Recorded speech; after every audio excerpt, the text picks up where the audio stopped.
Mic check. What's going on? Looks like we got some people already out there watching. We're about to get kicked off here. Friday fight nights. We're still in round one. We got 3 matches tonight. 3 teams will be going on to round 2. And that'll leave us with 2 more matches left in round 1, which we will complete next Friday.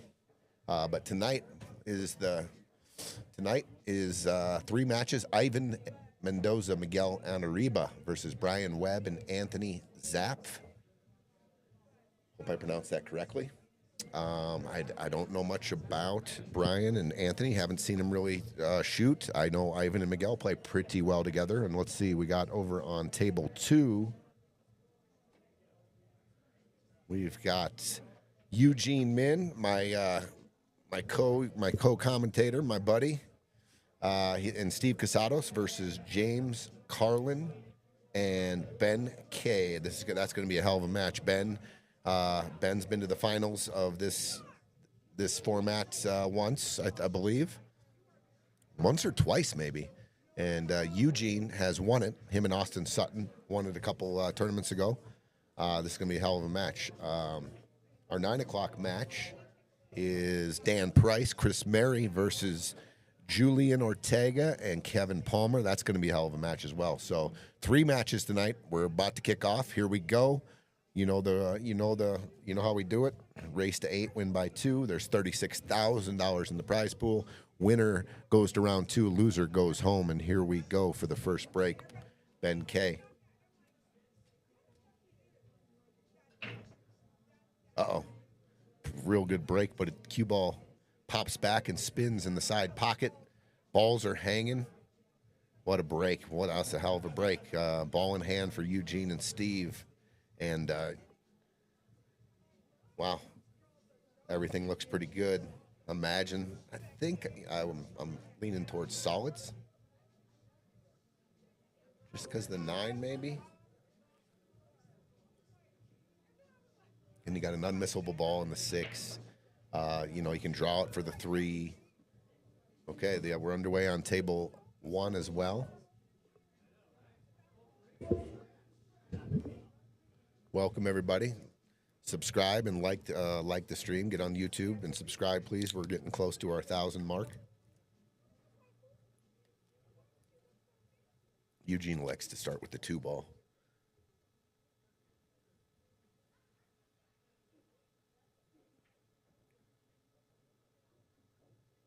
All right. He gives him just the 6 and 3 option, I believe. I think he's hooked on the 1. I did like that pattern coming, maybe the 3, the 6 to the 8 for your last 3 balls, but it's okay. Everything's there. So if Eugene. Yeah. Just had a question and where the ball in hand is. If you scratch on the break, it is in the kitchen. So if he shoots the 4, he's just got to be careful that he doesn't triple up here on the 7-5. You got to get a look at the 1.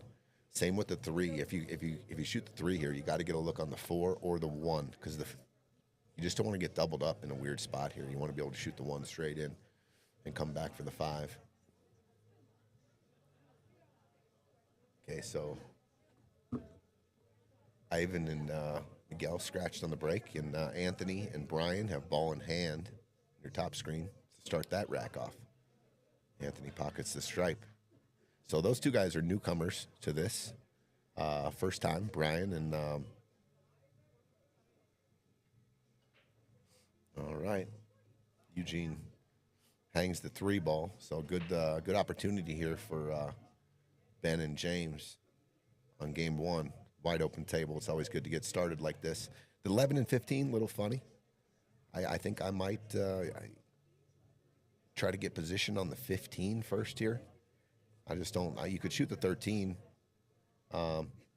If you do shoot the 13, I think you got to go with speed into the 11 and send it up table. You don't want it coming up on the short or the long rail because the 3 ball's there.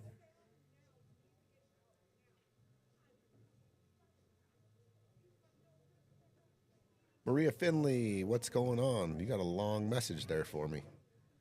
Up in Cheyenne, simply because I remember when you were with Stevie Chan. You started to tell me about your vision of your place and had the biggest smile on your face, like a kid in a candy store. Anyhow, you vocalized your vision, and look at you guys now. I get choked up because I'm so proud. Thank you, Maria. Thank you. I get choked up every time, we bring up our beloved best friend and Stevie Chan. I miss that guy. We got pictures of him right here in the booth. I'm looking at him right now. Got a bunch of them. My favorite one is the one he autographed. He autographed a couple of them. It's pretty awesome. Look at this shot. Man, I think he's going to get a shot on the 15. That came up good, actually. Big old bender with the high spin, and he's going to get the 15 ball. Thank you, Maria. Appreciate you. Hope you guys are kicking ass up in Wyoming. Having some fun. I went to that tournament maybe when I first moved to Colorado. Watch out. Okay, he's going to be all right. Yeah, first, like when I moved to Fort Collins, I've been to that tournament at least 20 years. On and off. Missed a few here and there, but then went back. One of my favorite tournaments, the Cheyenne VII team tournament. Judy K, what's up? Good luck, Ben and James. So he's got, I think he can manage this. Just get out to the center of the table here and then, get on the 9 ball. You don't necessarily have to get on the 15 or the 14, but he's going to. That's pretty good. But I think he has to shoot the 9 ball now first. I just don't, 14 in the side's a little thin. Playing position's a little tough, so I think James has got to play the 9. But look where the 8 is. Look at this. Brian and Anthony running a rack up top. Keep an eye on them. I just was mentioning I haven't seen them shoot much, but they just ran that rack. We better keep an eye on those two.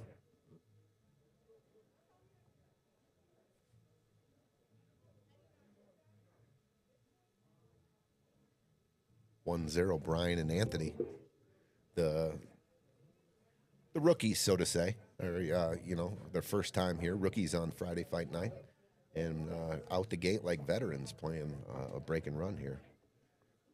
We'll get to know them a little bit better when we get on. We go over to their table. Right now, Ben K and James, a little bit of work to do here because of that 8 ball. I imagine if they could get straight in on this 14 somehow, they could bank the 8 cross side. Got to watch out for the 7. Okay. I think you can see the side pocket and the corner. So now the question is, where do you want to play position on this 8 ball? You want to leave it for cross side? I think Ben might, play this. If he plays in the corner, I think he's just going to play a little. Just leaving that cross bank on the side, or is he gonna juice it up and come all the way around, try to get straight in? Oh, and he jammed it. So he was trying to play position for the 8 ball down in the bottom right-hand corner. I thought maybe, just take your medicine right there and just try to leave the cue ball right in here for that cross bank. But Ben wanted to get James a better shot. I don't blame him. But now back in Eugene and Steve's court here, just cleaning up these balls here.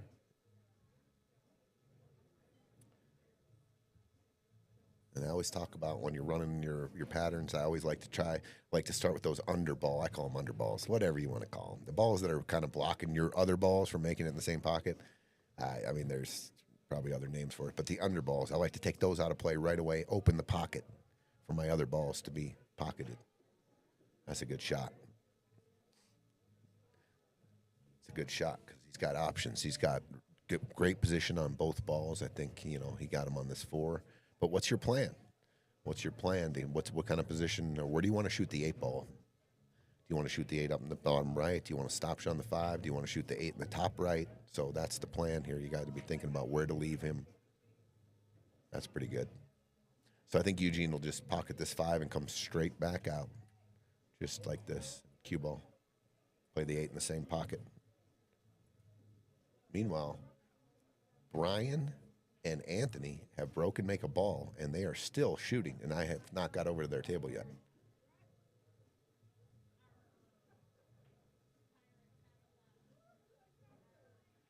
Could they open the rookies open up with a 2-pack? Actually, they did get ball in hand behind the kitchen on the first one. It wasn't a break and run, but it was a rack run. They got ball in hand and they ran out. Oh no, Steve, stay down. Stay down. Center yourself. Go look at that a few more times. Hit the center of the pocket.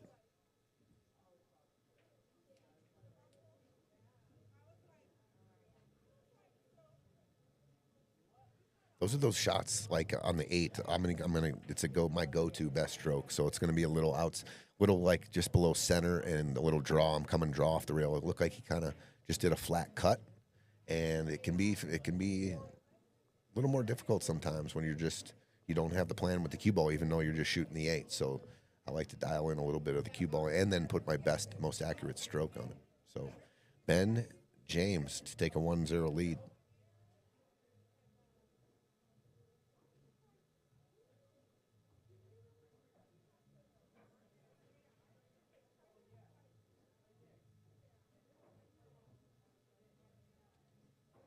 All right, 1-0. Let's go over to the other table and see what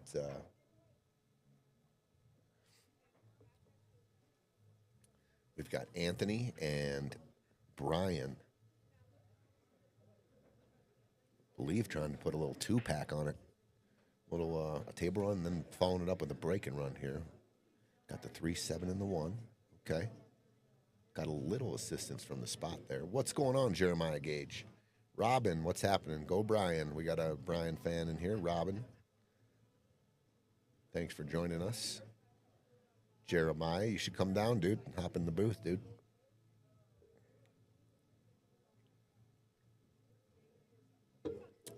Which Tony and Brian showed up? Serial killer. Is that so? Anthony, he goes by Tony. My real name's Anthony. I haven't used it. Only my aunts call me Anthony, and that's when I'm in trouble.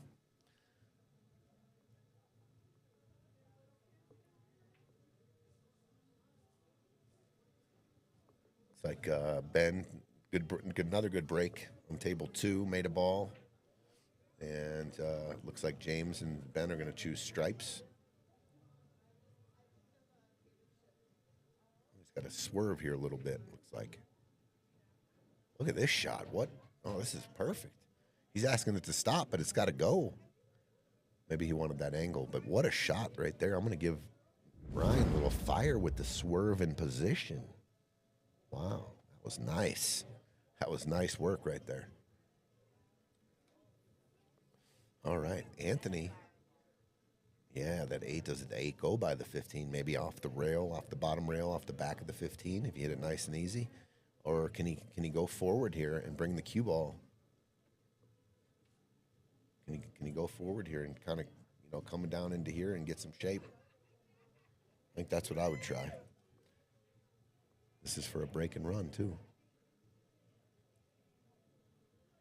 He resets himself. I like that. Get comfortable. It's a big shot. Make sure you get comfortable. Make sure you get your balance all right. When sometimes your body position, your hand positions are weird, and he puts a big stroke on it. Oh. And he hits the side point in the side pocket. Otherwise, that would have been good because that would have gone right into the 13. 13 would have gone down, and he would have had a look. But, okay.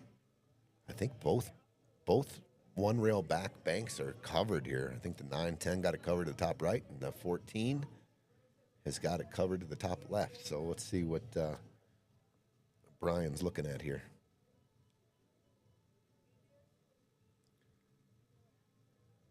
You've got Ben and James on a break and run on your top table here.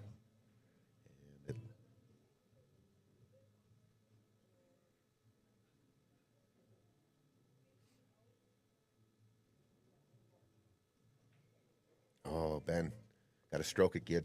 Ben wanted to get center table there. I mean, there's still a shot here, but he definitely wanted to get right in the middle of that table there to play that 13 ball down in the bottom right. Okay, Brian deciding where he wants to play this 8. Is the 4 railer there? I think it is. I know it sounds a little crazy, but I mean, it goes. Is this 4 railer here like this? Is that a shot? I don't know. It's a cool shot because there's a lot of traffic. I like those kind of shots. All right, James looks like he's taking on a bank shot here, maybe. Bottom. Nope. He did. He took on the bank, and Eugene and Steve at the table, wide open. A little, maybe the 6 and 7. Tough. Did he call it in the side pocket? No. Okay. So this is actually the first inning for Ivan and Miguel to shoot. They won the lag or the flip, and then they broke and scratched. And they've watched Brian and Anthony do damage here up until this point. So now they're at the table. It's our first time we're going to see them shoot some balls. And Eugene looks like he's taking a timeout immediately with Steve. And they're going to run the pattern out. I like that. When the balls are open and you're ready to run out, I like figuring out the pattern.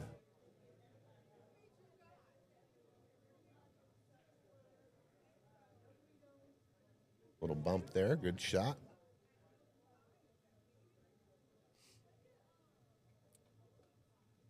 Obviously, 13 ball is a little tricky. Gonna have to figure out maybe a bump or a rub on the 8 or the 13. You've got safety options as well. But I think the 9 ball goes.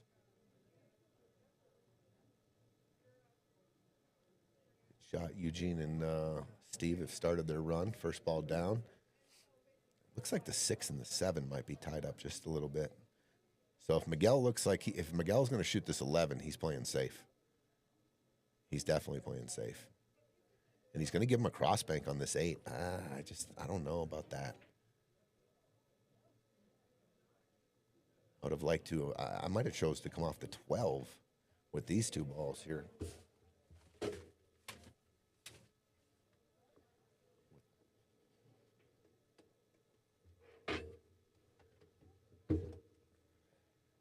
With these 2 balls being here, I might have come off the 12 with the block here. I don't know. Definitely got a real good look at the cross bank on the 8 here.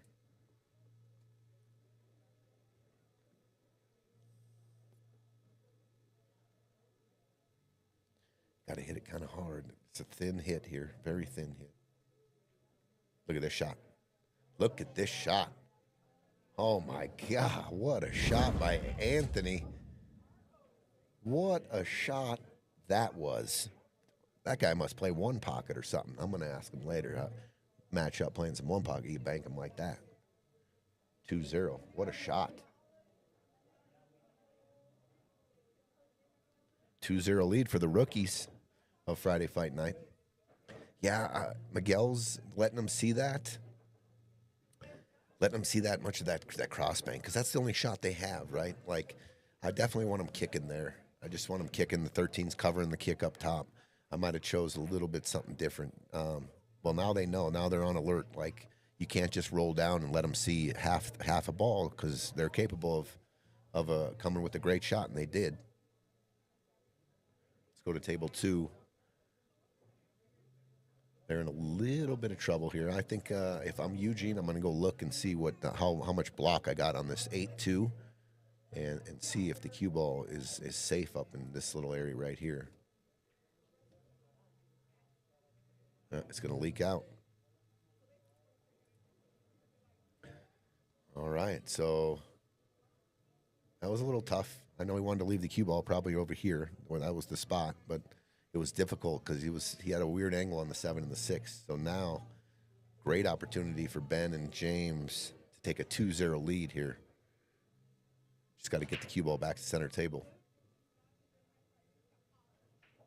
Oh, beautiful shot. Beautiful shot by Ben there. I mean, going long that way, past the straight in line, that's where you want to be. You didn't want to be short and be hooked. James got to be just a little careful with the speed. I mean, if you kind of hit it firm, you could go off the edge of the 2, and it could leak down in the bottom right. But I think just an easy hit here. Good shot, 2-0.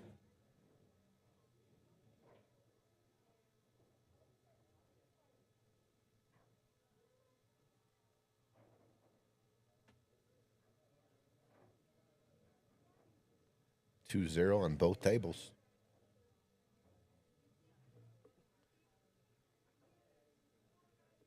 Anthony and Brian. Interesting. Look real comfortable so far. The lights in the stream and all this hoopla we got going on doesn't really and not affecting them yet. So it's good. It's nice to see.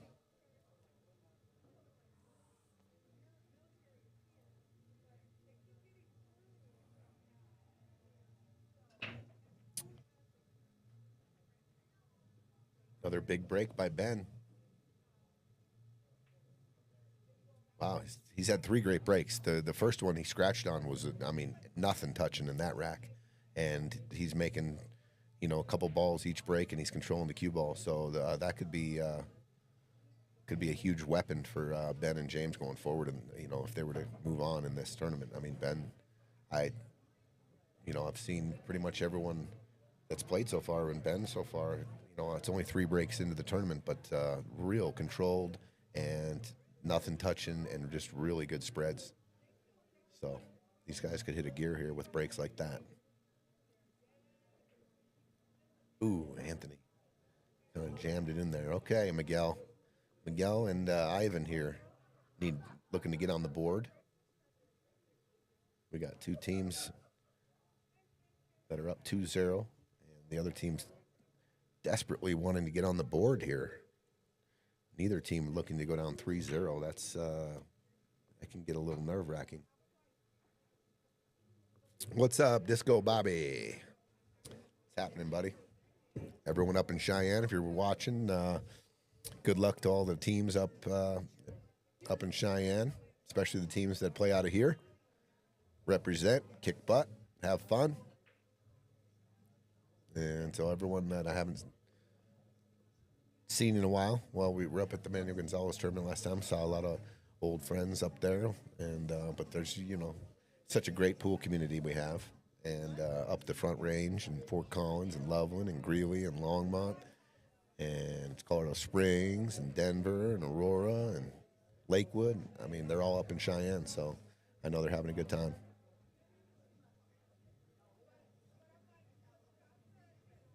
Oh, he's going to take this. He says, I'm going to 5 deuce. He's going to take care of the problem, maybe. Oh, and he did deliver the right. He did deliver the right aim on that. It just ran out of steam there. It was a real thin cut on the 2. I'm going to go over to table 2 real quick. And these guys are on a break and run right now to go up 3-0.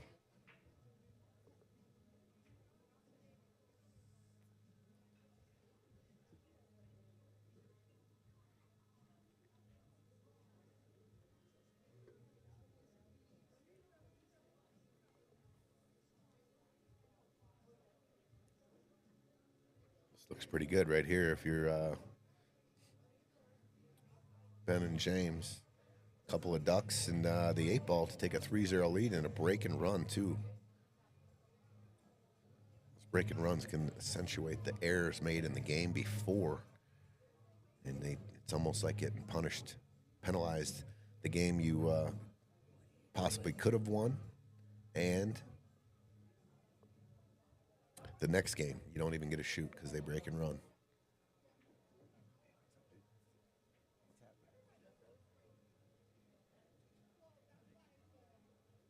You ready? All right, we might have Chris Oneski coming in the booth. Let's go. Talk about a champ right there. Get some insight from the champ. So he said he might be back here in a little bit. Oh, my goodness. To go up 3-0. Misses the 8. Oh, this is a new development right here. I thought it was 3-0. I almost gave him that. But Eugene and Steve must win here. This is a must-win rack, if you ask me. Race to 8, short race. You do not want to go down 3-0. You can change the momentum right here in this match by taking advantage of their miscue right there on the 8 ball by James. Shot it into the rail. But, Eugene and Steve got to take advantage of this now. I think you just roll into the back of the 2 here. If you can't make the 7, this 5 ball plays like a beach ball. Just nudge the 2, move the 7, and put the cue ball back right here. That's the shot. You got to open these balls right here. You got to open these balls. You do not shoot this ball here. If these don't go, this 5 ball is covering the 8. You have to shoot the 2 and the 7 right here. You just have to. There's no other shot. Go down and look and see what the cover is here on the 5. I think if you just roll straight into the 2 and the cue ball sits right here, this play is huge. You have to move these balls. If they don't go, you have to move them. That's the shot. I guess, if you wanted to, you could shoot the 4 and maybe stop it and play the 5 into them, but I think you just slow roll this into it. Okay. He got a little choppy there, but it's going to be effective. They're going to have a jump shot. You didn't have to kind of go into. He hit it with speed. I would have just nudged, trying to keep that cue ball maybe on top of the, behind the deuce. But he did okay. We talked about this ball being the key ball, and he got it behind that ball. So we'll see all these new jump. The new jump equipment these days is just almost like shooting a straight-in ball sometimes. Long jump. Oh, he didn't get enough juice on it. So we're going to get ball in hand. Plenty of opportunities here for these guys. Don't overthink this. Just run the rack.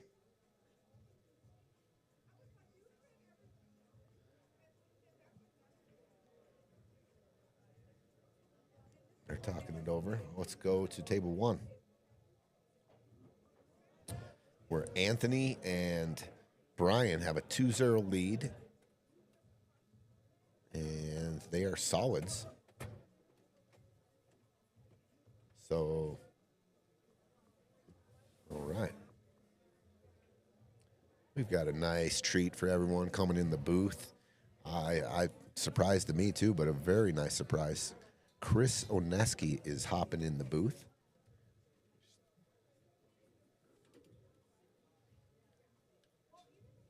Just talk right into that mic, Mr. Chris. How's it going, Prince T? It's going good, dude. It's going better now that you're here. I was kind of lonely, but now I get another champion in the booth and to get your perspectives. And how's life, dude? How's life going? I haven't seen you in a while. It's been a bit. I've been out. Not getting to play much, but it's nice to get out. So we got a couple of matches here. I'm sure you're aware that Friday Fight Nights, these 2 matches, the winners go on, losers go home, $36K in the pot. So there is a lot of pressure. Maybe it's some of these guys feeling the heat out there. They know the lights are on, commentating, but some of these games here.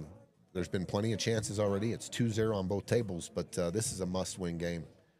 Absolutely. You can't go down 3-0 and you're just chasing. You're going to start forcing stuff. That's a good shot right there. Oh, it's beautiful, right? Perfect. Almost just a little drawback, and you're good, dude. What's up, Bubba? He says, what's up, Chris? Bubba, what's going on, buddy? Excuse me? Bubba, you're watching from Hawaii. You're in Hawaii? What the heck? Are you serious? Thought I just talked to you. I saw you like 2 days ago. Had to escape this weather here. Okay, there it is. 2-1. Eugene and Steve on the board. Back in the mix.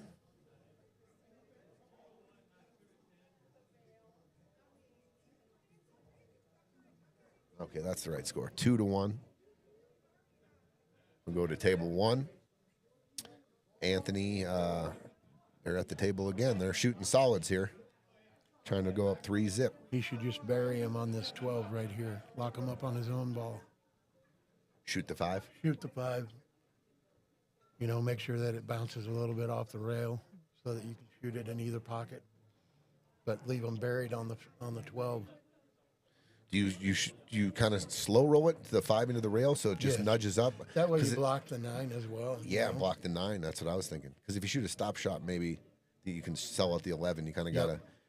Nope, I think just slow roll it, right? Slow roll it, nudge it into it. Marye Maybe use Finley. a little bit of inside to snuggle it up on the ball. Yeah. Marye Finley says, "Hey, Chris." The Red Menace. How you doing? Luke, what's up, Luke? Oh, they're going for it. I like the. That's a good what shot. a shot! That was a hell of a shot. I'm gonna give him some fire for that. He had the bridge, tons of inside English on it, and got the connection on the breakout. What a shot by Brian! Got his first partner time. jacked up over this ball though. Have you seen these guys shoot before, Chris? No. This is the first time for me too. Brian and Anthony.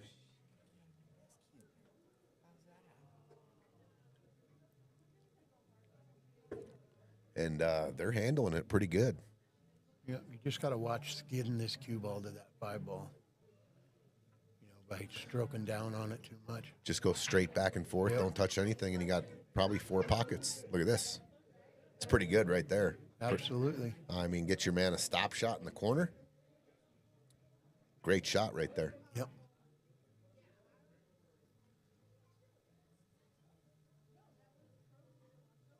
I want to say these guys, that if anyone out there can help me, I think Anthony and Brian from Colorado Springs, if I'm not mistaken. There it is, 3-0. These guys came to play.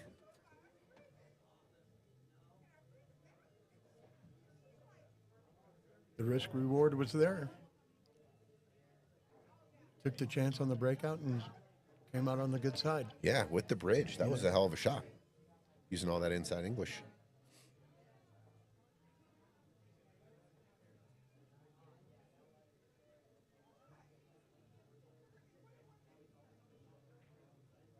What do you like here, Chris? You got the 6 and the 2. How are you looking at that to get those to get rid of those or to open them up? I think that you kind of have to shoot the 4 ball, and get your angle on the 7 to be able to drift down underneath it, and either bump the 6 ball down. Shoot the 4, leave the cue ball here, and now you got this angle to come down. Yes. Boom, boom. Good look there, Chris. Great look. And if you see something, you should have the 5 ball, even if you kind of rub up you against see those something other that you balls. like, you just draw over here and drag it.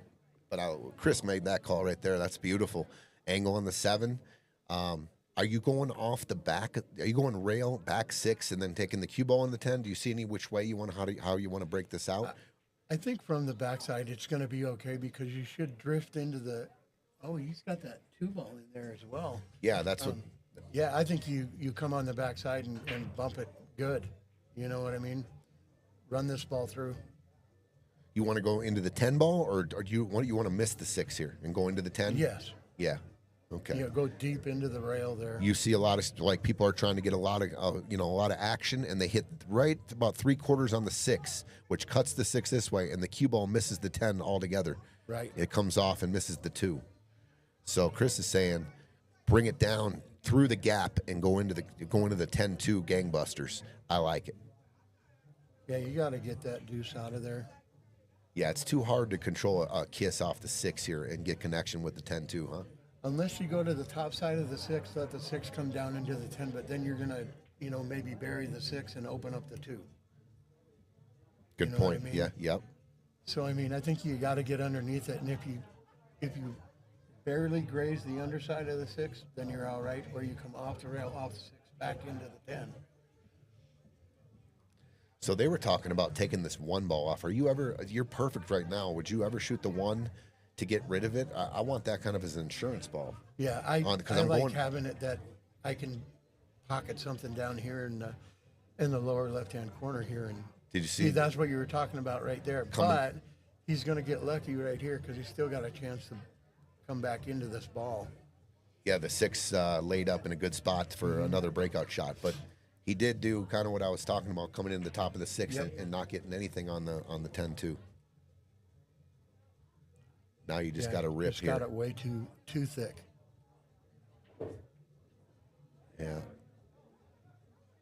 So I like to come over when you're breaking out shots. You come over, look at contact points of the object ball you're sending into the cluster. Obviously, there's a couple things you don't want to do. What he did, go to the rail first, hit the 13 full, and you get no energy going the cue ball up. So it's actually a really detailed shot on a lot of shots like that. Go around, look, see what you got to miss, see if you got to stun out and send another object ball into the track, into the clump of balls. That comes up all the time. Absolutely. I think that you're supposed to either pick your spot on the rail, pick your spot on the object ball that you're trying to come into.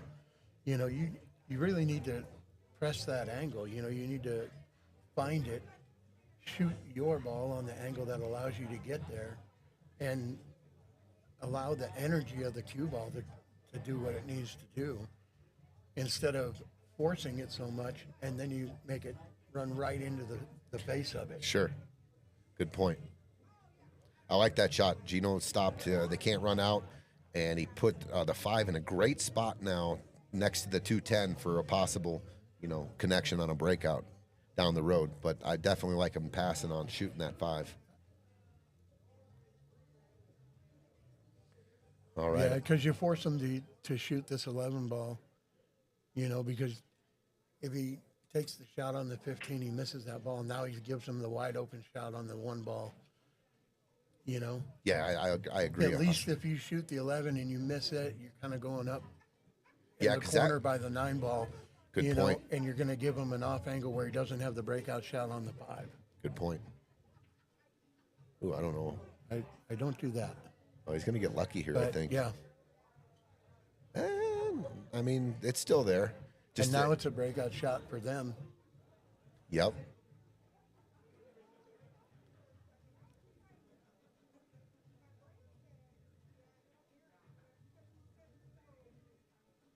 Do you like coming off? I like coming off the 1 I here. like coming off the 1 and getting behind both those Absolutely. balls. That's just going to think of that same thing. Chris and me thinking the same thing. Cue ball was here.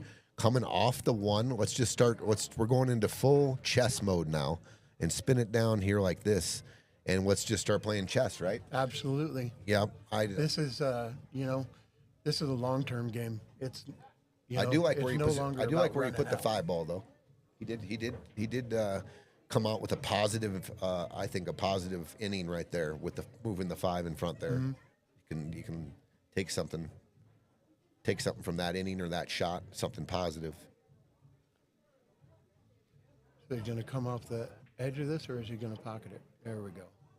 Good shot. I was going to say, if I'm solids here, I kind of want them to go. I want them to start plucking their soldiers off and, take 3 or 4 of them off the board. Absolutely. But that was a good decision by Ben. So what are you doing here, Chris? Are you soft kicking at the 5?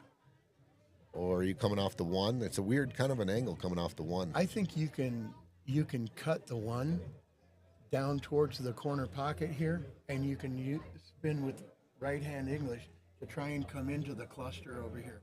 You're not necessarily trying to make the 1 ball, but you're trying to spin the cue ball down into the 10 to 11. Okay, so a ton of top right. Buried there, because now he's shooting up table and get your ball in front of the pocket down here, so that you have another breakout shot that you come off the 1 in the corner, break out the 2 that way, and you still have a shot on the 5 ball underneath. I like it. Look at this shot. That's pretty sporty, but he's going to leave him the 5, at least being able to see it. That was a little pretty sporty shot. He took the 5 out of play that was covering the pocket, and if I'm solids, I don't want to make either of these balls right here. I'm gonna keep continuing to move here. I don't want to be trapped on that 2 ball with no pocket it. Oh, that's a big shot. That can be a big shot in this game right here. That 14 was a very key ball for stripes, and now you've kind of got your solids positioned where it's real tough to play safe on them. I think all you do is slow roll to the 9 ball, leave the cue ball right there. Just going to slow roll that's what he's hit doing. it full. That's what he's doing. That's exactly what he's doing. Just got to watch for it to bump it back out like that. I think he's got him on the 5. That was a good call.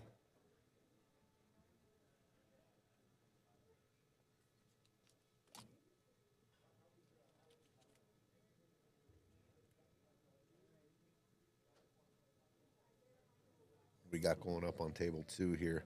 This is you just keep jogging here for position, right, Chris? Absolutely. Don't need to force anything.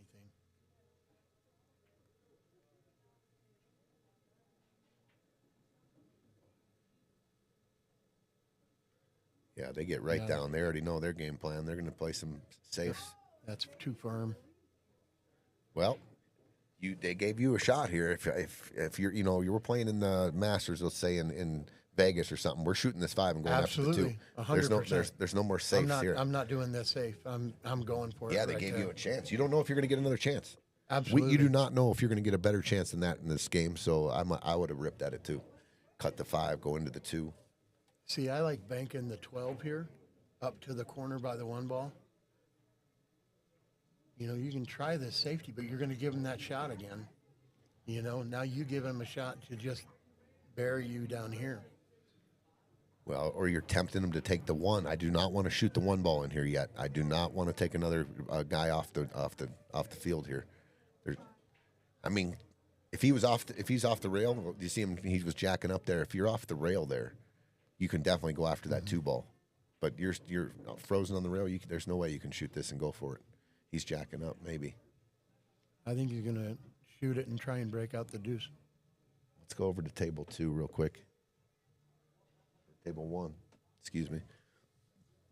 Looks like, okay, Miguel and Ivan, ball in hand to get on the board. They're down. You got to get out here. Yeah, must get out, right? 3-zip. You get down 4-0. I mean, the fat lady's just beginning to warm her microphone up. 9, 11, 13, 10, 12. Is that how you play this? 9, 11. Yeah, and then however I land on, 13, 10, 12, 8. Mm-hmm. I like it. 9, 11, 13, 10, 12, 8. That's a real good stoppy, connect the dots pattern. Simple. It makes it to where you don't have to do too much. All right, so they're removing the 11. Interesting. They kept. See, I don't like that. You have to be a little more aggressive there to get better position.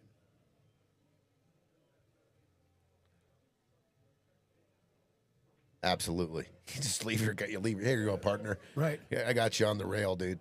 I think you can see it. I think you can see it. I think you can see it. But yeah, you gotta play position in these things for your partner, so he can play position back for you, and you kind of start gelling like that, where both guys are playing position. Steve, and he misses the breakout. He shot the 1, going for the 2, Yep. 2 and the 10.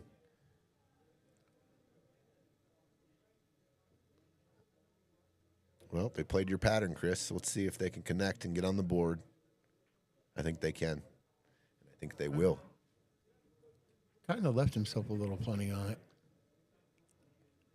I mean, he can roll it forward so that they can play it in the corner. But Are you just ever doing just a stop shot right here and just let them back cut it, or is it got a little funny? Didn't it? I think it got a little funny. I would have just rolled the ball forward to give myself angle. And even if I get too much, I can go all the way down. Chris is saying is roll down here so you get on this side of the straight in line so it's a natural. Oh, he hit that good. But Chris is saying cut it in and the cue ball is going this way for the natural. Yes. And that's the easiest way. But Miguel hit that good. It's 3-1. They're on the board. Much needed game.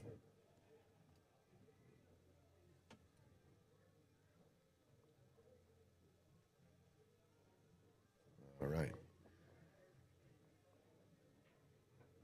Well, this is one of the worst spots to be in 8-ball.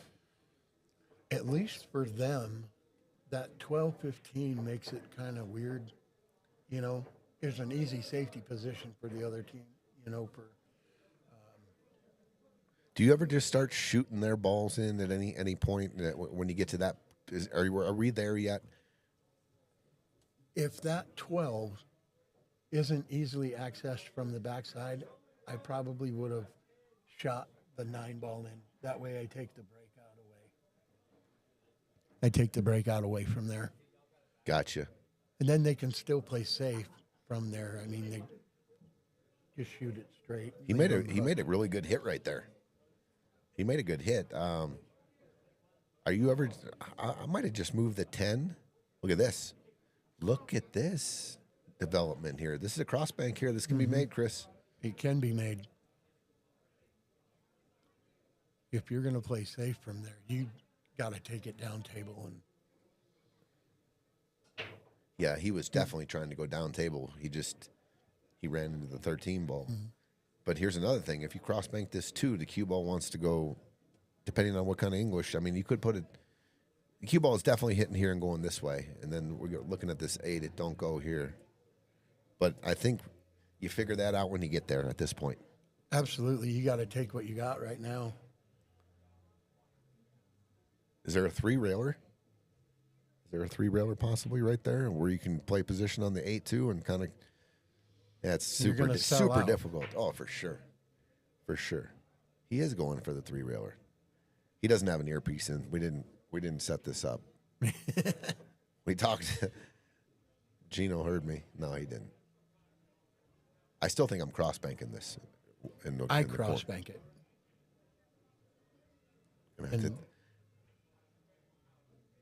Yeah.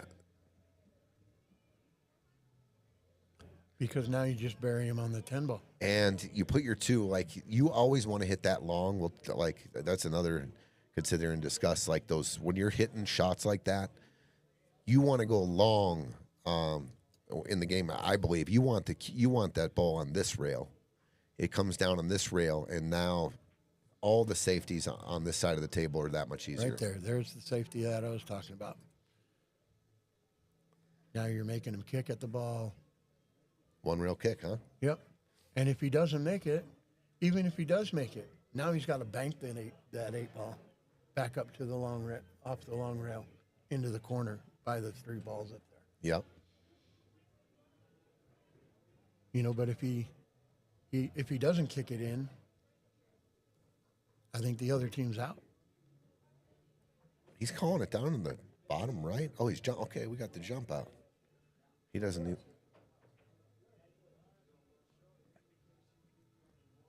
Well, jail. Yep. You're going to be in jail. The 2 ball is in the middle of the table. Yeah, he's just going to stuff you right behind there. And he took away the kick. I was going to say, he took away the short rail kick. He can go long rail here though. I think he blocked it going this way now. Yep. So he's going to have to go this way.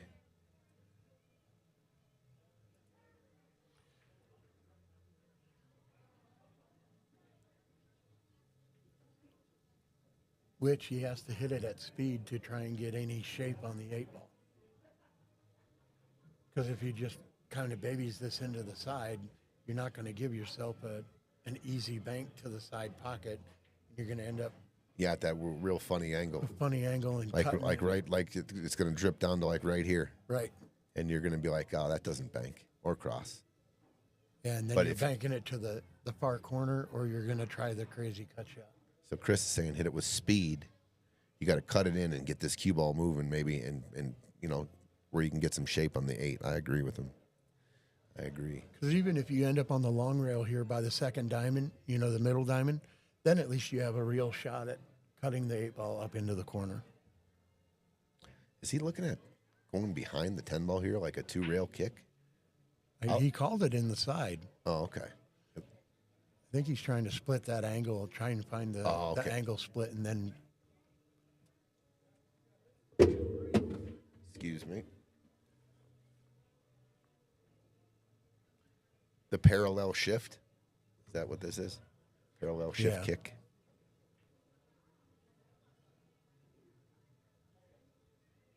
That looks way long. Way long. Like it's going to hit the 10. Yeah. Oh, he almost hit it. Wow. So he was trying to cut it into the side pocket, but he was definitely going behind the 10. Yeah. The way he lined up, yeah. Okay. Ben and James got the ball in hands. They got balls everywhere in the open. I'd expect them to get out here. Take a 3-1 lead. Just don't want to end up absolutely straight in like this.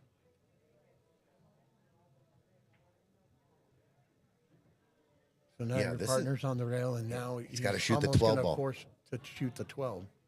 And he's going to jack up on it to try and draw back from it. Or you shoot the 10 and try and run into those balls. Which one do you like? I like the 10 ball. I can at least pocket it and try and pull it up from those balls and land back in the middle.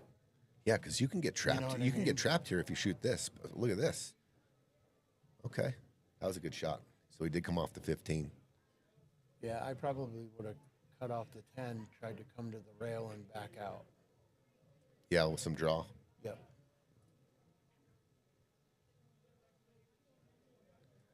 So you give. I like the way he shot that. I mean, he's got to come with it here, and he did.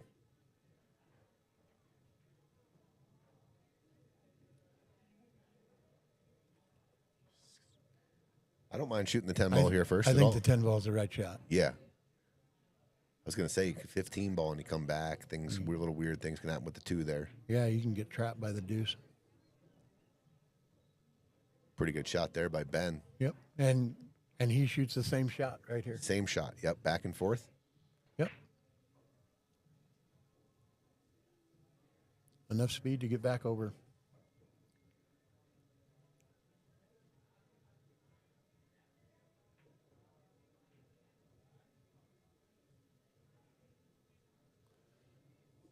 Pretty good shot there. Yep. Good thing that table's fast. Yeah. Most diamonds are. Got those good rails. Just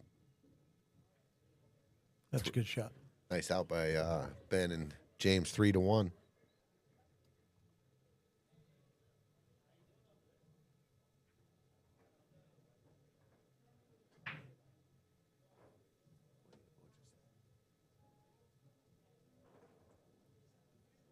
Move the other score on the other table. Let me see.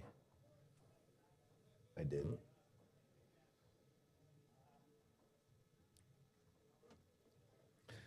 All right.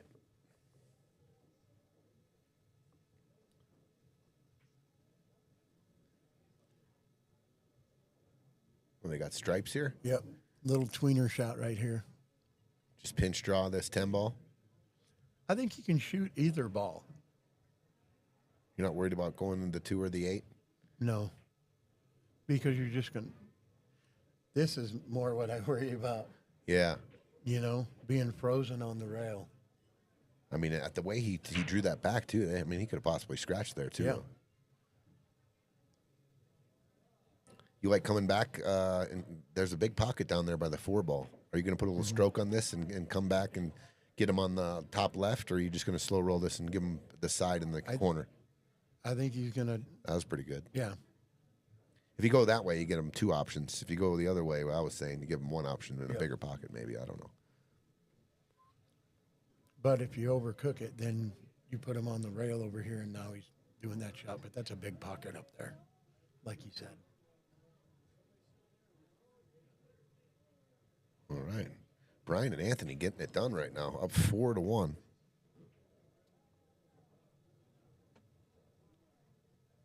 It's what you have to do, though, right? You have to take advantage of the situation and win games that you're supposed to win. Absolutely. You Especially can't just give games away. Nope. Especially in this format. Well, any format, but this one especially, I believe, because there's not a lot of break and runs.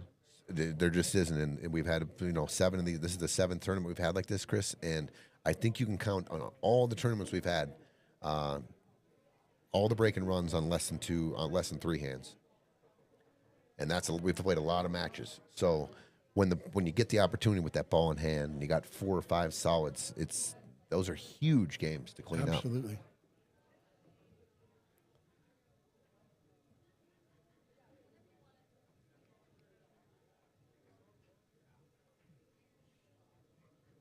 Working hard here, but trying to get position to the 7 ball. You got to get position to the 7. I mean, you can play the combination, I guess. you got to make sure you play a little position. I think you can. I think you overcut the 6. Just I know it's on the rail or whatever, but you can make this 6 and control. You can make the 7. I mean, control the 6, the next ball I think you want to shoot is going to be the 6 ball, right? Right. Well, this 6 has a natural progression off of this ball to come to the rail here when you shoot it. And so when you shoot this shot, you have to make sure you come off of this ball and bring the cue ball here so that you still have a shot. See what I mean? He kind of went into it with speed. Right. I would have shot that easy, trying to control the 6 and the cue ball. Pretty much Easier. thinking I was going to shoot the 6 next. But look at the predicament they're in now. The 6 ball is hooked. They have the 1. Does the 4 have a pocket here, Chris? It's got the side and the corner once he makes the 1 ball. On the side, the corner on the right-hand side of your... Yeah. Either Either here Sure.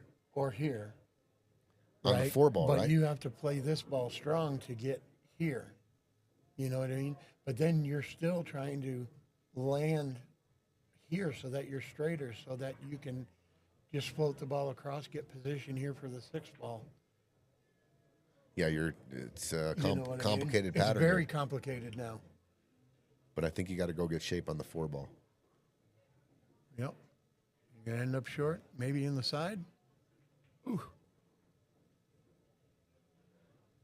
Yeah, not many options here. Yeah, that's what's unfortunate about that shot.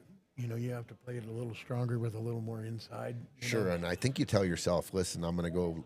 I have to go long here to get on this 4 ball. Right. I have to, because if I end up short, I have no shot. And if I go long, too long, I got the 6 ball. So it's a little bit of a insurance ball was the 6 if you were to travel long there. Agreed. It's like Eugene's cross banking this 3-back. Oh, good look. Good try. I mean, he didn't have much. Yeah, and now you sold out. Sold the farm.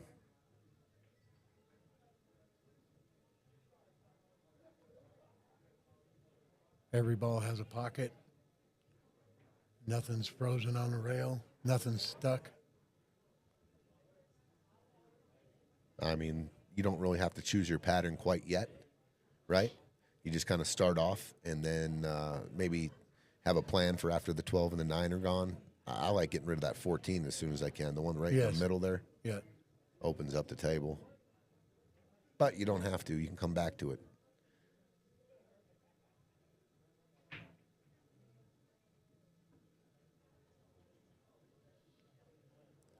Yeah, because here, if you cut the 9 in and float in between the 14 and the 15, right, give yourself a little angle on the ball on the side.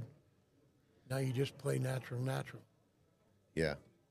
9, 10, 14. Mm-hmm. It's real hard not to come up with a shot here with 11 hanging in the side. See.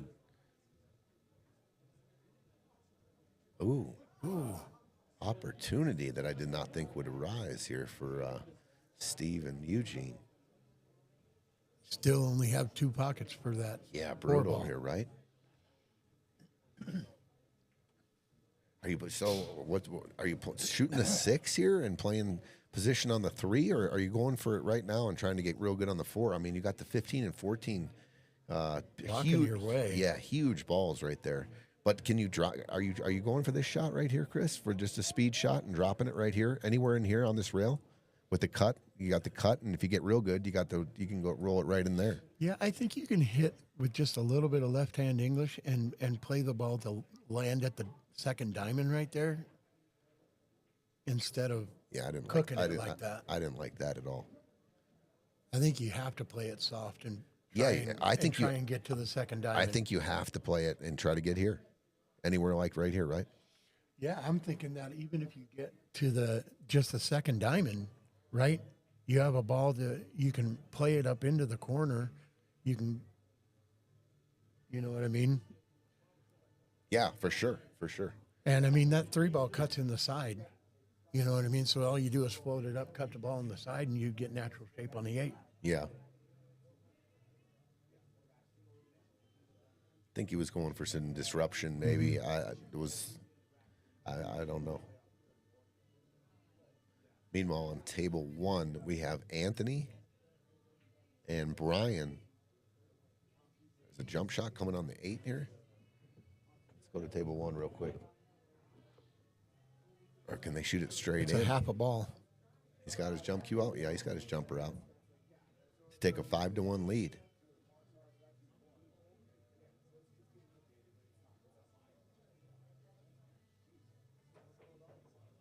Ooh, good try. Good try. All right, down 4-1, guys. Oof.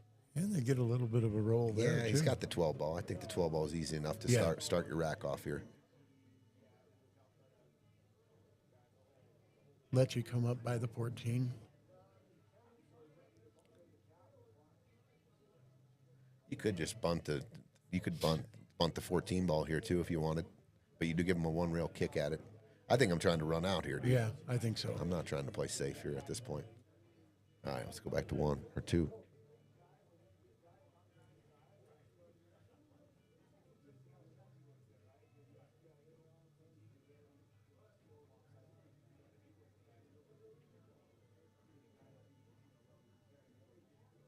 That's a good shot. That's a great shot. Because if he hits that 8 ball, he's leaving that cue ball way down there. Yeah. You know, now it's much tougher.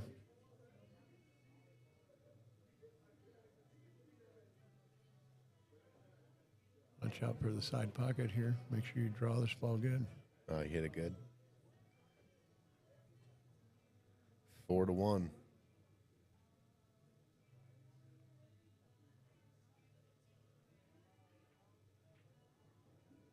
Four to 1. James and Ben. Right now, both tables are runaways.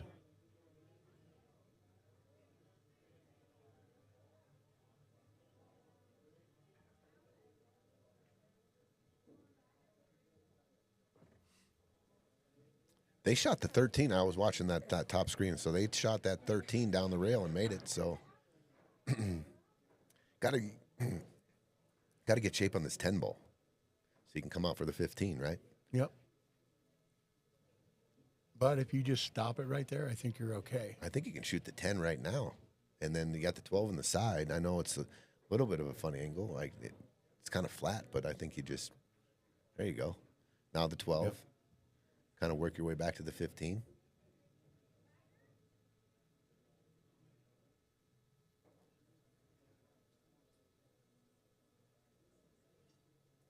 Ben's been breaking the balls real good. Jacking up a little bit. Yeah, he's controlling the cue ball real nicely. It's going to come up dry, though, this time. That's a good shot. Did you take the 15 now since you're good on it? I think so. I do too. I know you like to play the last. A lot of people like to play the last, the stripe that's down table near the 8. But if you're good on it now, I don't want to get trapped later and I don't get shape on it. So I'm taking it now. Plus, I think you get to play it with a full stroke. Yeah. Instead of, baby stroking the ball and just, laying it up. And I think you get to put a full stroke on the ball, really tell the cue ball where to go. What are you doing? Drawing it out 2 rails for the 11 in the side and 14 just in case? Like taking it, just like this? Like right here? Or you can go flat too? I think I just go flat because I'm trying to use use that 11 ball. Here you go. Now we're working to get back on the 15. This is why I take the 15 ball right there. Absolutely. Because it is the only pinch ball that can be trouble there. There's a pocket down table that the 8 ball takes it. They can still do this little drag draw. They're fine, but I'm just saying they could have gotten trouble here. Yeah, if it rolls 3 more inches or something like that, now you're playing the ball 2 rails. To try and get back to the 15. Oh, he drag drawed it beautifully. That was a great shot. That's right about there. as good as you can hit it right there. Yep. So that was a big game for Miguel and Ivan to stay in it. Keep it close, 4-2. I'm going to give him that one.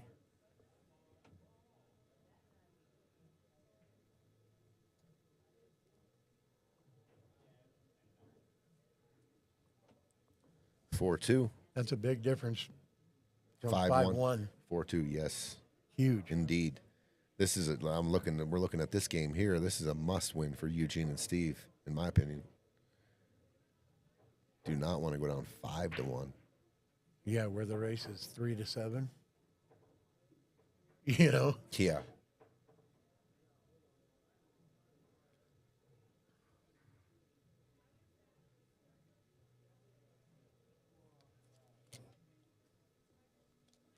Solids, huh?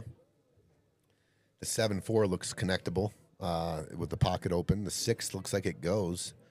What are you trying to do here, Chris? Are you? Looks like you have to shoot the 3 probably.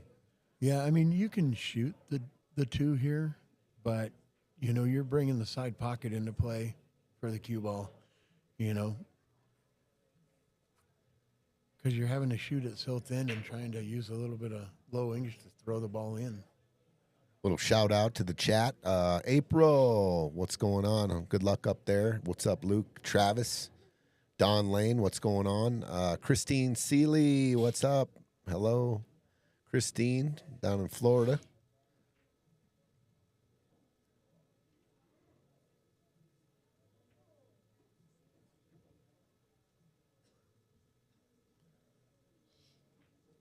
That's not a bad shot. He came underneath the rail like he was supposed to, and I think the 5 does go in the side. I mean, he got a little close to his work, and I think he's got a shot at the combo here. But I like the way he hit that. He avoided the 15 and the 9. Yeah, it was a confident stroke on that ball.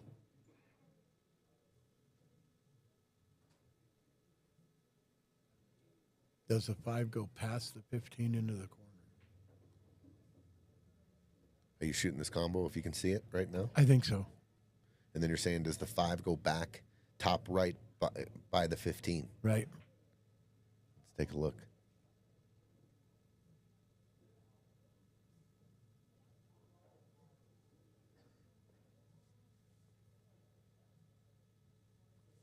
I think it goes. I think it does. Half pocket, maybe? Yeah. I think you probably got about 3/4 of the pocket there. Well, that's sure. If it does go, then that little connect the dots situation again here. If you just draw your cue ball here, you draw into the position on the 5, off the 7-4. Oh, he don't like the combo. Maybe the 13. You don't like the way the 13's laying. See, I don't like this. Pretty good shot. Did it good. That was a pretty good shot right there. Yeah, got him shape on the 2 and the combo. Wow. They're coming with a couple of shots that are kind of surprising me a little bit. Yeah.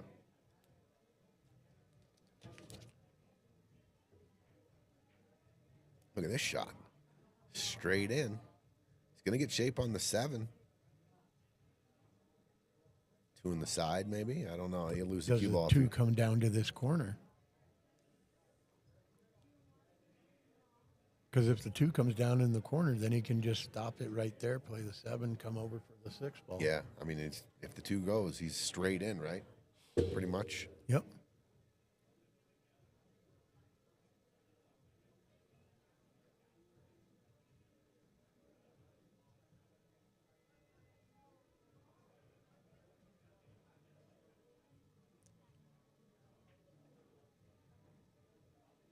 Bobby says, if the score gaps get too big, I need a mass timeout both tables. We need some closer matches. Yeah, I feel like a timeout's coming soon, definitely for Eugene, for Gino, and for Steve. You're going to see them probably take their team timeout here if this gets any further away from them.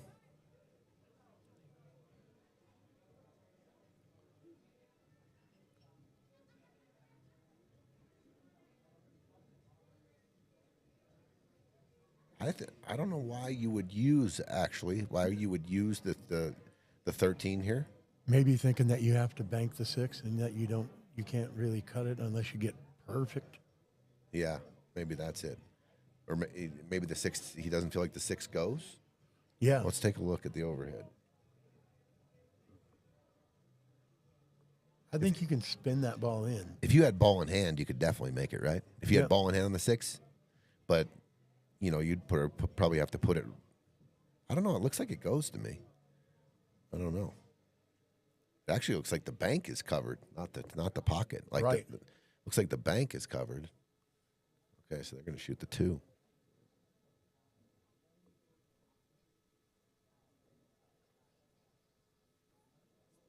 Maybe not. A lot of discussion here.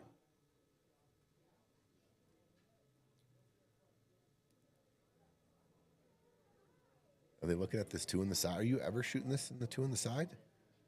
I don't think. Maybe he's thinking about spinning to the side rail, coming down to the end rail, and spinning back up above the 6 ball. I don't know.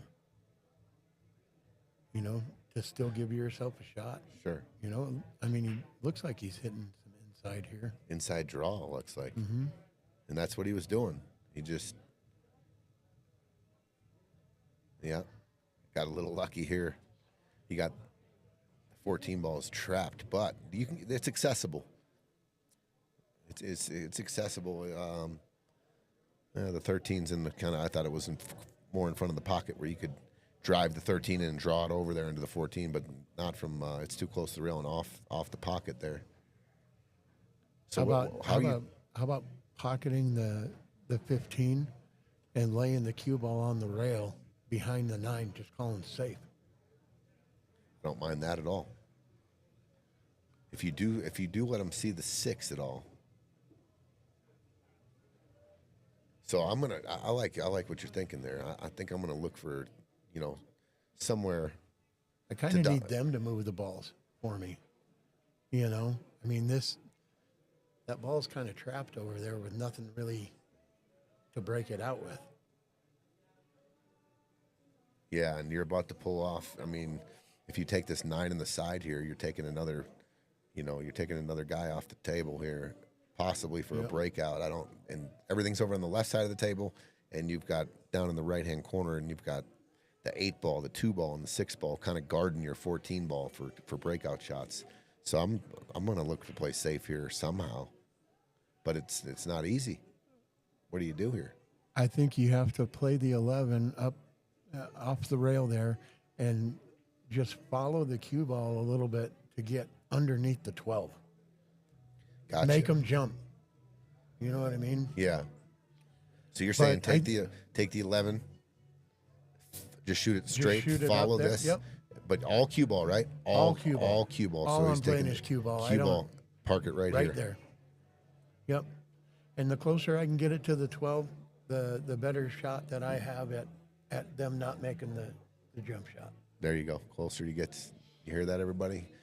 Closer you get to the object ball, then take that jump out of it too and make them kick. Eric, what's up? What's happening? E-money. And the other thing about it for Eugene and Steve, they got to slow this match way down, right? They got to start grinding games out. Just grind them out. You're not going to freewheel at this point. You're down 4-1. You got to grind it and get back in the match. I agree.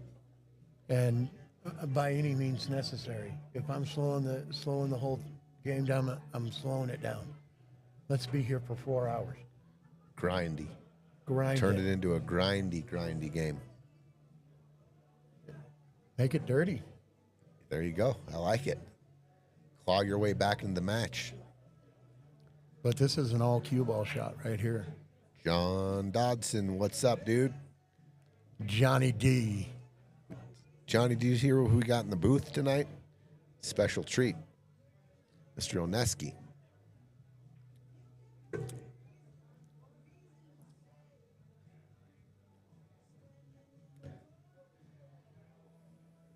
Well, just about your only shot to try and break this 14 out? It's too much of a stretch, but I like this shot where you go like this and just rifling it in there, controlling with some. I don't see any other breakout shot on this particular shot besides that. I mean, it's pretty risky, and you're traveling the cue ball 14 feet. Yep. But I think since you're so close to it and 13 is so close to the rail, you can really control exactly the English coming up and down. I scratch like that all the time, right? You play just a gangbuster scratch. The only thing is the other 3 stripes are down at the other end of the table, and you roll the dice if you go that way. Yeah, and you can get buried. Definitely get buried. Now, let's say there was a ball right here as well, like you had a stripe right there. I'm definitely shooting this shot now. It's a completely different shot, right? I'm definitely going like this because I got this guy right here. But like you said, you can definitely get buried if you don't have any other stripes down there. So are you looking to play safe here? You're looking to create another angle maybe here. I feel like if you leave I almost think that you make this 10 ball and then play it so that you can bank the 11 up into this mess up here. I like it. I like it. Get it ugly and leave them behind the 12. Ooh. Once again, making them jump to the shot. There you go, guys, from the master himself. Oneski, I love it. He's saying 10 ball. Boom. Follow it up just a little bit. Looking to play a bank shot to get a guy involved down here and draw on the cue ball. So that's your plan, to stick him on the 12, put the 11 down into play. Look at it, almost what you're saying.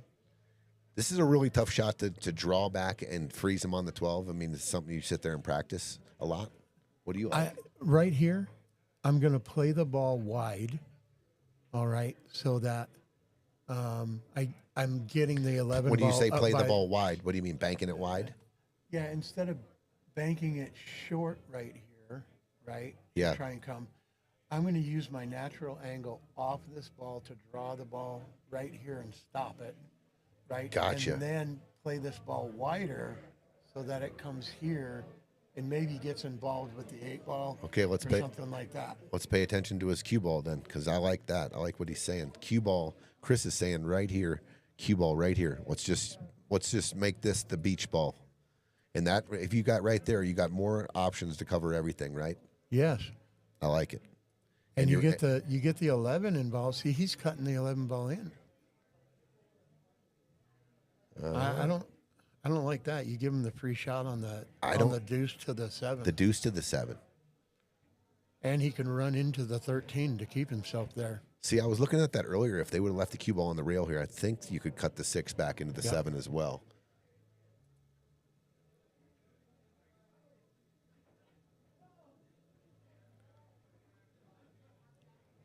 I'll tell you what.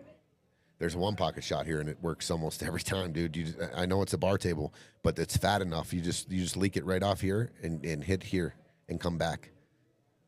And you don't have to do anything, but just roll it. Just roll it right here, Chris. Super easy. Comes off. You can even leave it deep on the shelf right here. No one ever sees that. Or they do, but they don't shoot it enough, I believe. Especially when you're that close to the ball. It's really easy to control. Yep. And then you make them go 3 rails with the cue ball and try and get around the 12. Ooh, if he could have got an angle right there. Yeah, he needed to keep that angle short, so that he cuts the ball into the side and brings the cue ball into the 6. What about banking this? Are you ever going like this? Sending that down and drawing the cue ball back over to here? Trying to get it right here? I think that's the shot now. I just don't. If you take another ball off here, what do you like? What's the plan? You're going to go down and bunt the 14, and they got 3 balls hanging in the hole. The only, yeah, I mean, are you cross? I see a rip. You can cross bank this 12, mock speed. Look at this shot by Gino. That was a good shot. Yeah, that works real well. The result was real good. He took the pocket. See, but now you're going to do the same thing, right? You're going to play the 2 into the 12, try and pocket their 12, and bring the cue ball off the rail and bring it all the way back up to the top of the table.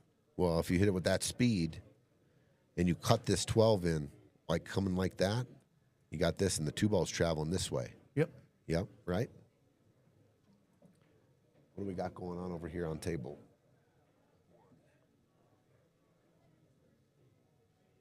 Four to 2. We got Ivan and Miguel at the table. Looks like they're stripes.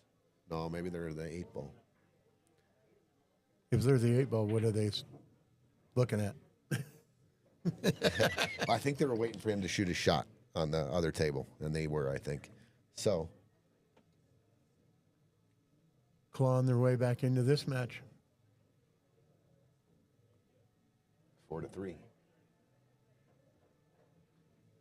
got a little chess match over here. Okay, Chris, you got your stripes.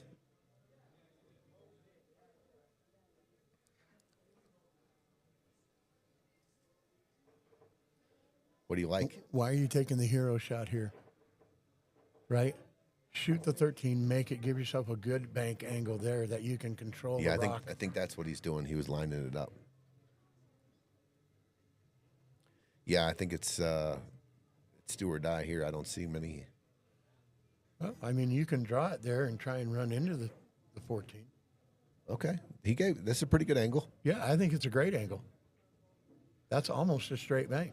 Must make here for Gino and Steve. Huge shot. I think it is a straight bank.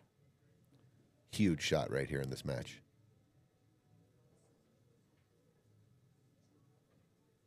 Here we go. Let's go, Gino. Connect here, baby.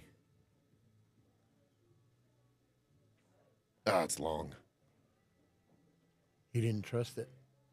He didn't trust that it was a straight bank. Look at this. This is interesting. I think I'm going to go rail first here because I'm on the cue ball on the rail. It's pretty easy rail first, right? Well, you can pocket it and then play the knit shot and leave him hooked behind the 6. Like that. I think he was trying to play position, but I think so. he can play the knit but shot. But now you play the knit shot, right? Don't give him any air. Sure. They don't have any air right now, so don't give them any air. 100%. I'm just nicking off the 6. Yes, there's no reason to force anything. And Ooh, they came out. Wow, he hit it really hard. Yeah, you got to. I see that a lot actually with people that don't, they just don't know that shot. I mean, you're just feathering it. You're like. Well, he could have hit more of the 6 ball. He's trying to cut it too much. You're almost going to go straight into the ball. Now you gave him a shot to hook you with it. Yep, and he sure did. I mean, you gave him air when you didn't need to give him any air. Yeah, he could have buried him right there real easy. Just feathering it and coming right back to the 6. And hit the ball fuller. Yeah. Just a little fuller. Right? But there's your sellout. Huge. 5-1 or 4-2. That's huge, dude. Now you got to trust the stroke. And we got 4-3 on the other table.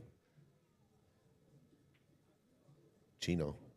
Okay, Steve. Steve's got to bear down and make this. He missed a pretty similar one in the game number 1 to go up 1-0 here. So do you hit this with outside to bring the cue ball back over here, just in case? No. Not when I'm shooting the 8. I shoot it with my most makeable stroke, which is a little bit of draw. But on shots like that, I think I just put a little outside and just go forward because it's all make right there. I don't think I'm ever playing a 2-way on a real makeable 8 ball. It's all make. Well, I mean, where they're at, where it was either 5-1 or 4-2, the stroke may be a little shaky right there. Yeah. And you end up playing it 2-way. Definitely. I think that's the one pocket kind of thing of 2-way on every shot. A little 2-way action. You know, as much as possible. When I get down to the money, I'm always trying to figure out what's just my best make here. If it does take a little draw, like a little snap draw off the rail, because that's my go-to shot, then I'll shoot it like that. But a lot of the shots are different. Is that how you do it? Are you ever playing a 2-way on the money ball?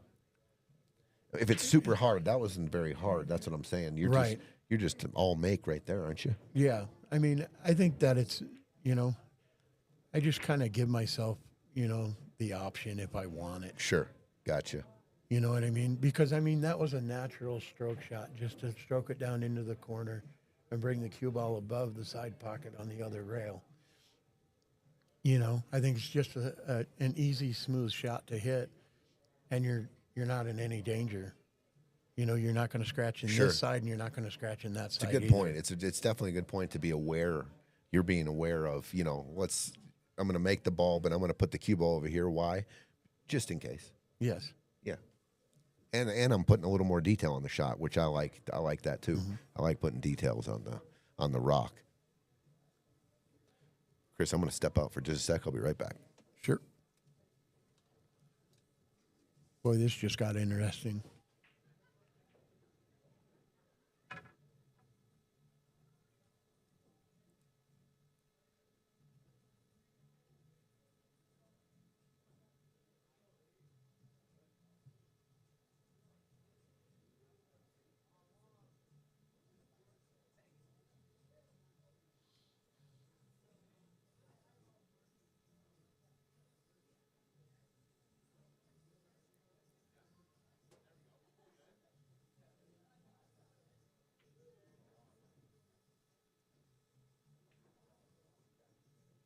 Looks like he's looking to play this ball into the side pocket.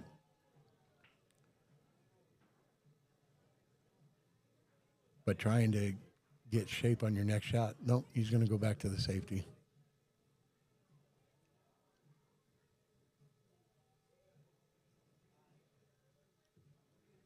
That's a good shot.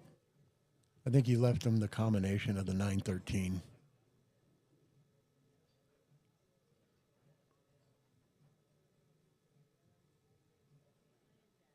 But I think they're doing the right thing by dragging these games out so that they give themselves a chance in the game without just opening up the table and letting the other team run out.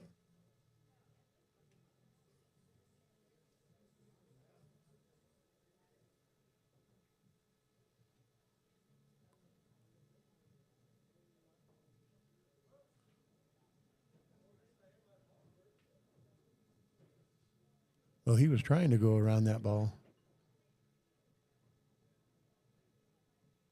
to hit the 12, I think, instead of the combination. I would have definitely played the combination.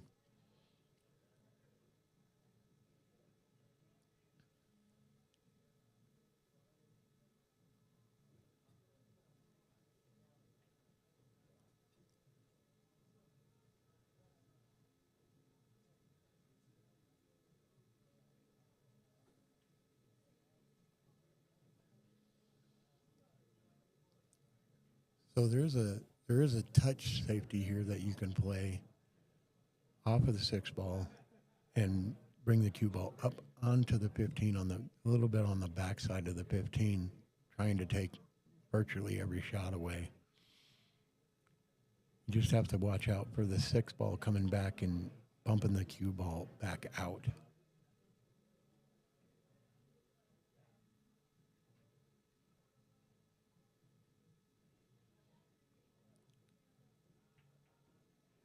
But if you hit on the high side of it and let the 6 ball bump it back out, then it'll run it onto the 15.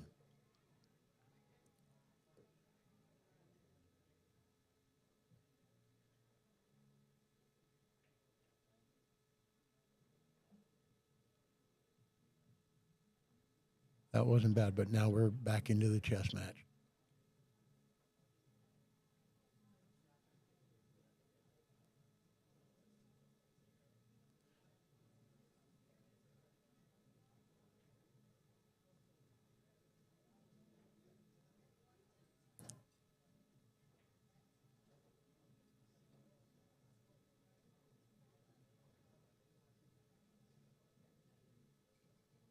You can come across the top of the 15 and leave the cue ball over by on the top side of the 3rd diamond right here.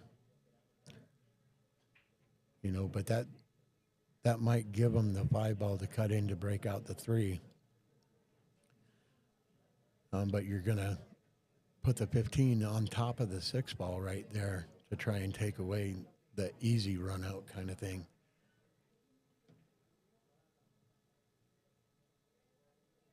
The other thing that they can do is come off the top of this, what appears to be the 11 ball, and try and get behind the 8 and back down to the rail.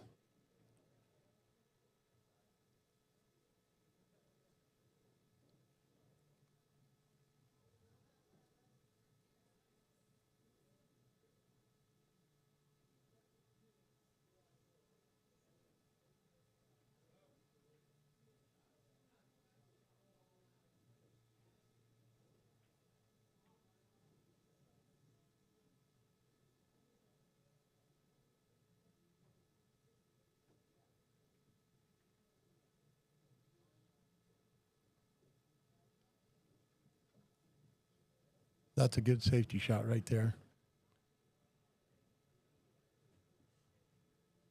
I think he's got the edge of the 5, and he can kind of come down and go underneath the 6 ball here. If he can get the edge of the 5, go down along the rail and get just right under the 6 ball. So if he comes off the side here, run it right down here, and then try and let the cue ball just leak down a little bit. You get right there, makes it a tough shot on everything. John Baca.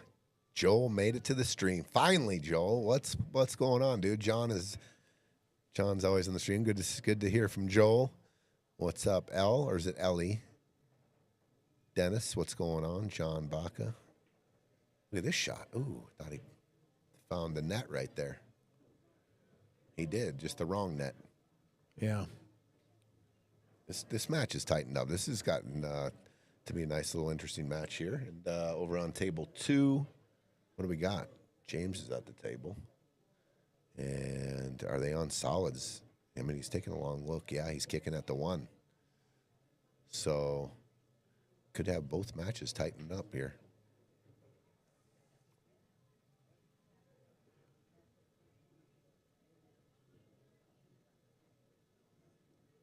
So are you going for the breakout here, Tony, from the combination? Into the 15? Mm-hmm. I love these. You don't have to hit anything but like just dead center ball, right? Yep. Just track it straight across, and you can hit it with speed. I mean, you just got to be a little. Yeah, I mean, you got to be accurate with the combo. It's pretty. I mean, it's pretty. You know, they are separated 3-4 inches, so you do have some accuracy issues right there. Yeah. I don't think that you have to, though. I think that you can just play the combination. I don't think I'm ever shooting the 15 here. No. I like how it's sitting with the 6. I think he's trying to line up. Oh my gosh, he did shoot it. I wasn't ready to take that ball just because it played huge protection on the 6 ball. Right. Huge, and we still got 5-6 soldiers on the table.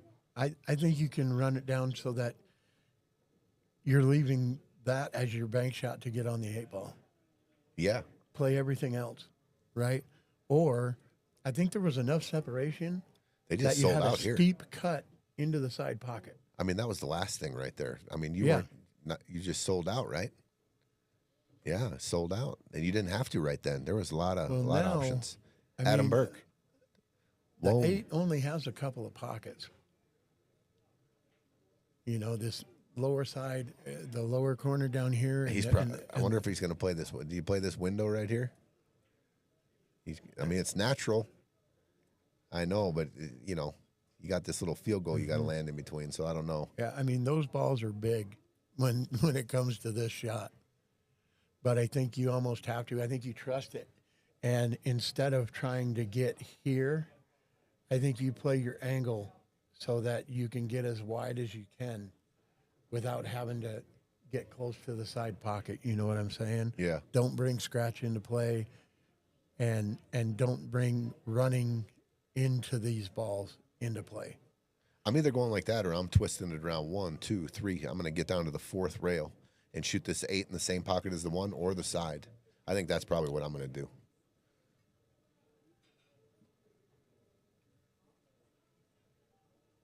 See what he does. Just like this. That's the way I like hitting it. I mean, it's the biggest, less margin of error down there. Even if I like hitting, obviously, you want to come up here just a little bit more. But I like that shot. Yep. It's almost impossible to get hooked, and you're going to have a shot on the 8. I like the way that. He left his, Miguel's got a tough shot here, but he definitely makeable. Meanwhile, Ben and James are going to get out here, and they had another wide open rack over there. This is in the hole. That's a great shot. What a shot.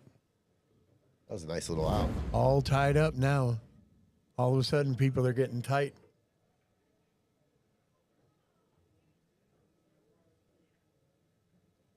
Table 2, we just had a shot. So they kicked, and then Steve and Eugene had a pretty good look, but couldn't get out. So it's 5-2.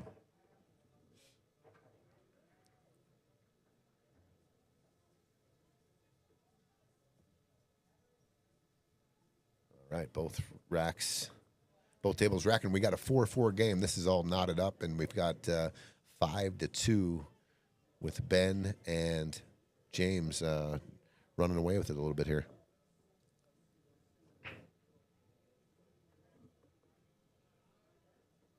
What's going on, Adam Burke? What's happening, Joel? There's Joel. What's up, Juan? Namone, what's up, dude?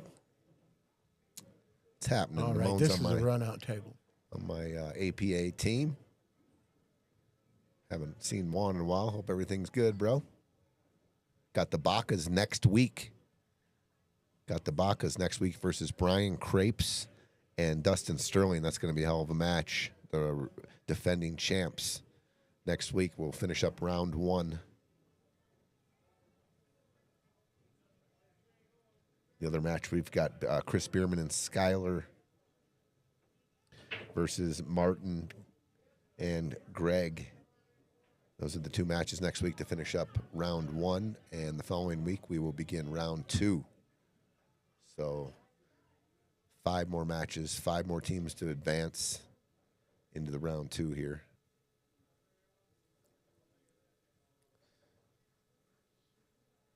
I think my next shot here, if I get a shot, I'm going to take a little time out if I'm Eugene and Steve and go have a little powwow and get on the same page here before it just gets away. I want to have a little couple words with some words of encouragement and maybe some maybe they could clean up some stuff.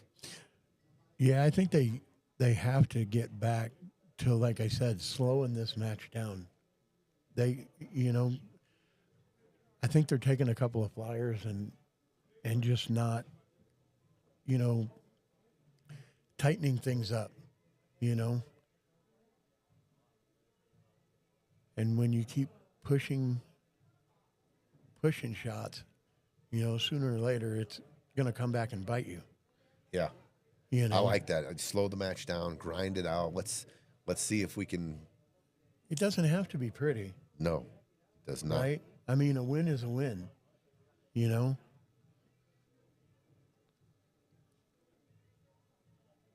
and I mean, I want to play as clean as possible, but sometimes you got to bump balls. Sometimes you just got to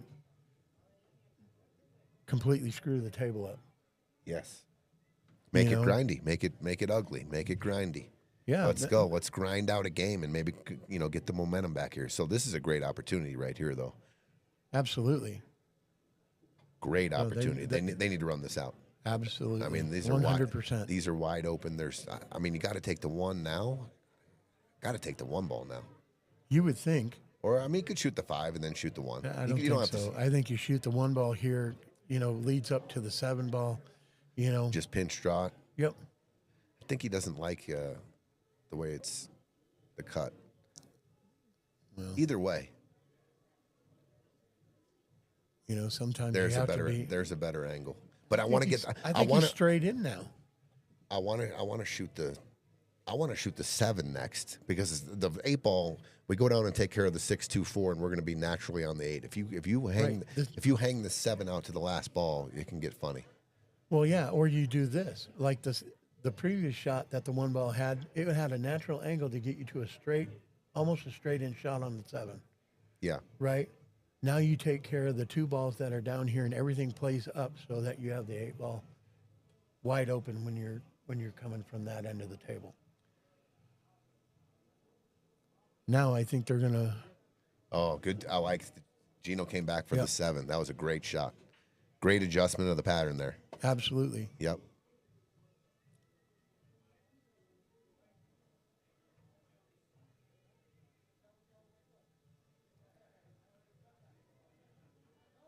Just squeeze draw it so that you come to the center of the table just above the 12 ball.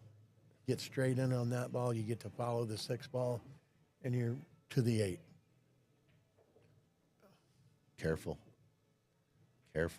It's got a little funny. This is funny now. I mean, you're so close to the rail. You have to jack up if you want to hold it. Otherwise, you roll forward here. You can get steep on the 2. Hopefully, you can bump into the 2. I mean, I don't know if you can from there. You can almost scratch in the side pocket from here. Yeah. Which I don't like, and especially if you're putting a little bit of low on it and you don't catch it good, right? Now you just throw it right to the side pocket. Oh, good shot. That's a great shot. That was an uncomfortable shot, I can tell you that. To get back into shape. This is natural shape now. It's a natural shape shot. You don't have to do anything. Good shot by Steve. Okay. Good adjustments. Good way to get back in.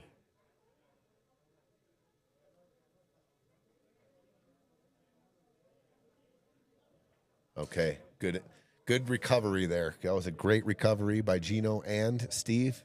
5-3. Absolutely. They got an open table that they didn't have to do anything with.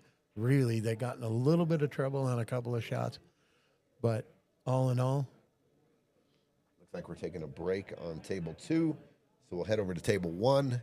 We've got a 4-4 match. They're taking a little break. Look at this, another champion in the house. Look at this guy. Seth. What's going on, dude? What's up, brother? What's happening? Seth, you know Chris Oneski? Champion from Denver, champion from Nebraska. What are you doing in town, bro? Just chilling? Right on. Seth, Craft Chick. In the house. I thought you'd be up in Wyoming. There's a big tournament in Wyoming. What are you doing here? The Valley Team Tournament at the in Cheyenne, at the Red Lion. Oh, that sucks. I did hear that. They didn't get enough teams for the open division. Yeah, that really sucks. I mean, it's hard anymore to get 5 guys that want to take up the whole weekend and, pay their money, weeks in advance and. Sure. And to compete, because if you're going into the open division, you want to, you got to kind of field a team that'll compete. You're not going. You got to be solid. You're not going up there for funsies. That's for sure. I mean. But yeah, we had a team that kind of dissolved here. Just everyone kind of got busy and something happened, and we ended up not going up either. So, dang, that stinks. Luke. Yeah, let's go, Austin. I want a little Eugene and Steve. So if the table's open here, or are they shooting the solids here? Because if they are, you can play this carom off of this 5 to pocket the deuce off of the 13. You can shoot the 3-ball combination. Looks like he's shooting. So they're stripes. Yeah. See, the only thing I don't like about that is that you start making it muddy. You had a pretty easy little. I think I would have just slow rolled it and left my ball right in front of the hole. Mm-hmm. Just made it and just left my ball right in the hole. But he did, he jumbled it up a little bit. 7-ball got tied up just a little.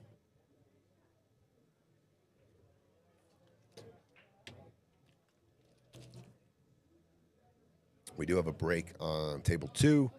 We have a 5-3 lead. Ben and James are 5-3 over Eugene and Steve.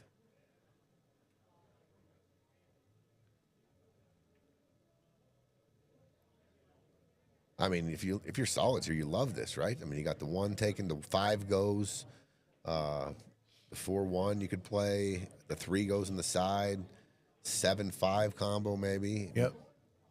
You got options. I mean, you can run this rack if you're solids for sure.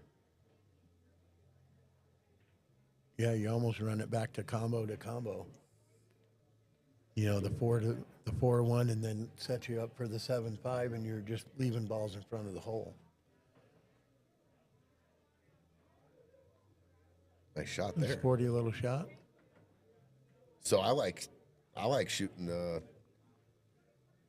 I like actually shooting the 1 ball here and playing shape on the 5 and opening the pocket for the 7. I guess you can play the 7 in the side if you come down for the 5 later, But I just, it opens up everything. If I can just draw this and put the cue ball right here, just a little stun shot here, I'm cutting the 5 in, and I'm taking my cue ball up here, and now I got bing, bing, bing, bing. Yep. And I think he's going to play the 4-1 combination here and kind of set himself up in the same almost kind of thing. That's the thing you got to worry about. Yep. You have to play it to the other side of the 1 ball. Yep. And now that's, and look, they're doubled up on the 7-5. I just didn't like that. Things can go wrong when you're shooting out those little easy combo, easy to make, but you have to control the object ball you're shooting into the combo by which side you're hitting the ball on. You know, we've had it happen to us a million times where we just cut it the wrong way and it drips down to the other rail and you don't have a shot, or it hooks it up. It happens. Absolutely. I'm wondering if he can shoot the 3 up in the corner, give himself a little bit of angle on this 5, and that way he can drag the cue ball across to get to the 4 ball. Ooh, I like to it. get under the 12. I think you there. just follow this out. I don't think you have to draw it. I think you can just follow the 3. That'll create an angle down table from the 5. That's what I'm saying. Shoot the 3 up, you know, give yourself an angle on the 5 to drag from the 5 to the 4. Yeah. And then you're at a little bit of mercy, but I like that to play the run out. I do.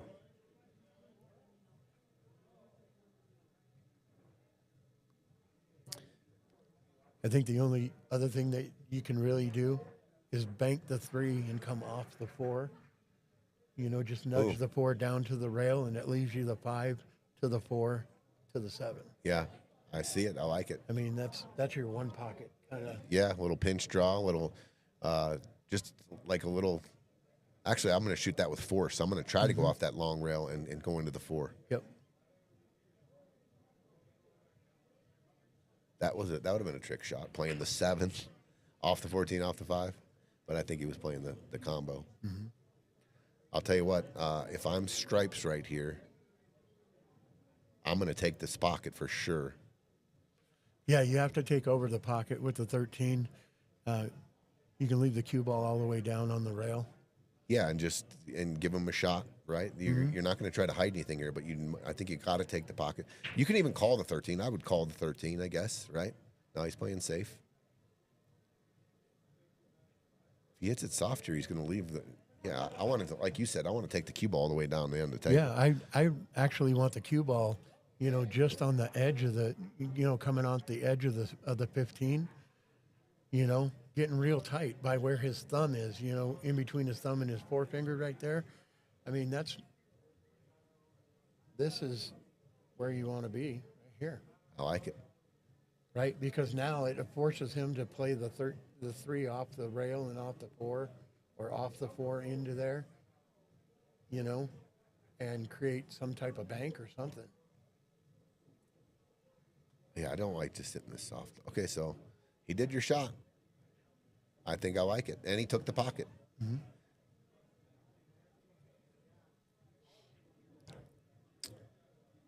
Table 2, they're back from the break. We've got a 5-3 lead. It looks like Ben and James are at the table. We've got a big cluster down table there.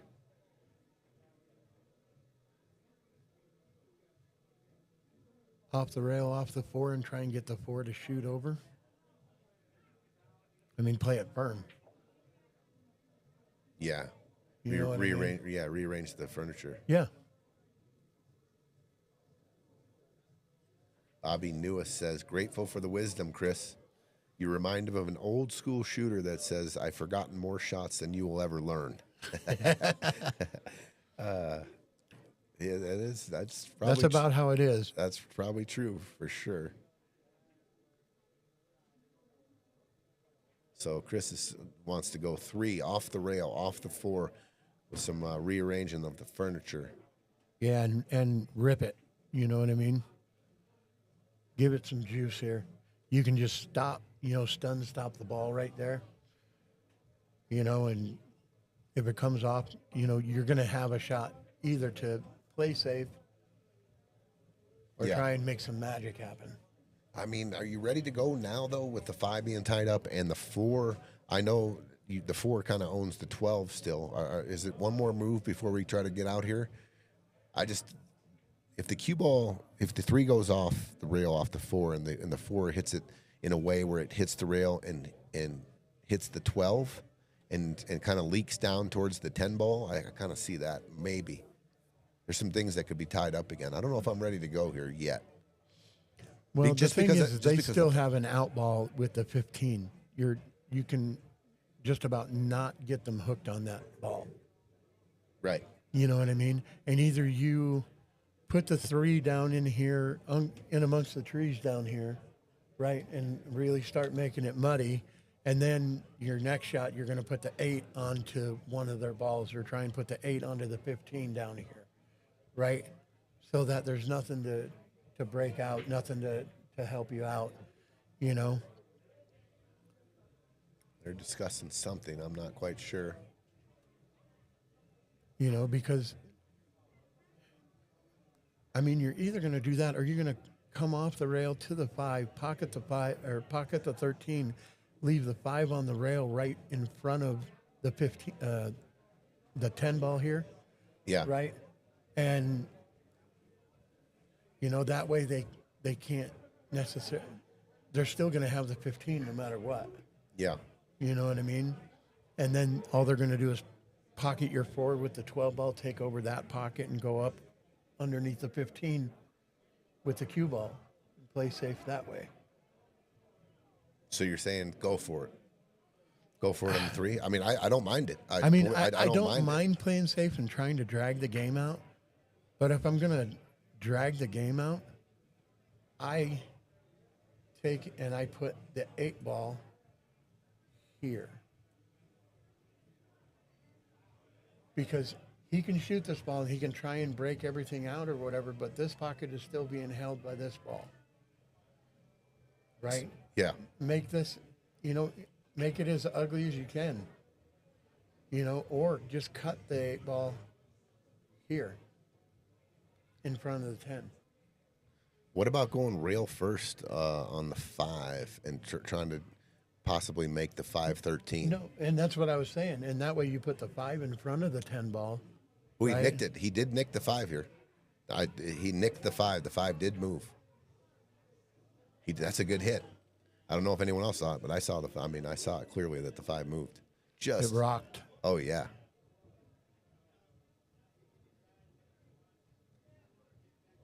Yep, they saw it too. He did move the 4 and the 12. He disturbed it on that shot. Mm-hmm.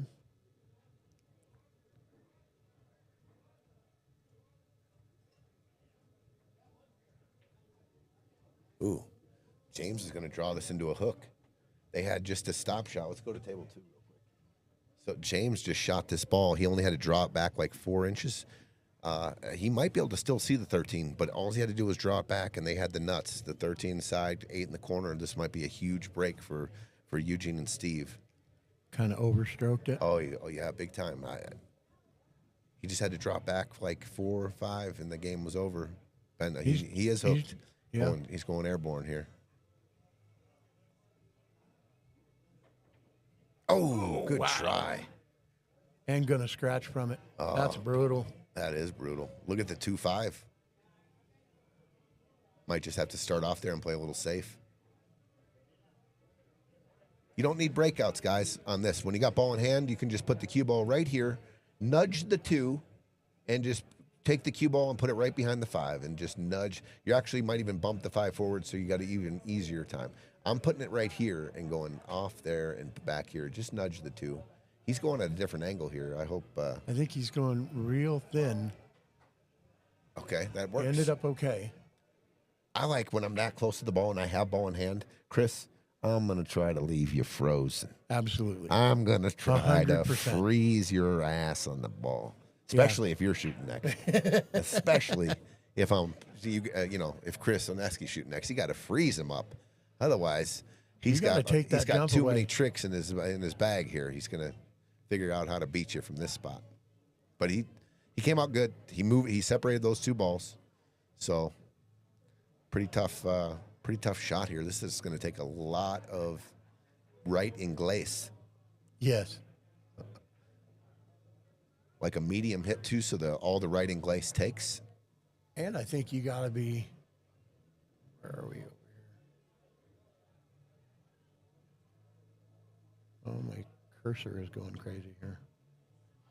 Oh, good hit. That's a great hit. And look at this. Reason? Okay, I thought he was going to take the pocket. Well, he gave him a shot on the 4. They got to just run out here. Just take your time, and run out, get a pattern. Take care of all these balls down table, I think, and then go down and get the 2 and the 5, or just see what the table gives. Oh my God. What was Might that? get lucky, but nope. Oh, that was... He stood up in the middle of the shot. Yeah, and you don't have to hit any balls that hard. You don't... Smooth stroke that. If you're going to come back, if you're going to draw that ball back, you don't need to snap draw. Oh, man, take your time. Just smooth draw it. Yeah, smooth. All the balls are going in smooth here. We got to, take your time. Make sure you're making it. You get treat it punchy like the money ball. Each ball is the money ball when you're running a rack of 8 ball and you got a wide open. Look at this. Wow. He would have been hooked anyways. Maybe a little nerves kicking in all of a sudden in the middle of this match. I think so.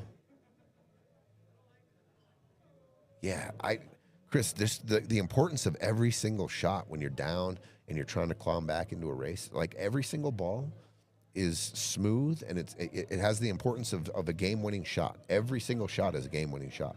So I think if you can get yourself thinking that way. See, he stood up on that ball. Yeah. And, he almost missed that ball, but he didn't get the draw on the ball that he wanted for the 3 ball. You know? So I mean, what are you trying to do here? I think I'm trying to play shape on the 5 ball. I'm going to float down to the 5. And then make the 5-13 and roll behind the 2. Are you going short side? I think he can get to the side over here and shoot the 2, the 5 in the same corner, right? And get yourself on the 4-7. You're out. This is an easy float shot. You don't have to do much. Just cut the ball. See, he's spinning the ball on everything. Well, I'll tell you what. The banks are closed here. If he can realize that the 5 ball tanks the 8 ball bank, so I'm making the 2. Realize that this right here, make this ball, drop the cue ball to right here. This 4 ball sits in front of the bank, and the 5 sits in front of this bank. He can't bank it here, and he can't bank it here. That's my shot. And I take the pocket, and I don't have any more pressure. The only thing that you give him is either a 3-rail kick or a 1-rail kick. Oh, man, he doesn't see it, but the 4 is taking the bank. No, he's going to float back down there. Oh, what a shot. On this shot. That's a great shot. Not a lot of angle to get back for the deuce. But I'll tell you what, he isn't even looking at shooting the 2 on the bottom right here. Yeah, and all he has to do is just roll up on the ball. This is the tunnel vision, and now you got on the 50. Yeah, this is brutal here. I think he's got to shoot it in the bottom right, though. He has to. And pocket speed. I think he can get away with leaving the cue ball right in here somewhere. Just pocket speed, cue ball here. With a little bit of that right-hand English, it should dig into the rail and kind of kill it over there. Big shot here by Eugene. Made it. He hit it good. What a shot. Dude, he killed the cue ball, too. Yep. All right. Steve, hold your nerve. Take your time. And this is Stay down. This is the 8 ball. Yeah. Stay down. Yep. See right here? I think he's supposed to walk around the table twice before he shoots this ball. No, he got down. That was a good shot. Good shot. Wow, so they both fumbled there at the end. I can't believe that Ben missed the 13 back to him. But this wasn't an easy out here. Gino played that short side shape, and then he made a great shot on the 4 ball. Yep. There it is, 5-4. Clawing back in, but it's because mistakes are made.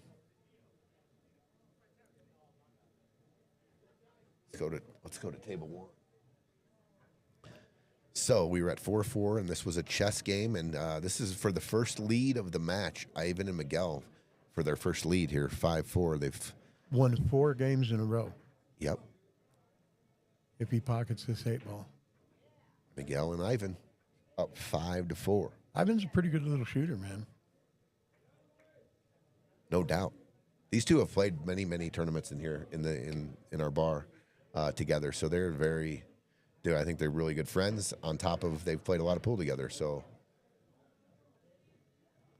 Blake and Run, what's up, dude? What's up?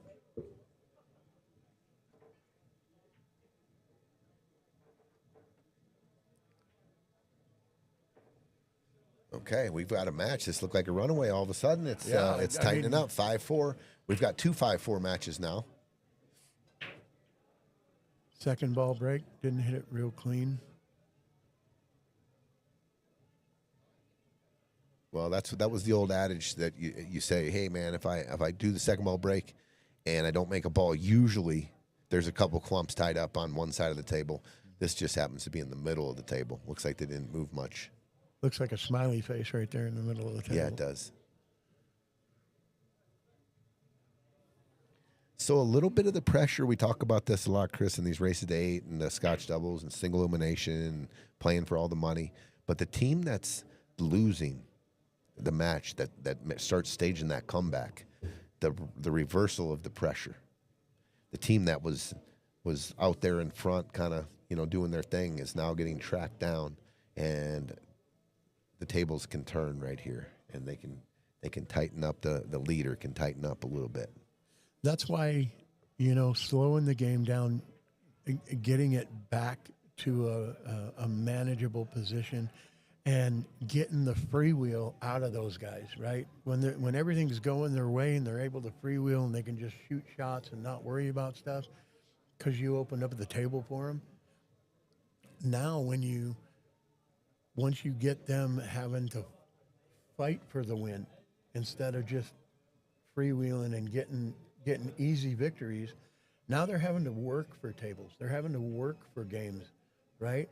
And where they were used to being able to just get up there and just rock and roll, now they have to take a little more time on a shot. And pretty soon that freewheeling guy is normally going to start rushing shots because he was used to playing at a faster speed, and now he gets slowed down, and he doesn't want to be in that slow mode. It's like getting behind the slow guy in the fast lane, right? He just bugs the crap out of you, and you just like, you don't want to be there. Sure. Right? Because I want to get up there, and I want to stroke the ball, and I want to, start running out. Yeah. Great point. Being behind the slow guy when we're in the fast lane. Get the hell out of the way when we're out there, dude. We got places to be. I love it. Good point, though. Great point.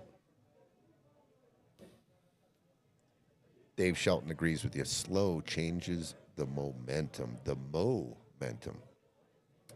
It gives you a chance to claw your way back in, and it makes it to where it gives you a chance while you're in the chair too to like really stabilize your nerves and stabilize like your grind, your new mode. You're in grind mode now, and you kind of lose everything else. You're in the match now.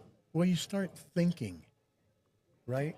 Start using you start doing critical thinking because you're in a critical position, right? So it gets you into that mode that I'm not just getting up there shooting shots. I'm not just getting up there, this shot looks good, I'll just shoot this ball, right? It gets you to the position where you're going, well, this ball will lead me to this ball, which leads me to this lock-up safety.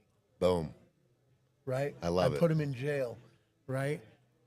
But it gets you to start thinking in a proper way, like smooth stroke that ball and come down and break out the six Look ball. at this, what just happened, Chris. This is beautiful. Yep. 7, get the forward motion on the 3 or a stun on the 3.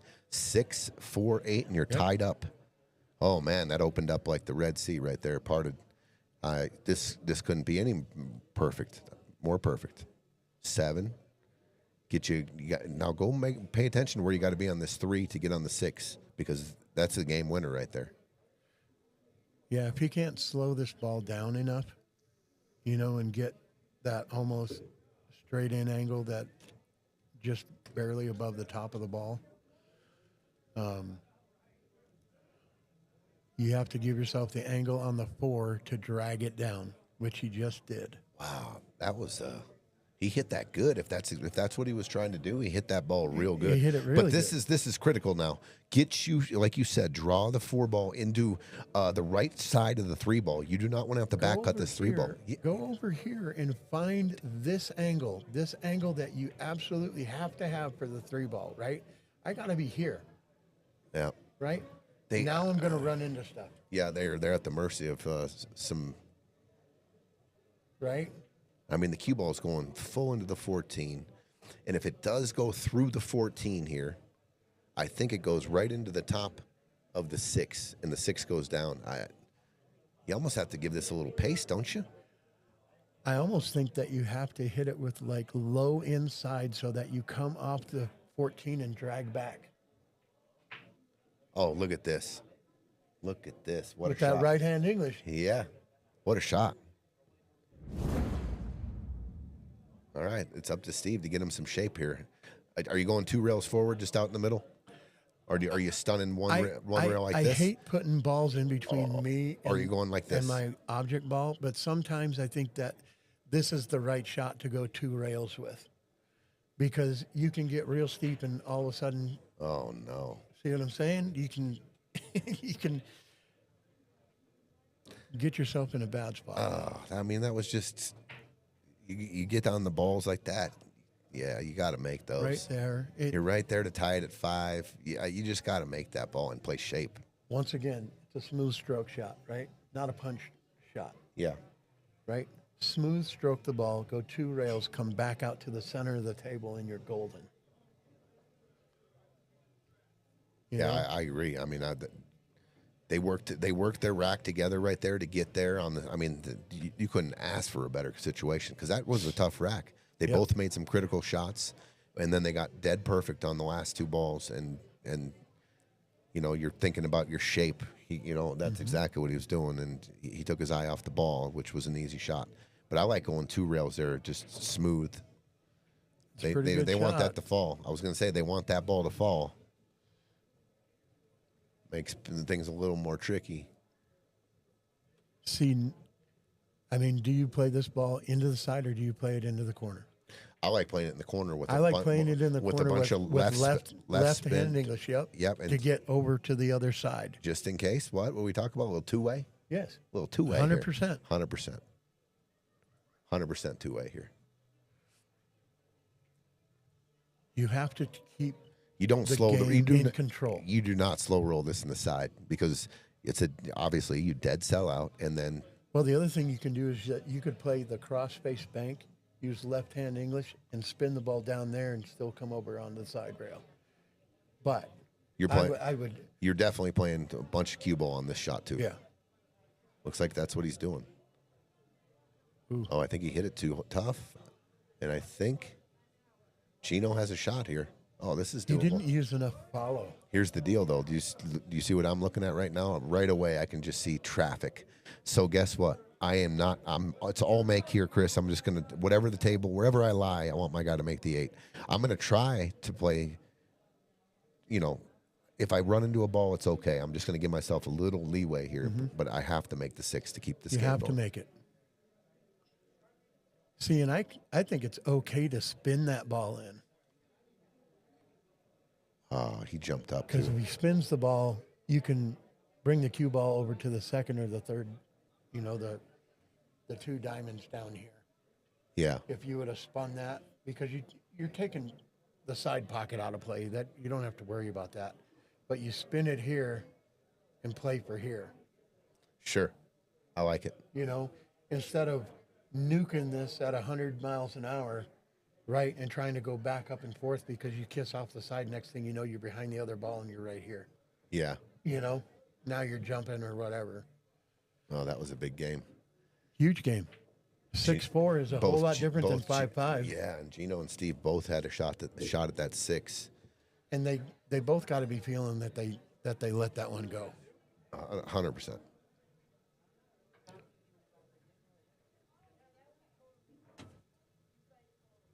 All right, let's go to table 1. What do we got going on here? We've got a 6-4 game on table 2. We've got 5-4 on table 1.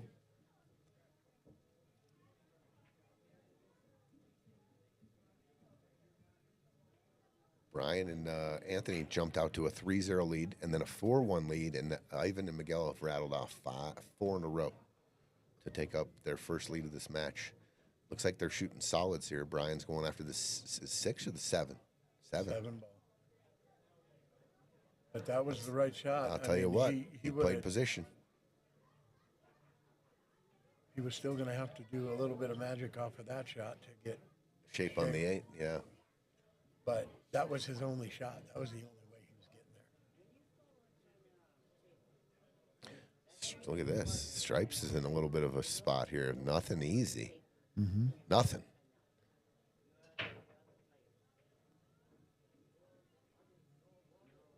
Are you ever trying to shoot the 10-7 combo maybe and trying to? Oh, he's going for the. Yeah, I think that was the shot. You're going to give up the jump, but they tied up the 8 too. Mm-hmm. That was a good little shot.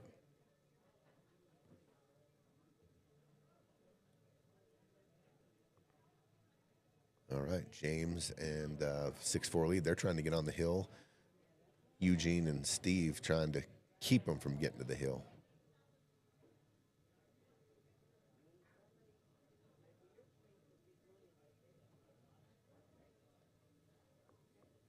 Well, airplane English coming up here.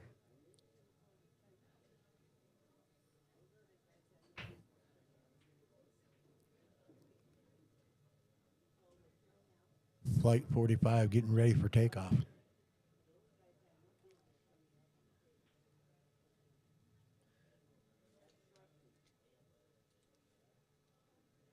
See, and now he's going to dart stroke this ball. And the only problem with dart stroking is that the ball's going to get up really high, really fast, but then it's going to kill energy if he hits the ball full. And leave him. I love his hat. I just saw his hat, dude. Yep. I live on tilt. I need one of those hats.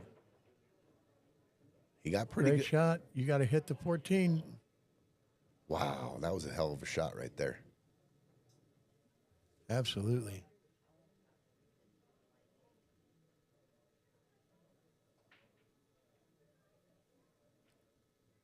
See, but there's one of those rolls, right? That you were freewheeling before. The other team, won 4 in a row. Now you're down 1, right? They play the right shot. You make a hero shot, but now your partner's screwed. And now he's got to try and kick the ball in the side, but then he's not going to have a shot on the 8 ball. Called the roles have changed. The roles have turned on you big time when you got all those things working against you like that.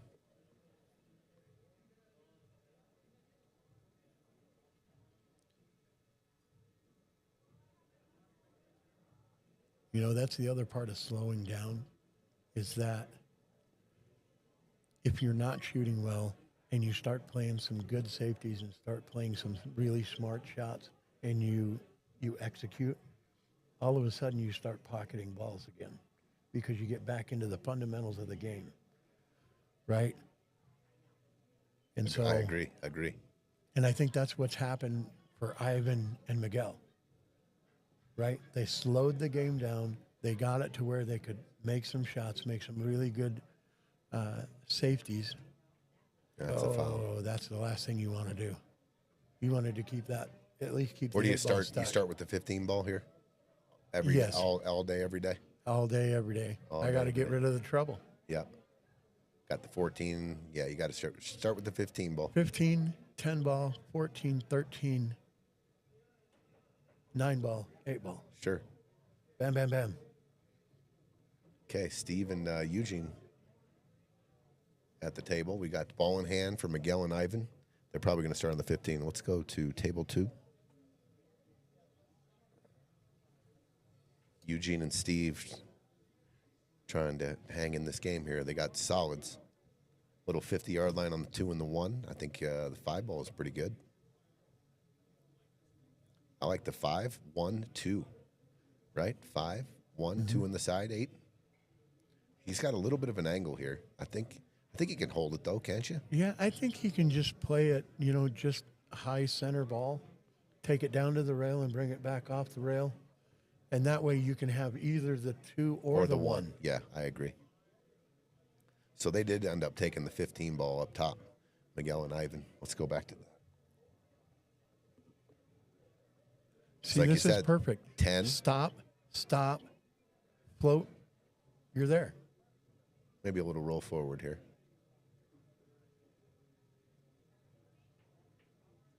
Maybe, but you don't. Wiped You its really feet. don't need it. Sure. Now just roll the. Now just roll it in. Are you ever shooting the? I don't mind shooting the 9 ball here either. I like it's close to the rail. I like to Z it back into position. I don't know if I like slow rolling the 14 here and getting. What if you get like dead straight on the 13 or a little flat? I don't think that you have to necessarily slow roll it. I think you can hit just above center, shoot the ball with, kind of normal speed, and it's just going to go down to the rail and come off the rail and give you an easy angle shot to get back to the 9. I just like leaving the 9 there because it puts me on The 8 easily, the 8 yeah. very, very easily. Right? Well, Gino shot your shot, Chris, and he hit it real good too. He went forward and he got on both balls, but I think you got to shoot the 1 now, and then you're on the 2. Stay down. See, he stayed down there, hit the ball great. I know, but he hits the balls unnecessarily hard. Well, he just hits it too hard. He's got to figure out a little bit more of a pocketing ball See, stroke. I don't like it for that reason right there, because you're overstroking that ball. You called it. You said 14, 13, 9. Smooth, smooth, smooth. I don't have to punch the ball. Oh, good shot. Good out. Good out. They connected on the out. It's 6-5.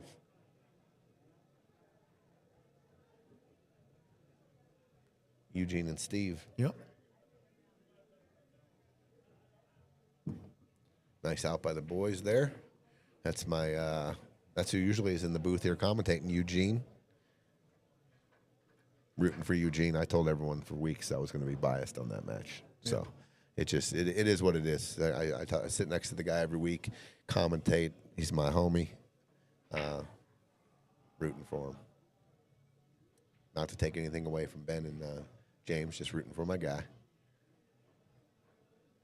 Oh, look at that ball drift a little bit. That's perfect, though. Look at these matches all of a sudden. Earlier you said it looks like we got a couple runaways. We're looking at 5-5 and 6-5. Tighten up. The drama. But for both teams, a little bit of safety Heads up, play. watch outside pocket. A little bit of safety play has been key, critical. And then there's been a couple of mistakes that were made that didn't need to be made. Agree. Here we go. To the break. We've got 6-5. We've got 5-5 on table 1. We've got Eugene and Steve trying to track James and Ben down. And this should have been 6-5, Eugene and Steve. Okay, ball down. 2 balls down. Okay. This is a pretty good little run-out table. Tough, I think. I think both are pretty tough. You got the 11, 12, 15 kind of pinched up a little bit. If you do take solids here, Chris, the 7 could end up being in a little bit of a spot. You got the 1 all the way down table you got to pay attention to. This ain't easy. The pattern here is not easy. No, the pattern is not easy, but I think it is a run-out table. But once again, you still got to shoot the balls, and you got to shoot them in the right order. But I think right here he can float and get the 6 ball up into the corner. Yep, he got Eugene real good here. 6 in the corner. So this is what I'm saying. I think what are you doing with the 7 ball, Chris? I think you have to follow up, all right, and shoot the 1 ball next. And then you're coming down, and then you're going to shoot the 5 and try to break the 7 out perfectly. It's going to be tough, but you can do it. I don't think you have to. Once again, Tony, you can just get your angle on the 5, slide down, shoot the ball in the corner, shoot the 8 ball up into the corner. You're saying slide off the 5 and play this 7 here? Yes. By putting the cue ball right here? Yeah. Whew. Or do you just I would play bet. I underneath would it? bet that you Or could do just- it. or you I just would bet play on you. underneath it. Yeah, I like that better. Because I like that if better. you play underneath it, you can shoot it up in the right-hand corner Yeah, pocket. I like that. If you can get a nudge here, come off this and nudge this ball, I love that. Yeah. Now we're talking. Ooh, Eugene went after. See, now you have to play. No, he's got a shot here. He can play the 7 off the 5 5. into the side pocket. A skinny hit, but look where the cue ball's frozen to a rail. You are going to lose your cue ball here. It's going into this. It's going into the 9-8. Yep. You can definitely get hooked here, but if you're going all out, Yeah, I think that took the 1 ball takes the bank away. For the 7 ball back to the upper right-hand corner pocket. Back down here. yeah. Not sure how much he can see of the 7, but I know it. He can definitely see enough to shoot it off the 5 and the side. But it's almost like it just split in the. I mean, you got to hit it. You got to hit it good. Oh, he fouled it.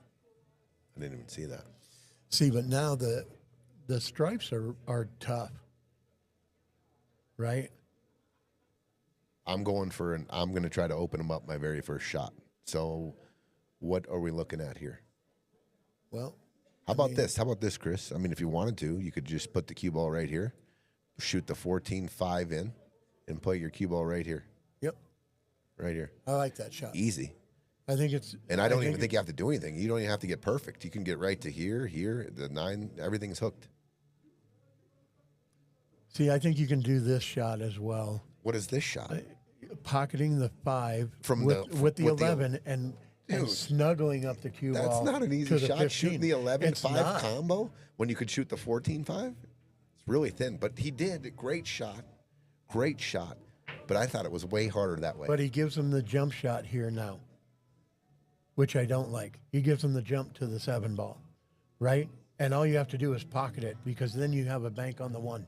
Yep, you can bank the 1, or if it slides into position, you can cut it. Well, he's got his full cue out.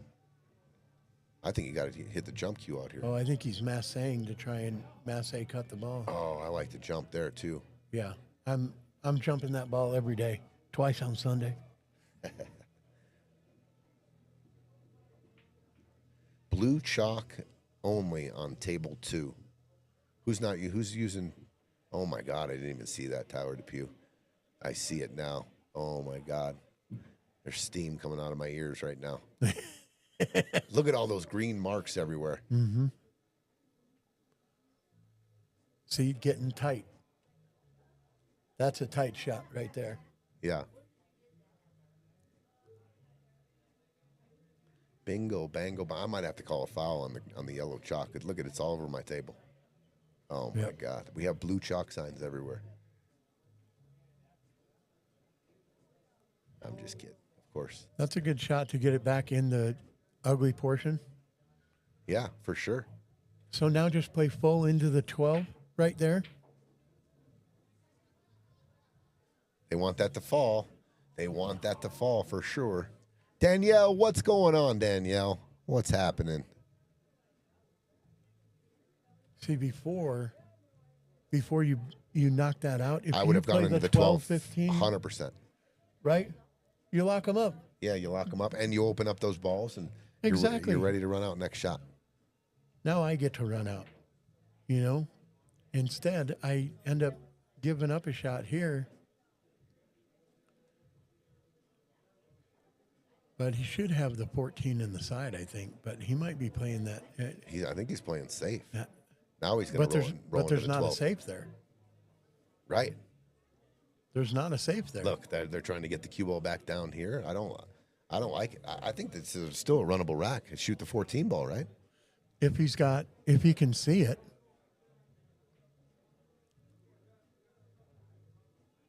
Because otherwise you shoot the 13 up in the corner up there. And float the cue ball down.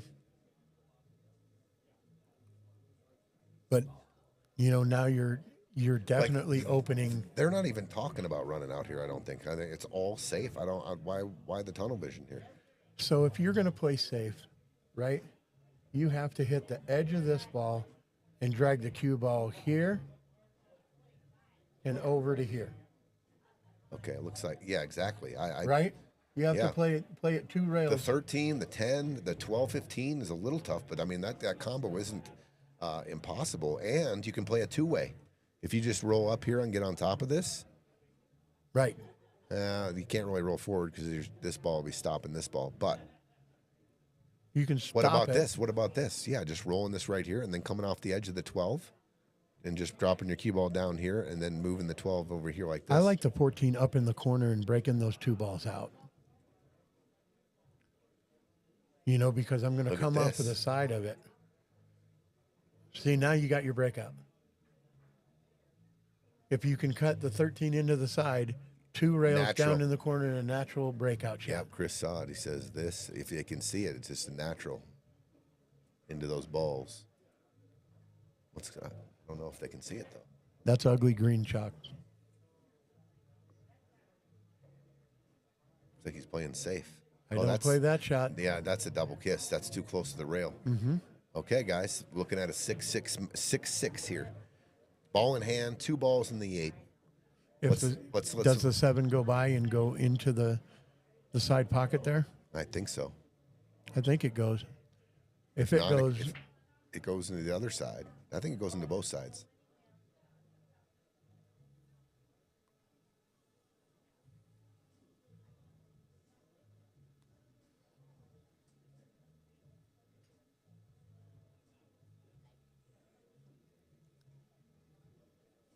Just get it where your partner is not jacked up over the ball. He did. He bumped into the 13s. There's a little angle there, but he's not jacked up. I like the way he hit it, actually. Mm-hmm. I'm gonna roll this in and play this 8 in the bottom right. I ain't trying to hold it, Chris. I'm just gonna shoot this and let the cue ball just try. I don't care if I land in the middle. I'm gonna let my guy make it. Good shot. Good shot, Steve. Perfect. That's perfect. We've got 6-6, and I think we're tied on the other table, I believe. Oh, yeah. We got 2 tied matches.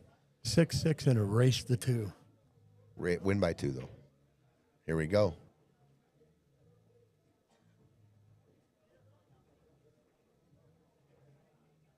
All right. Look at this action we got here all of a sudden, Chris. This is awesome. 5-5, 6-6. Mm-hmm. The heat and the grinding machines, it's ramping up the heat. I love it. You don't forget, this is only round 1, but you're still alive at a $36,000 prize pool, and just there's a lot more pressure than you think out there. It ain't easy out there. That's what Pat likes to say.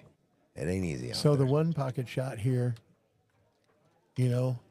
is to play the 1 ball down into that combination right there, and use high left-hand English and pocket the 4. You break that stuff out, and now you're running out. You're shooting your solids right here? I think so. So you cut the 1 ball right here, and you use high left-hand English here, come down here. And you call the 4? And you call the 4. This guy's an animal. Chris Woneski's an animal. Look at this shot. I love it. That's the shot. That's the shot. Oh, my God. I love it. And you take the wind right out of their sails. Not just slow roll down into the 7-12 and leave them tree topped on those balls. Nope. Look at this. Oh, he tried the. Well, they do have the 12 really tied up. Yeah, but the thing is, if you shoot the 10 ball down here in the corner pocket, and you just pocket the 13, it gives you a combination on that ball to go to the inside on the rail first. Wow, you're talking rail about first right here. What you're talking 11, 7, 12 combo? Yes. Stop pocket shot on the 13, and then the 11 ball stays here. Yeah, I got you. And you just float the cue ball down, and guess what? You're out. Just like that. That's why you can't leave that. Gotcha. That's why I was saying you have to play that aggressive shot, because this is easy. Because all of that happens is that this ball you Well, just play. this is you why play I the don't think it 11. is easy. I mean, you do shoot a stop shot right here, so you're shooting this combo from this. There's a lot of distance here, and to be kind of accurate, I know you want to go rail first, boom, hits this, and then 11 sits there, but cue ball is going to be probably on the rail, and they're going to have to execute that. But I would leave that for you to get out. I don't know, but I got what you're saying. But the 11 could end up squirrely down there. I think it could.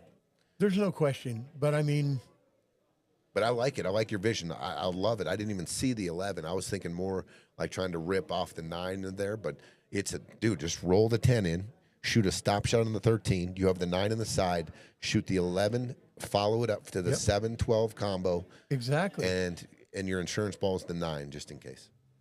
Absolutely. No. Oh my gosh.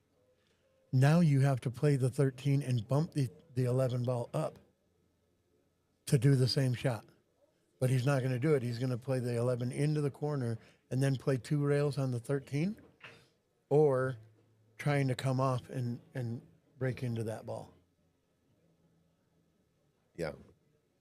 By the way, Miguel has the best shirt on of the night. Dude, he's got his night fight on. It's Homer Simpson fighting Bugs Bunny, dude. And he stayed color coordinated with his partner. It's an amazing shirt. They got the boxing gloves on. Okay, so they were using it, but I like your play way better now, especially leaving this as the last ball. Right, because now if you run into it, right? Well, if you make it, you're probably not going to get hooked. You're on the 8. You shoot this 9. But you could get trapped down there. You could. But you have to go into these balls. You have to make them both to shoot this 8 ball. I think you have to short rail it here to come into that ball. You know what I mean? Yeah. With spin. Like that. And that's the trouble with that shot. Yeah, now they're screwed. So now I'm just going to shoot the 8 back down in there. But he hit it too hard. The cue ball reacted to how hard he hit it before it didn't take the draw. Mm-hmm. You got to put his stroke on that. He thought, a lot of people, well, I don't know what he thought, but he's probably thinking collision, so I got to hit it harder. That's a smooth shot. Yeah. Once again, all you had to do was touch the 7 or the 5. So you didn't need speed there. You needed accuracy. You needed a stroke with a little accuracy coming off on the carom. Yeah. All right, so these guys are pretty much screwed right here for a few innings. So let's go back to table 2. We've got 6-6 here. What do we got here? We got stripes. Oh, no. Oh wow. Oh, my God. That ball just continued to roll up on the 8. Married right up to it. But look at the table. It's ugly. It is. So this is just this hit is really important not to get ball in hand. So just find a hit on the 15 or a kick shot here. You know what I'm saying? Don't worry about anything but about hitting the ball. You've got the 1-9. You've got this jumble down here. You do not. The last thing you want to do is get ball in hand when you've got like a rack like this, because they can figure out the first breakout with a ball in hand angle real easy. So just hit the ball. Yeah, right? Because the only other thing that you're going to do is, once again, you're going to play the 8 over into here, or you're going to play the 8 down into this cluster down here. You know? Good shot, Gino. That's a great shot. Great hit. Great hit. See, and I do the same thing now.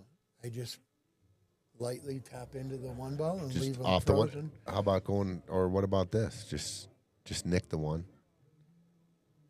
You don't have to. You can just roll straight into it too, right? I like that. Yeah. I just like rolling straight into it because I can hook him on this ball. And even if I travel just a little bit right here, he has nothing. Yeah. Right? Yeah. That's that one part about 1 pocket. You know what I mean? Because 1 pocket teaches you how to hook people even on their own balls. On their own ball, sure. It helps an 8 ball. Yep. Right? And so, I mean, understanding ball position and having pool IQ, that's what it's about, right? When it comes down to games like this, it's all pool IQ at this point. Agree. That's a good subject too. I don't think we've ever touched on pool IQ, but it's like anything else, like any other sport.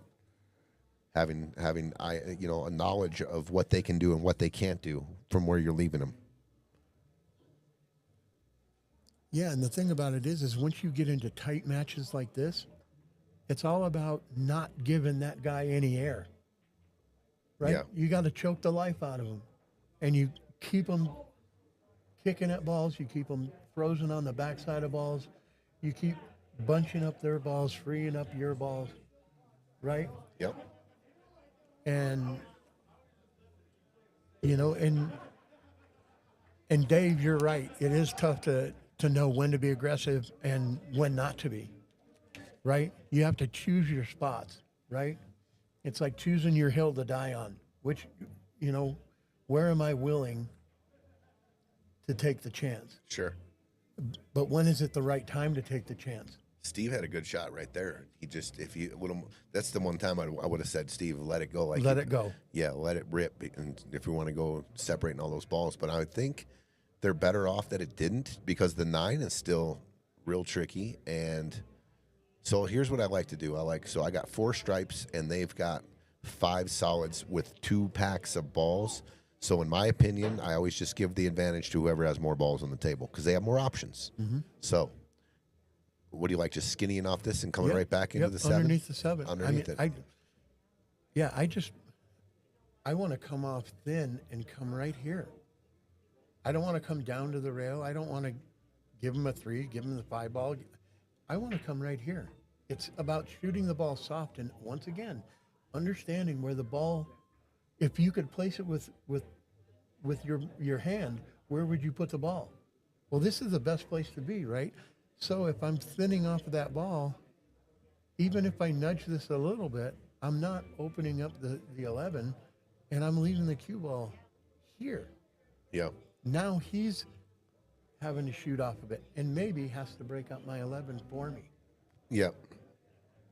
So a couple weeks, I think it was 2 or 3 weeks ago, we had a crazy match with Kiki and Leo against Palm and Joey, and they had a similar situation what's going on table 1 right now, where they had this ball jumbled up. It was literally a 40-inning game, and they were just nicking it, and the other team just kept handing it back, ball in hand, ball in hand, ball in hand. It was the craziest game, and it reminds me, if any of you guys were out there watching, which I'm sure you guys were a couple weeks ago when you saw that, when the 3 ball and the 8 ball were left. It was one of the best games. I loved it. I thought it was crazy, but this is turning out to be kind of like that. Good shot by Steve. A little closer to your spot now, Chris. Yep. He got a little closer to your spot. He hooked. The only ball he can really see is the 7 here. He might be able to skinny the 3, but I think he can skinny the 3. You're forcing him to shoot the 7. Don't you? And if he skinnies the 3, how about leaving the cue ball right here? Like trying to get right What's he doing? Kick. Okay. I'll tell you what he did. The 11, he opened up everything for solids now. Yeah. Stripe's got to be careful here. Oh, don't take your ball off that. All right, just real quick, what do you like here? You like bringing it down table? You like coming off the 12 here and just the cue ball down here like this and just on the end rail, and we'll start. Go ahead and give them their shot from there? Yeah, well, the only thing about putting it all the way there is it gives him a shot on the 6 that he can come down into this ball. That's fine. But it forces their hand. The one is still stuck. Yeah. And I was going to put the 12 I was going to put the 12 down on the rail there, maybe for a breakout too. So I was going to move the 12. Yep. The 12 comes down here and comes right here. Then it's an easy breakout. I mean, you're also, if you go down there and they can also play safe off the 5 and put you behind the 8 the next shot too. Yeah, I might come back and might just put him right back here in this same position. Right? That's what he was trying to do. But then it gets really skinny right there, because if I get here, then I give him the 6 ball. If I don't get there, now he's got the 3 ball and can bank the 3 ball down and bring the cue ball here. Yeah. This is a great game right here. Look at, I mean, this is There's so many facets, right? So many different things. Yeah, that this has turned into a straight chess match. When is it going to be time for aggression? These are the kind of games I like to lay. You start landing on, maybe you can pocket their ball with your ball and kind of stuff, and taking and regaining the advantage. Well, look, if they're the solids, then he can play the 5, and they're out. They're out. How are they out? Play the 5 and they're out. Play the 5 if he can keep the cue ball here. Okay.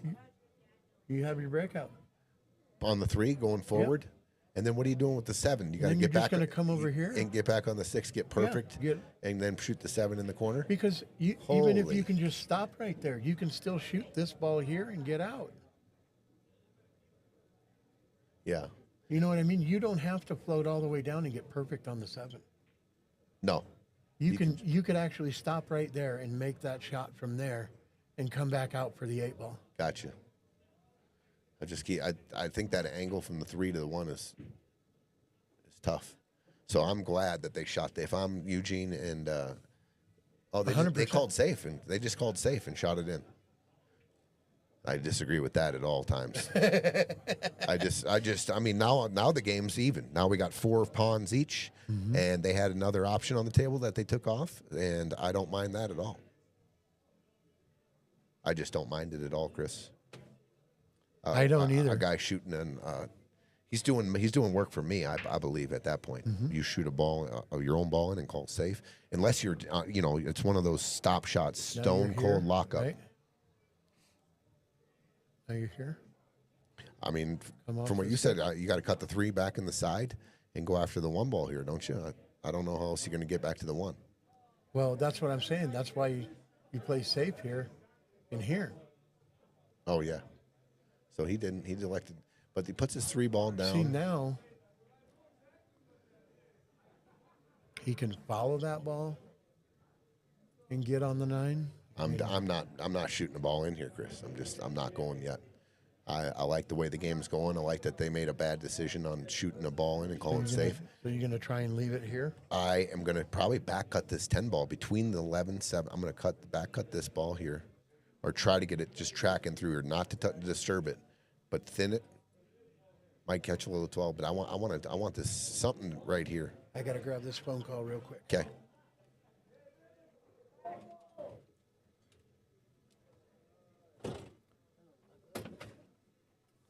All right, Chris just stepped out for a sec. I love it, like when we have different views on some outs. I look at these people. They probably look at me like I'm crazy, but I just was like, you got to be kidding me. Oh, then we're out on a rack that I might have 50 tries to get out, and from where that cue ball was at that point, and not get out one of them. What's up, Andy? Andy Blood, my man. What's happening, dude? Miss you, dude. I got to get up to Grand Junction. That's a good shot. Really good shot right there. Nice shot. That's all right. Everyone's kind of showing their hand here. No one's going for anything. So just same thing. Return safety. And just do not scratch. Last thing you do is give up ball in hand in a game like this. Look at what's going on the other table here.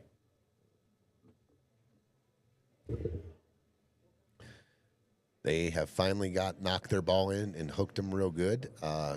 We might have some fireworks here on this 8 ball. Miguel. How about the reverse? The reverse. It's the reverse 4-railer.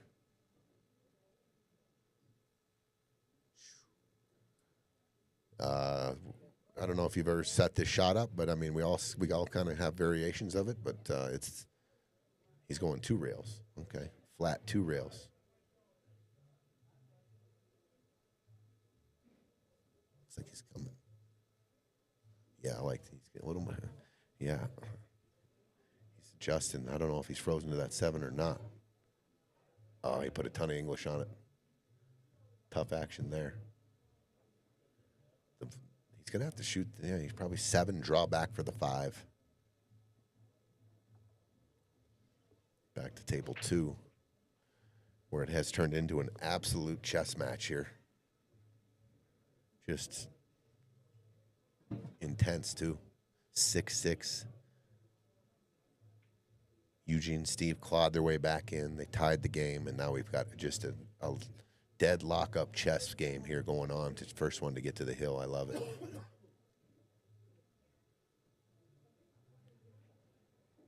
Nobody giving up. Nobody wanting to shoot the balls. But I think the balls are open now. I think Ben can go now. The 3, you can shoot you get on the 6 here. Like Chris was saying earlier, the 7 you can go. 7 goes from pretty much 3 or 4 or 5, 6 different angles there. And you want to be cutting it and coming off the the end rail and getting back out for the 1. Yeah, I think they're in run-out mode here. I would say so.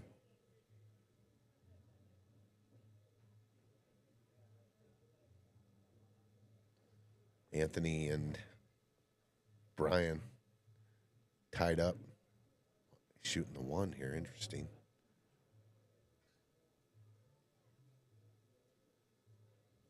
Good shot. Oh, and he got perfect. Pretty good there. He did get a little on the wrong side of the ball, I guess. I mean, they're both really close to the rail. You might be going forward here looking for a bump. Yeah, this just got tricky.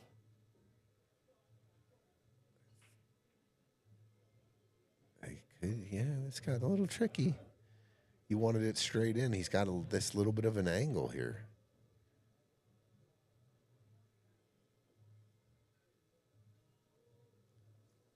Ben's trying to figure out how or which ball to run into. If he can catch the 7, that's ideal. You just don't disturb the 11. You roll forward. You clip the 7. The 7 cuts down to the rail and the cue ball, and you have natural shape. If you run into the 11, it could get a little tricky because it wants to bump the 7 straight down with the cue ball.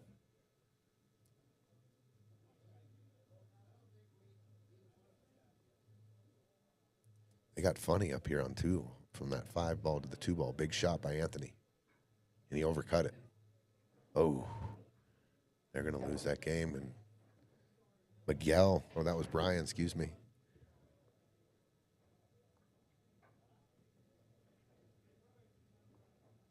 Miguel and Ivan up 6-5 on table 1. So there's the good little timeout here. It got a little funnier because of the contact point. Which ball you contact. I think if you go into it and you hit the 11, what happens? The 11 pushes the 7 to the rail, depending on how hard you hit it.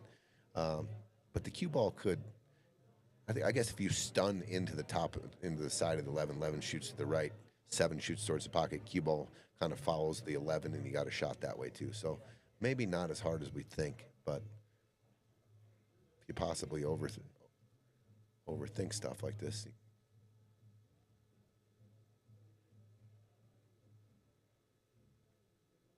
Oh, and he got tentative and he hit it easy. It was just tricky. It was always going to be tricky.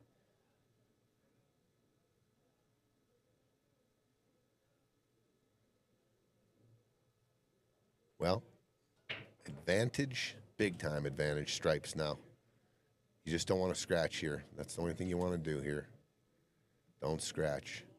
Don't scratch. Okay, good shot. All right, Chris is back. We've got 6-5. Ivan and Miguel ended up winning that game with their stripe tied up. They got funny shape on their last ball. They had the out, but they got funny on their last ball, and they missed it. So we've got 6-5, top screen, and then here we've got just an absolute barn burner going on here. A huge chess match that turns now in the favor of stripes with the 7-ball hooked real nicely here. Eugene and Steve. This is a tough spot right here. Oh, yeah. I think I'm going. I just don't want to give up ball in hand, so I'm probably going to swerve. I'm just going to come under and one kick it like this. Agreed. Just don't want to give up ball in hand. Like that? Yep. And now he's going to put balls in front of every hole. That's a tough spot right there. If the 11 goes, I'm shooting the 12. Yep. Follow it down. either follow. Okay, I like just leaving it right here and then just doing this thing, like this, whatever. Sure. I just don't want the angle to be too shallow that all of a sudden they're scooting into the corner and trying to get there. If I like coming down so that I can play one rail off the side and go down table because I have the 10 ball over there. Because I want Sure. to shoot the 9 as my last ball. I mean, yeah, 9 or the 10, either one. Either, I but just, ideally the 9 I like ball. just starting off with a stop shot. I mean, you follow through or follow. You follow just right to here, and then you got a natural, right? Yep. Don't overthink it. Just execute it and get it out. You don't start putting anything unnatural on the ball. I like playing it naturally from here. I mean, Each to me, ball that leads is to the natural. other. To me, I like a stop. Like just right here is natural too. That's just enough angle to stun. Right. I like that, or even hit it flat. But I like yours too. I mean, I guess just don't get dead straight in, and you can if you go forward and you get straight in. But that's perfect, right? That's Chris's shot. And just make sure you get enough English now. So this is a little thin, but you got to make sure you hit this rail here, Yes. and not the side pocket or anything like that. Like 1 o'clock. Good shot, Steve. Boom. And that's why I'm saying it's just natural to natural to natural. Yep. And then you said You know, 10, and 9, 8. I like your shot too, being able to drive the ball down to the rail and come back out. Yeah. You know what I mean? I think they executed your out perfectly. You said 9 ball last. You got the 8 in the side. Oh, And what's now he you doing just here? he He doesn't need follow to do the ball. Yeah, just follow it nice and smooth. And you're just going to go into this rail and then right here. And maybe you might Yeah. get a little angle on the 8, but just smooth. But that's okay. Smooth. You don't have you got to get out of this thing of being perfect for your partner. Well, and you see And he you jumped gotta up get off again. the Like, rail. stay down and put a stroke on it, right? Yeah. You gotta stay down and put that extra little, get the cue ball traveling off the rail. This isn't easy. But he's at no danger because he can shoot the ball softly. Good and shot. still Good out leave by it. the boys there. Good out, Steve. Good out, Eugene. First lead of the match.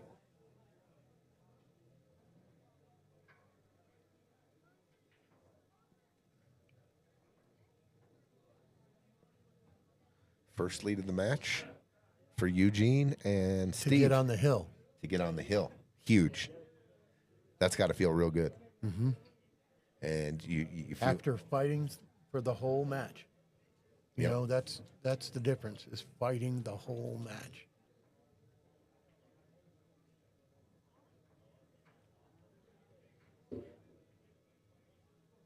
Oh, nice shot. What a great shot. Should we give him some fire?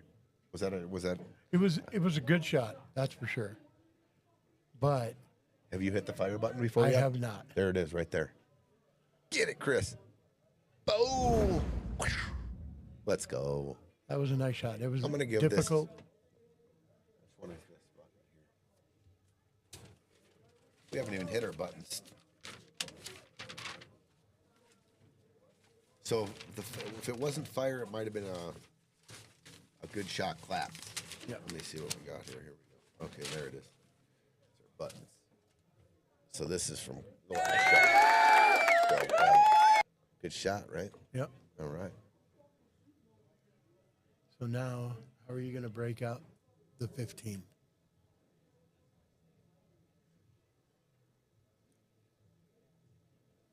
Are you going to try and come off the 13, get Yeah. underneath right here That's what I see. in the 12 ball?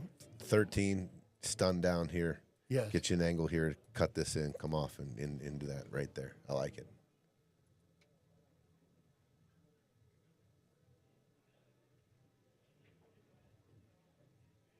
Pretty good. Too steep. Oh, okay. I think perfect. I think he's okay here. It's pretty close. I think you're going to come into the 8 ball.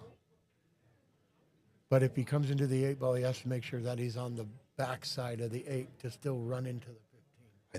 I think you can overcut this a little bit and hit the skinny side of the pocket and go right into the 15. Yep. Good shot. He got shape on the 11. We'll pinch draw out on the 15. We're looking at a tie game here, too, all of a sudden. That was a nice little shot right there. Yeah, it was. It almost looked like he was too steep, but, you know, he was able to overcut it, like you said, and make the ball come straight off and into the ball. Trust your stroke shot and hit it smooth. Yep. Right? Dude, he can pinch draw this to the first diamond below the side pocket. Yeah, easy. Right there, you can draw it right into there. I mean, and it's okay if you come here. Sure. You know, it's okay if you come down to I the think second if you diamond. wanted to, I could scratch in the other side pocket right here. Right. So But that's you. And you. And you. I'm just saying, like, I don't know what they were kind of looking at going forward here. I'm like, dude, just draw the ball. Just draw the ball. Make the ball, draw it. Draw it to the rail. Smooth, soft, and a good stroke, and it'll just pinch right over. Meanwhile, Eugene and Steve shooting solids on a possible closeout game, and he was trying to get to 7, I think, right there. We'll shoot over there in a minute here.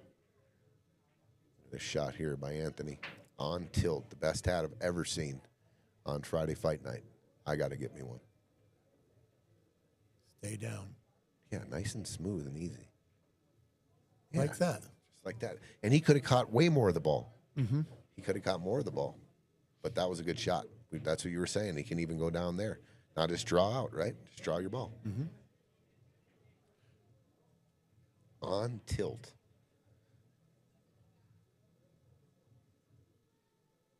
Stay down, smooth stroke this ball. That's why you have to use that long, drawn-out stroke. Yep. Not the punchy stroke. Yeah, don't Just- stop at the cue ball, That's right. right? Drive through the cue ball, but take a long, slow stroke. That way it hits the ball smooth and just draws back smooth. And what happens when you hit it smooth like that? You can wiggle it in off the rail. You don't have to hit it perfect, and you can still go. But when you add speed and a little, and you punch it like that. Well, that object ball starts to skid, right?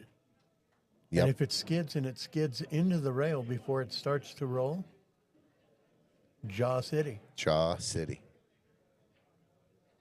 Let's go to the closeout game.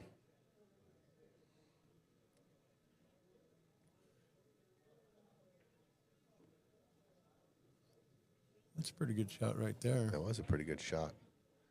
7-6 Eugene Steve. Looks like Stripes has a good advantage here on this game. I don't know if the 4 I don't think the 4 has a pocket.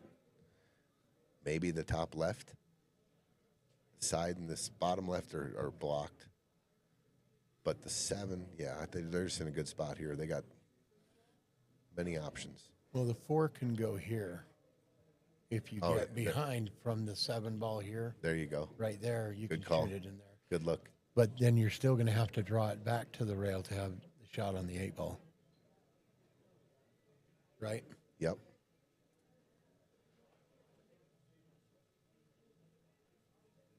I guess it's just pattern selection here. I mean, you could get funny on the 10-12 a little bit if you don't take the 12 first and you have to take the 10. The 10 goes down into the corner pocket. Oh, okay. Or Yes. the 12, whatever it is. 12 in the side and then 10 up in the corner. Yep. And you just play it clean to clean. Yep. I see it. Don't have to touch anything. Yeah. And all you do is get, a stop shot on the 14 right here. Stop shot on the 14. The game is over. And he hit it good. They got a little bit of an angle. Started to drift. It's all right. But shooting balls in the side in tight quarters and knowing how to stop it and stun it and maybe draw an inch can get a little dicey, especially with the pressure on.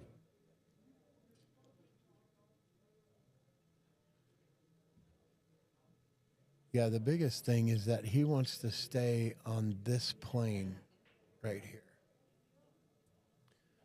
You know what I mean? That way he gets that straight in shot to the side. Look at this. Look at this. Oh. Bam, can I call it or can't I call it? Right on your line, Chris. Right? Okay, this is where I said execution is huge here now. People's strokes sometimes just do some funny things in this spot like this. But it looks like he's solid.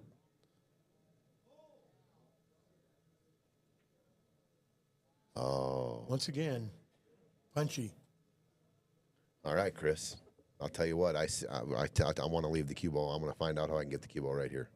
Or right about from here to right here in this area right here. So I'm coming, nicking off the 4 with some right draw. I'm coming down like this. That's where that's the shot. And I believe that I can cut it where I'm not going to hit the 7 or the 12.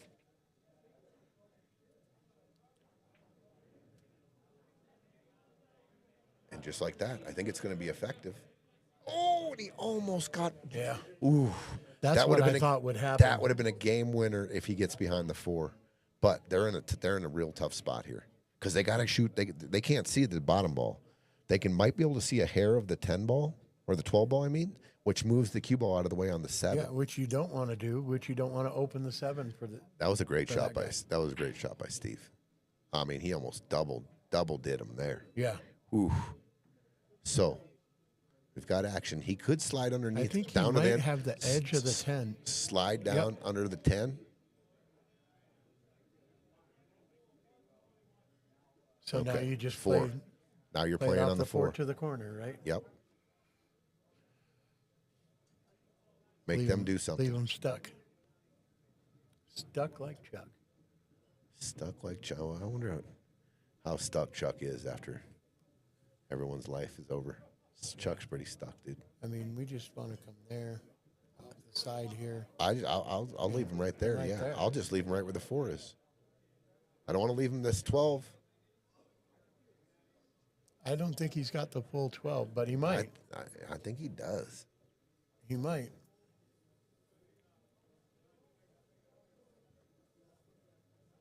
Pressure here. You're frozen. The cue ball, it's not bad. It's frozen. This isn't the anything easiest else, shot. he does have the shot to the side pocket. Yeah. But he's going to run into the 8 ball or whatever. But I think he runs into the 8 ball either way. If he misses and he runs into the 8 ball, he might leave the cue ball like here. He's got to hit it pretty soft to leave it right there. Yep. This is very difficult. Yeah, I think he's got to shoot here. But if he's shooting the full ball to here, then that shot comes into play. Boom. You know what I mean? A lot of pressure here. He wants to Tons run of into pressure. the full face Here we of the go. ball to shoot it in the side pocket. A lot of pressure on this shot. I think you shoot it easy either way because you're kind of feeling like like you said, if it hits the 8, you want the cue ball down on the end rail here.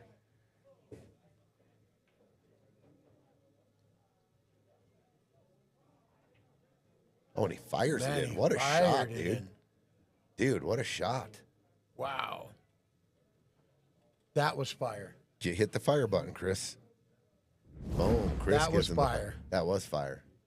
And Now you got to come around 3 rails. Boom, boom, boom. yeah, this is not easy. This is not easy.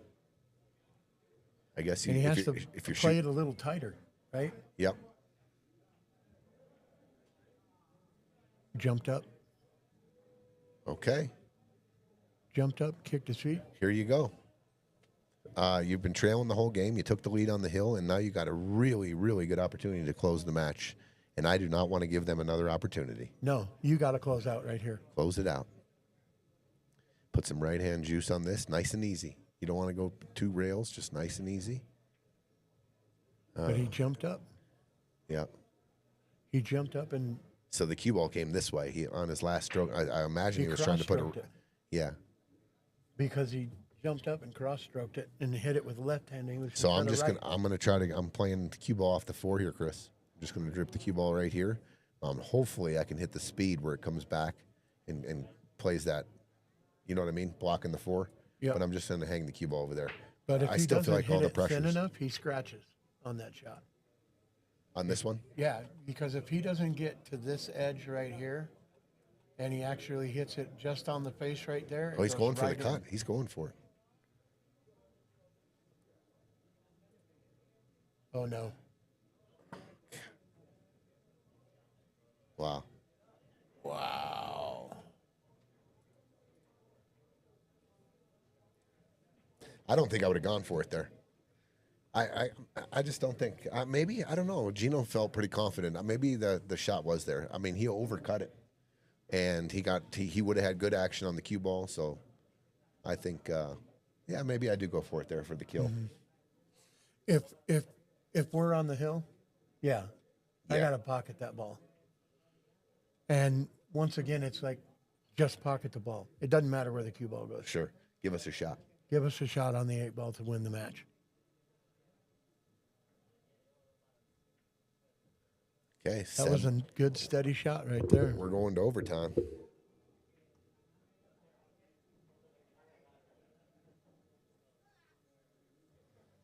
Back to a race to 2. Yep. Now we're playing 2 ahead for the cash. 2 ahead for the cash. Oh, my God. Anthony came up before the match, too. He goes, you want to double or nothing on if any games go overtime tonight? Because I'm down 20 to him a couple weeks ago. I said, I'll bet you one of the matches goes to overtime. And then he was on the chat, and he said, okay. So he comes up to me tonight, and he says, hey, you want to do 20 on same bet that we had? And I knit it out. I said, well, there's only 3 matches tonight instead of 4. He goes, oh, okay. So I didn't bet the 20, so I'm stuck 20. What a nit. What a nit I am.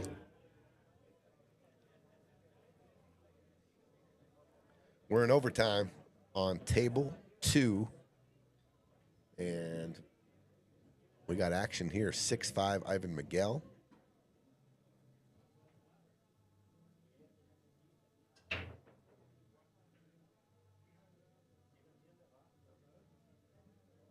Dry break. Big break by Ben. Ben's breaking the balls really good, but did come up dry that time.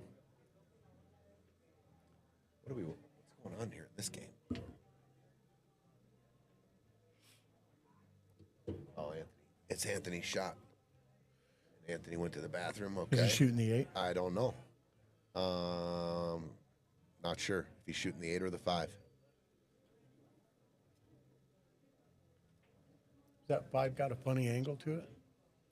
I don't think so.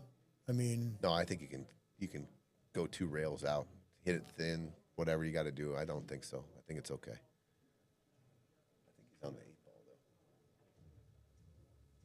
though. Yeah, he's on the 8.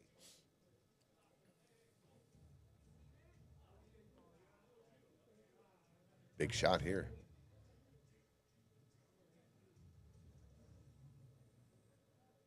To tie it at 6. We've got 7-7. We're in overtime on table 2, and this is to take it to 6-6. It either goes 6-6 or 7-5, and you put them on the hill. See if Anthony can clutch up here.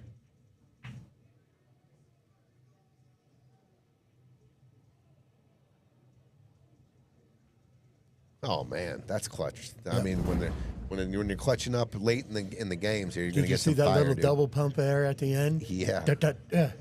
Yep. Nice shot by Anthony right there. Tied it up 6-6. The rail's getting their money's worth right now. Oh my God, for sure. Early on, it didn't look like the rail was going to have much action there. Nope. But the rail's getting their money worth now. Could be 2 overtime matches, and it looks like the match on deck tonight's going to have to wait for one of these tables to open. Kevin Palmer and Julien Ortega versus Dan Price and Chris Marye on deck, so don't go away. We've got one match here in overtime, and the other one looks like it's heading that way. 6-6 on table 1. Boy, they got a chance to get out here. For sure.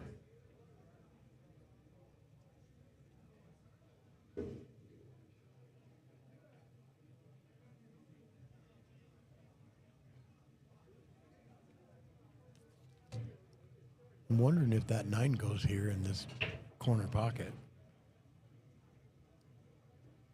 I think it does. Are they solids or stripes? They're looking. They got to be stripes. I think right? they're stripes.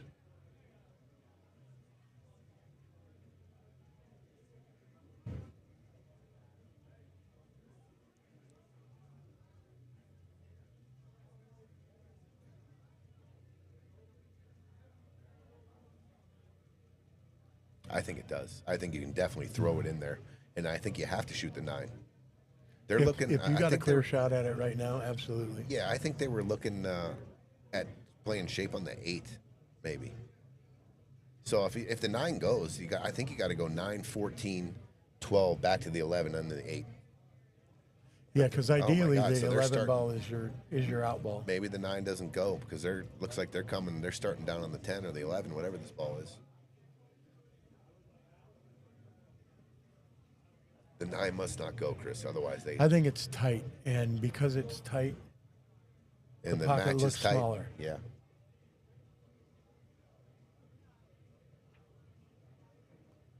Gino get there? Gonna get there barely, I think. He got there. Yep.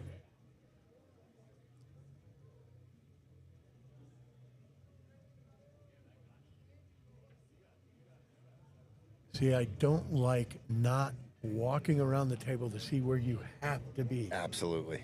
I was just gonna say something like that. Walk around. Take your time and walk around and detail in 8-ball especially.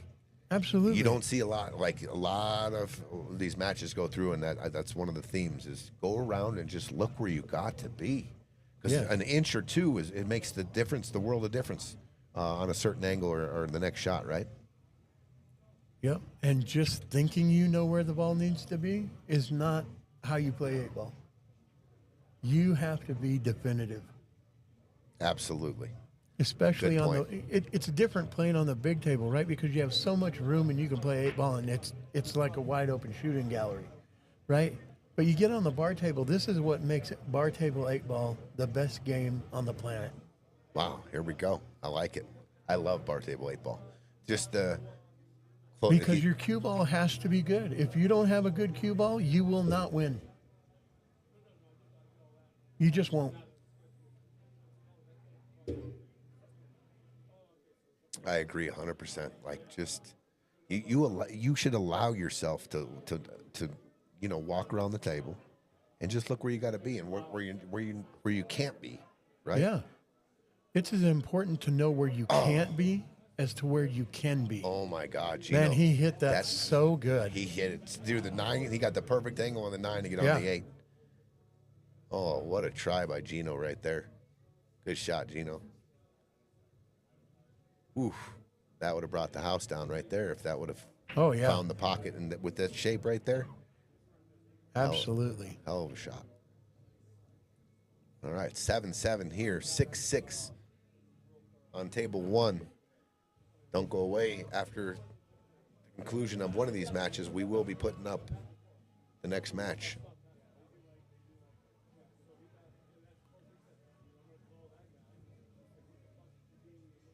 See, and I always watch people shoot, and I watch their practice strokes, and then I watch them shoot the ball. And every person that I see that just kind of goes back and forward into the shot, I'm like, you need that marked hesitation in the back of your stroke. You have to have it. You have to stop and pop. You have to stop so that all the energy stops, and then the energy goes forward. That's how you hit balls smooth. That's how you hit through balls. Good point. But without a marked hesitation in your backswing, you're jerky. You're always jerky. You're never going to be smooth. If you watch Efren, everybody says, well, Efren does it. And no, he doesn't. If you watch Efren, those last 2 strokes where he goes up and down, boom. Right, but when he gets to his backstroke, it's here and smooth as butter. Yep.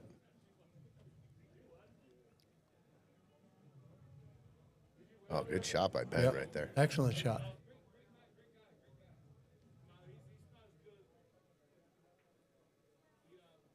You watch every great player, there's a marked hesitation in their stroke. Every great player.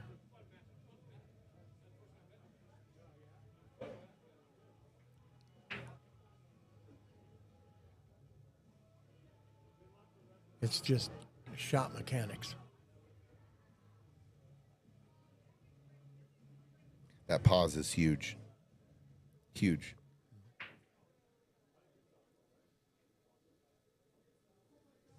I don't I like this shot. Oh, he got lucky. He tied up the ball. He tied up a ball.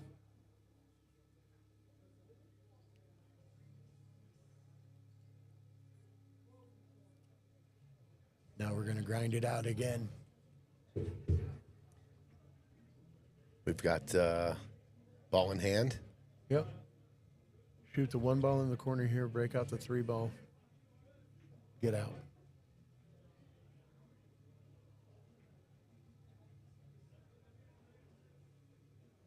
That's not bad, but you give them a swing at it.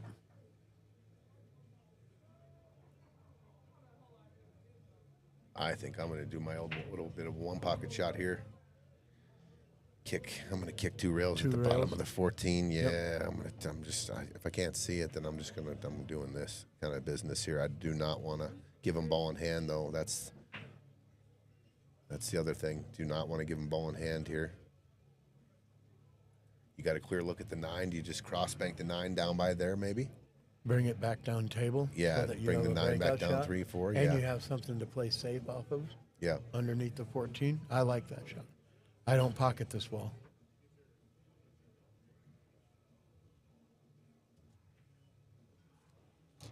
I like the decision to bring the 9 back down. I mean, I just would have never shot the 9. So good decision. Now they'll probably just nick off the back of the 4 here. Mm-hmm. That's the easiest safety on the block right now. Just nick the 4. Yep. Yep. Try to get ball in hand. Your other balls are open, and what are you going to do with ball in hand? You're going to open up the 3-14, and then you're going to try to run out. Yeah. No hero shots. No. You don't need a hero shot right here. You need the thin safety off the 4 ball. Let them kick at balls. Once again, don't give them air, right? Don't give them air. And you already got the 14 checkmated here pretty good. You know what I mean? Like, let's try to get ball in hand now. And you got a real easy opportunity to do it, too, right here off the 4. Yep. Yeah, he found it.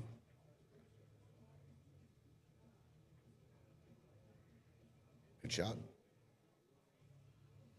I'm a different. I totally knit off the 4. Like, barely touch it and just keep it real close to it. I want him kicking backwards there for one thing. Like that, he's going to have to kick backwards on my shot or your shot. Yep.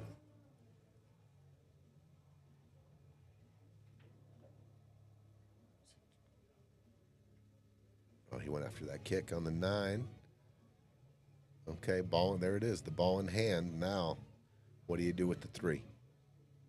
How are we going to get to the 3? Chris, you said it. Just cut the 1, cue ball. Yeah. Just cut the 1 in the cue ball right here. The pocket. One here, one here. Cue ball, bink. Yep. And shoot it strong. Shoot it strong. And if you're really going to look at it, you should be measuring your spot on the rail so that you come to the face of the 3. I don't want to come into the 14 and kill myself. Have it come off, the 3 ball goes here, and then the 14 gets in front of the cue ball, and now I'm hooked. Yep. Right? I want to measure the spot on the rail so that I come off of this angle here. I hit the face of the 3 ball here to bounce the 3 ball off the rail, and the cue ball comes this way, up into the 2. Yep. Right? I'm just going to shoot, in case I don't hit it exactly like that, I'm going to shoot it with some, like you said, I'm going to shoot it with some speed. I'm going to rearrange stuff here. I don't want, honestly, I don't want to, if he ends up hitting it flat in the face right here, this 14 can just come off the rail and come right back out in front of the cue ball right here. Yep. And now all of a sudden I'm stuck. Because of this light cue ball, so is he shooting this 1 ball off? I don't do it this way. Off the 3, or is he pocketing the 1 and then going forward? Pocketing the 3 and trying to hit the 3 ball. He's going forward. Make the 1. Once again, that's that not stopping and driving through the ball. Yeah. So. But we never miss from here, man. I never miss from the rail. True story. Yeah, it's easy over here, for sure. That's a good shot. Smart.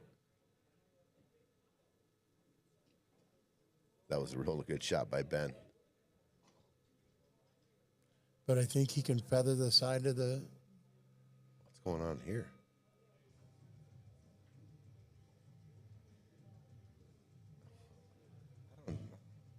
There wasn't much thought to that. No. He could have kicked one rail, right? I mean, there was a one rail all day right here, like, or, you know, whatever, this way. Into the 9. Well, I didn't want to give up ball in hand yet. I mean, if and that ball's not a breakout ball. That 5 ball wasn't a breakout ball. No, but if I'm gonna, what's going on with our cursor here? It's not coming back to the front here. It's right there.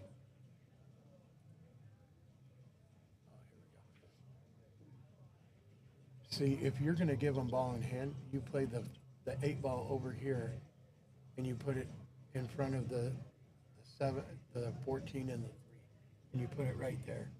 Yep. With those 2 balls locked up. You know what I mean? If you're trying to drag the game out and trying to do stuff where you're going to give up ball in hand, make them do a great breakout shot now, and now the 8 ball's in the way. Sure. Agree. Uh-oh. See, I doubled up here. You can see I think you can see the 3. If he's not, they're in Yeah. trouble. I think you can see the 3, and now you have to put a stroke shot down to get down for the 6 ball on the side. Yeah. You know? Or you can stun out over here.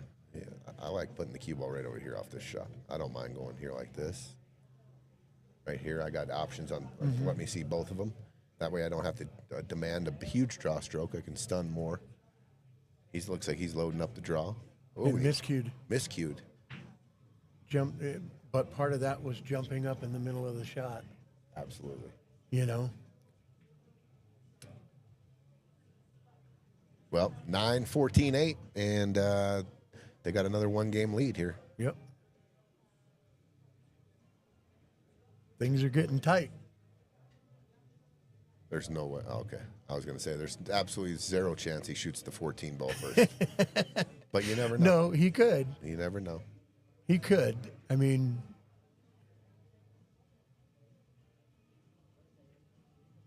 wow, people are jumping up in the middle of their shots, boy.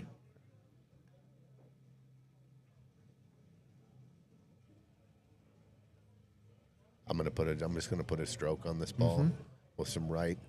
Come shoot the 8 in the same pocket. Ooh, he went under. I like that too. Yep. Nice stroke. 2 rails. Good shot, Gino. All right, we got an 8-7 race. 8-7. Right now, these are like wars of attrition. You know? Let me put my glass down here because we got to make this race.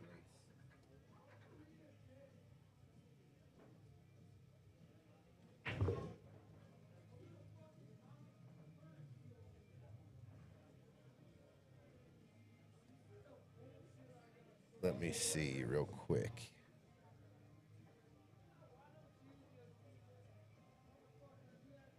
Let me see.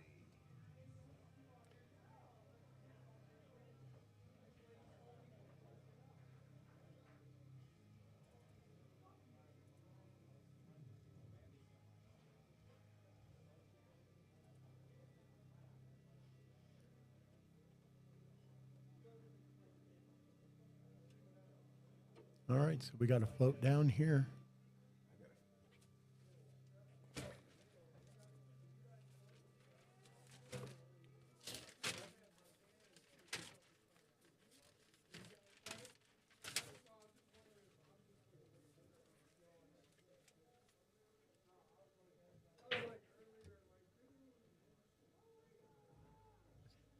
This cursor keeps going crazy. We got to put that back up. I just kind of killed the drawing board for a sec because I was going to go to the.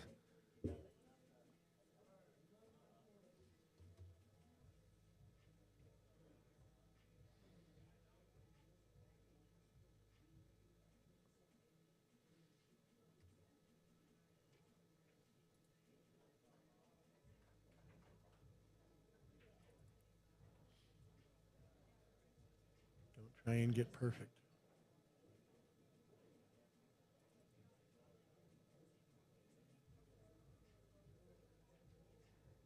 Did he give him the shot?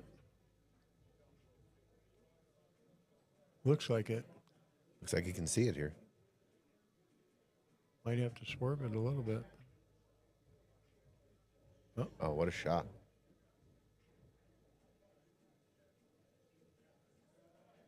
Table 1. Player 2. All right, and then we need to go table 2 and change the race. There we go. We're not going to have our drawer here for just a sec. They got a clean chance at running out and closing this match out. It's a race to 9. They're on it, huh? Yep. We've got 7-6, 8-7. They're solids, huh? Boy, Yes. this looks real good. I like shooting this 2-ball right now. I like the deuce. I like the deuce, yeah. Take it out of the middle of the table. I don't. My last ball could be the 6. I'm so perfect on the deuce right now. That's why I like the deuce right now. Yep. Oh, and I don't like being stretched out. Oh, and he just touched the deuce. Yeah, I See, now he can't shoot the 2.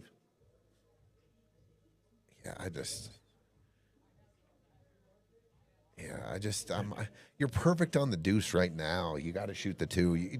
The 6 can be your last ball. It's not a big deal because the 8's and there's no traffic. You shoot the 2, 7, 4, 6, 8. Now, if you have this shot on the 8 ball, you're okay, right? If you have this shot on the 8 ball, you're all right. Yeah. Right now, this shot on the deuce is brutal. It's tough. It's brutal. Yeah, you're jacked up over the 10. You're back cut into a pocket. It's still makeable, but you were perfect on the 2 there. You take the 2, then we talk about it all the time. Sometimes you land and you change your pattern because you're perfect on a ball. Yeah. And now if he misses the 2, he has a chance of big shot. Messing up the table. Game-winning shot right here. Right. And oh, what a shot by out. Gino. Oh, is he going to get short side? No. It's pretty good.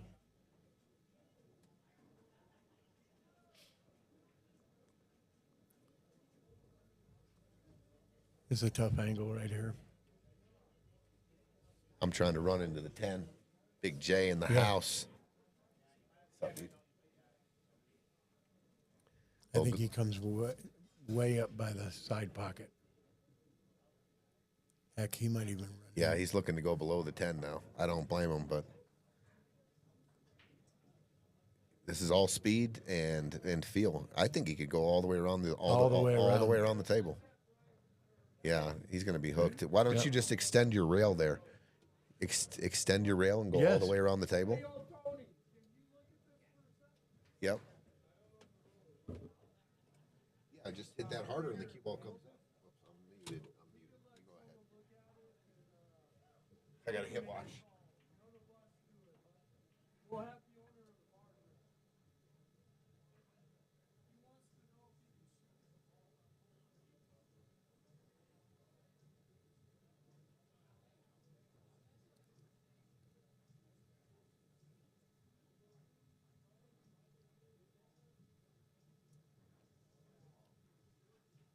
The thing that's good about this kick shot right here is that, you have clusters of balls. And so if he doesn't make it, chances are there's a safety coming, not necessarily a run out.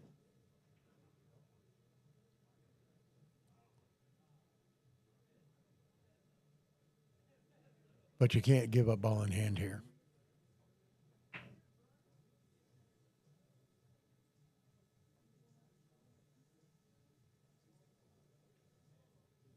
That's a good shot.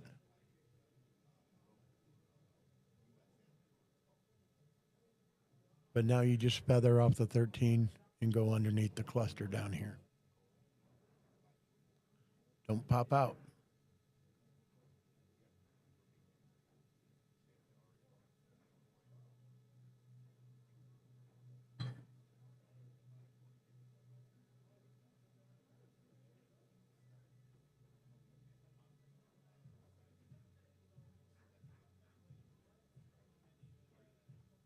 He might have gave him the edge of the 7. If he gives them the edge of the 7, they can win.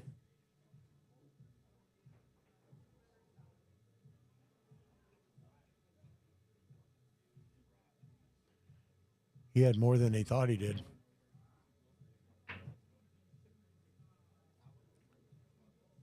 So now you just shoot on the, what would be your left-hand side of the 14 and come back underneath the cluster. Break it up.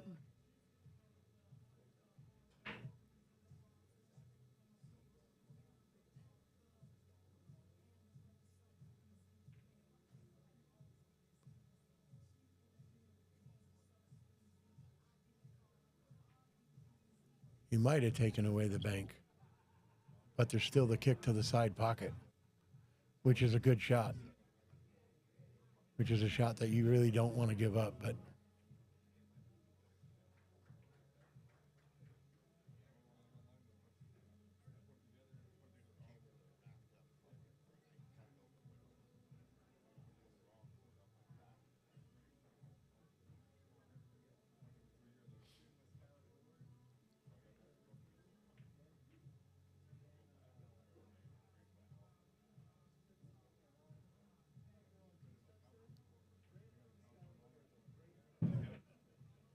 on fire.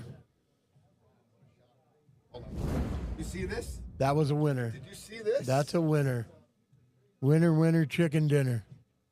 Did you see that shot? I saw it live. I was out there. That was a great shot. 9-7, Eugene and Steve moving on to the second round. What a Eugene with the bank. What a shot, dude. I didn't know if he could get around the 12 right there. It was really tight. 9-7.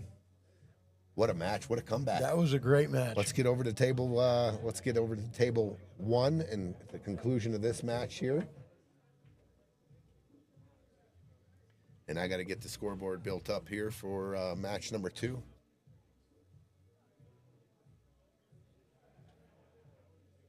Okay, let's see. Table 2.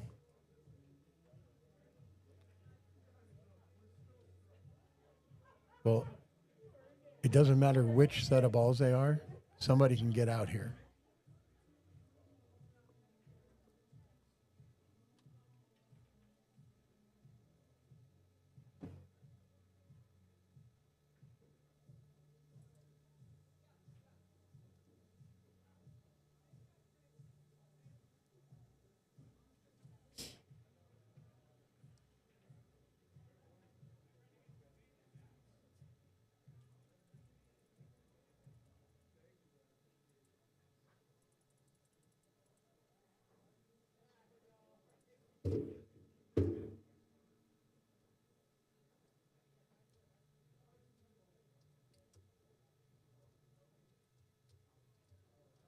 So they are the stripes.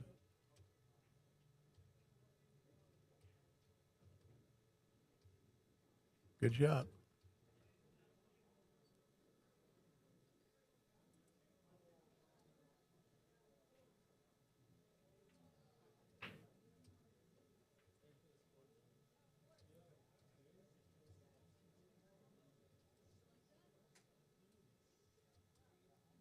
It's going to be a tricky little out.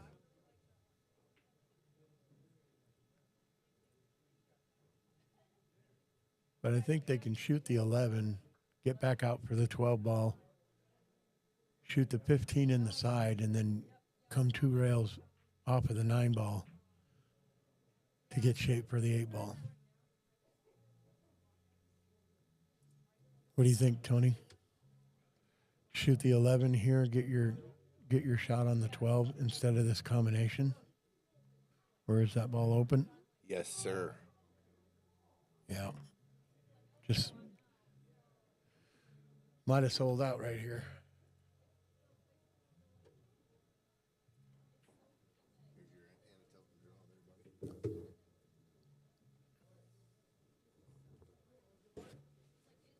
The key to this is just getting shape on the 3.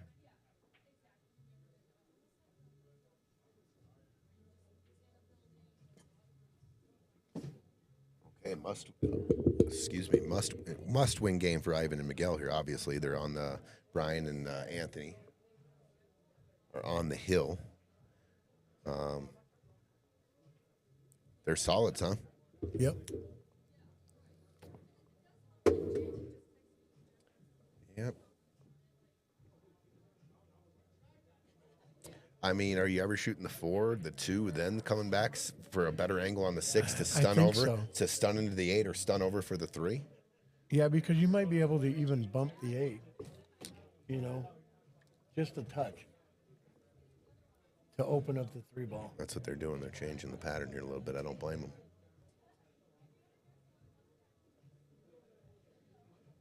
I got to step out just for a sec.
I think you can get to a place where you get on this angle. Now he's going to have to drag from the 6 over here. Otherwise, he's going to have to actually run into the 8 ball and not drive it over too far to get an angle to make the 3 and come to the backside. But this is a tricky shot.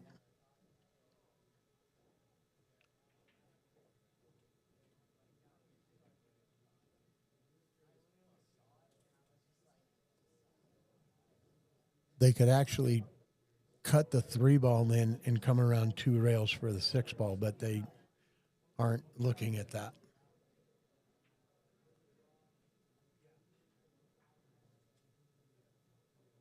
Well, that'll work. Now you just got to make the shot up into the corner.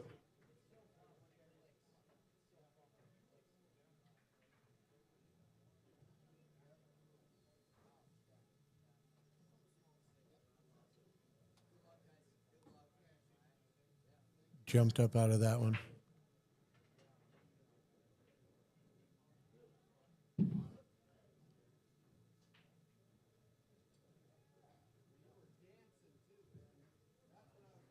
Have to play the combination here.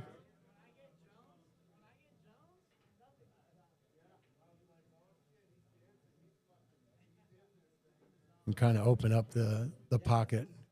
I think you kind of overcut this just a little bit and let the 15 come off the rail and off the 8 ball. And that way it opens the pocket for the 12. And you can shoot it a little firmer and play the 9 ball as your next shot.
This is a tough play on this shot, but that's a shot that needs to happen.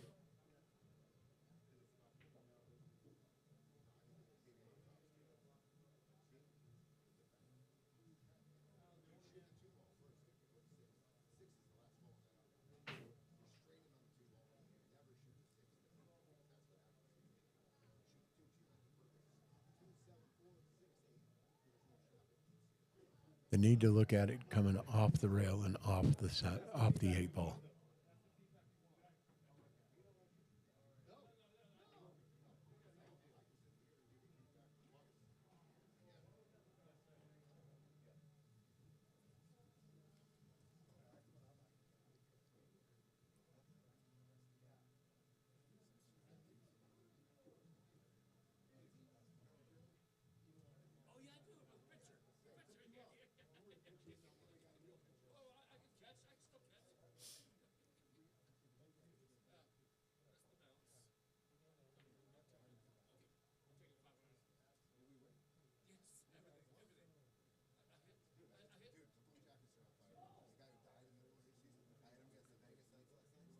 Hit it too clean.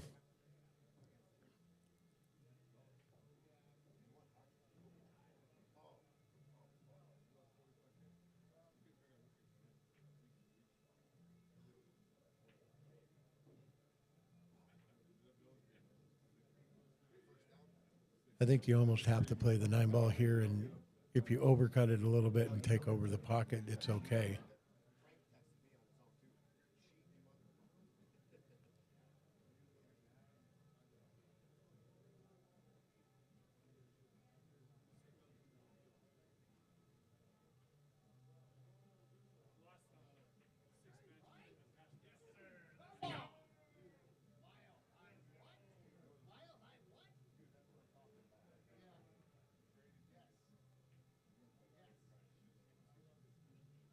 And 12 must have enough room because he's not even looking at the 9 ball.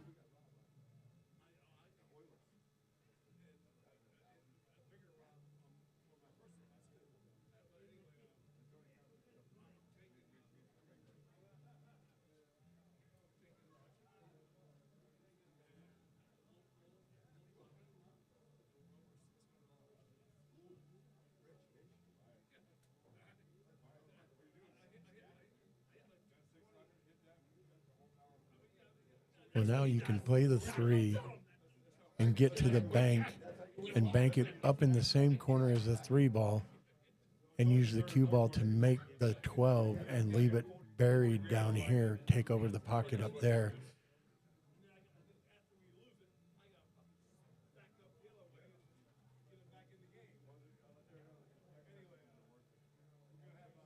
So if you make the 3 ball, bring the cue ball over here, and then you're going to play the bank on the 8 ball here up to the corner pocket and off the 8 ball, pocket the 12 and leave the cue ball right here.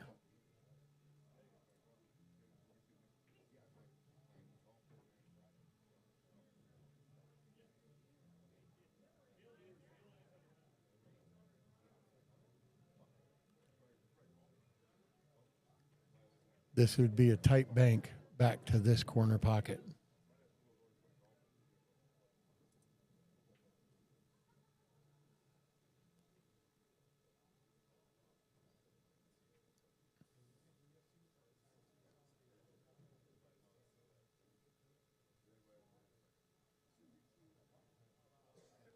I don't like that shot at all. That was not aggressive.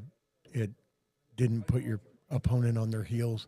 Now they basically have a free shot because they can just play this ball over into the corner and leave the cue ball down somewhere over here where now you have to bank it. I would leave the cue ball probably right here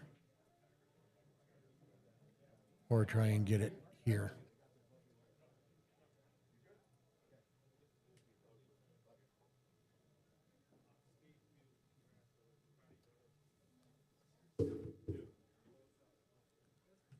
They had a chance, Tony, that they could have played the 8-ball up into this corner and pocket the 12, and instead he just barely came off it and pocketed it here and leaves the 8-ball here with no pressure on your opponent.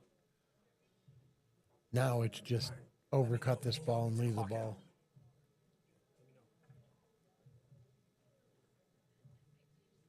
So now they're at the mercy of...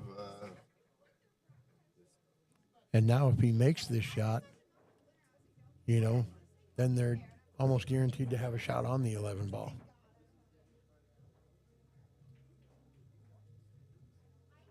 Ooh, that tried to leak. Yeah. A little bit of a roll there. But and that ain't bad either, No. I mean, that's... They might not be able to see the edge of the 8 here with the titty hook. I think they can see the outside edge right here and have a chance to bank it back here. And here we go. Table 2 is about to kick off. We've got Dan Price, Chris Marye versus Kevin Palmer and Julien Ortega. Here we go. Another round 1 match. Winner goes on, loser goes home.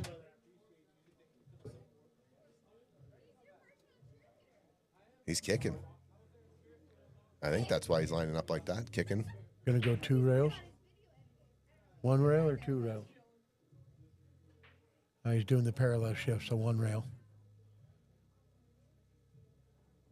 Is the 1 rail even there? The 11 looks like it might be in the way, just a tad for the 1 rail kick.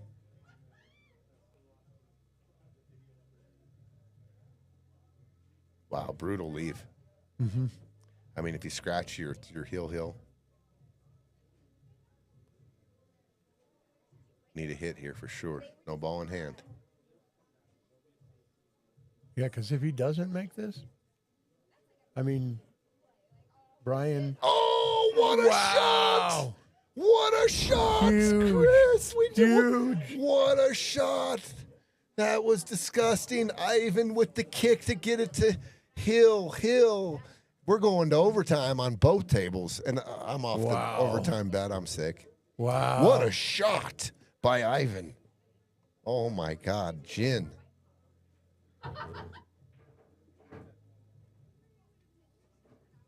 Overtime. Overtime, Chris. Wow. What a shot. Here we are. We'll take a look at the first rack over here. I got to go change the scoreboard again. Pocket it and break the 2 out right here. Yep.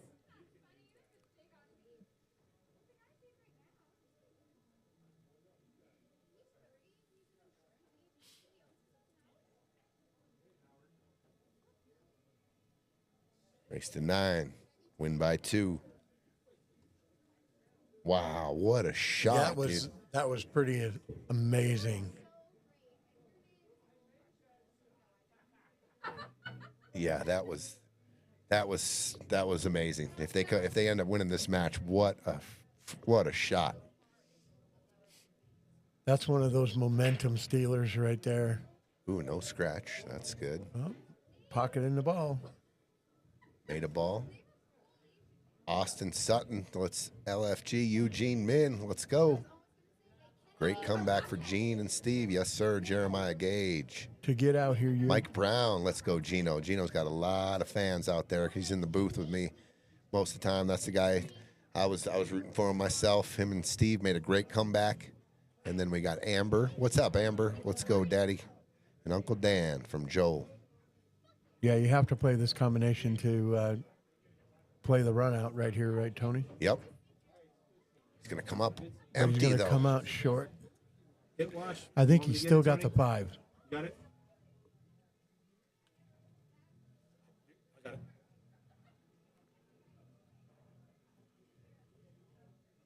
If he's still got the 5, they're in business. Oh, the 5. I didn't even see the 5. They're straight in on the 5, Chris. They are in big business here.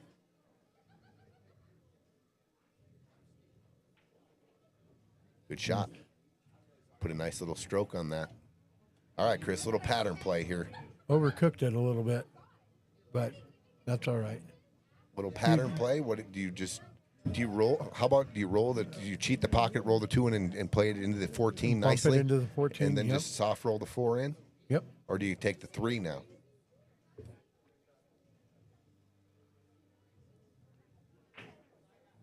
Oh, good shot. I think it's going to be good. It's perfect. You're a little straight. That's good. Little straight in here, I think though. he's got enough to be able to float it up just a little bit. But, you know, you were at a perfect position to get the 2 to the 4 to the 3 to the 6. You know, that's how I would have played it. You're going to, yeah, if you're straight in here, what, you just try to get straight in on the 4 ball here? I think so.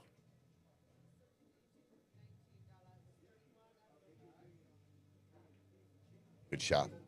From what he had right there, I like it. I still think you can shoot You can still do you can the slow roll the 2. 2 If to it the- ticks the 14, you got the 4 ball on the bottom left. Yep. Just real soft here, though. Real soft. I don't want to go down table and mess with traffic at all. Right. Just super soft. Just there like that. And off and straight in on the 4.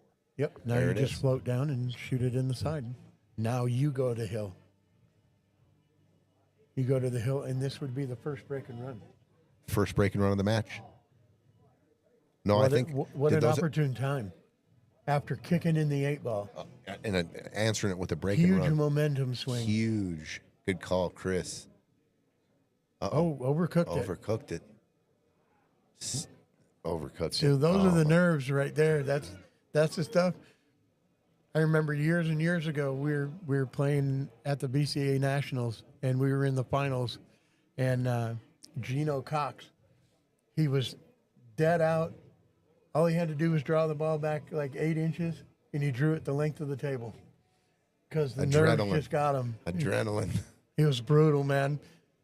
He played so good the entire rack, you know, but it happens to everybody. Everybody, you know, gets a shot of the nerves, Yeah. Just happens. Oh, yeah. Every one of us. you know. But love you anyways, Gino. Yeah, he's got to draw out of this, I think. I don't. I, Oh, he's is he going- cutting it up to the upper right-hand pocket? Watch the side pocket here. Oh, look at this shot. Never And touched from a rail. downtown. Wow. What an out. What Yeah. a shot. What an out by the boys after the kick in. A break and run.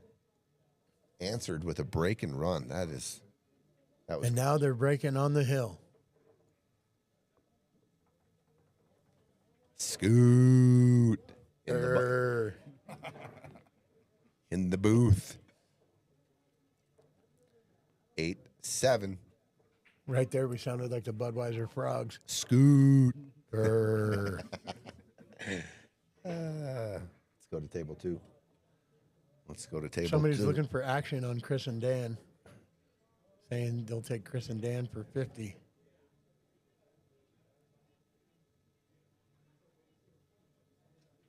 Just go back and forth here. Center table. Yep. Just come back to the center. Little light, but that'll do. Yeah. That's okay. I always say just when you Give get to the yourself a money, shot. just give yourself a chance to win. Just, no hook, no whatever. Just might have to shoot a little tougher shot, but just that's okay. Just be ready for it. You got to come with it.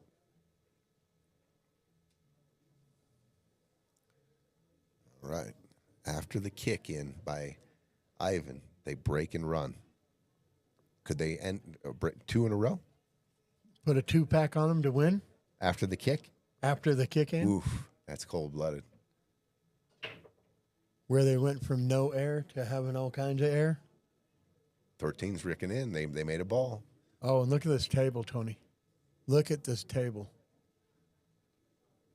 This is another Look run-out at the table. cue ball's dead center of the table. Nothing touching. Could they kick it in and run the set out? And that's the last to make their opponent sit in the electric, never get back to the table? electric chair. Oh, Let's go over to the closeout game.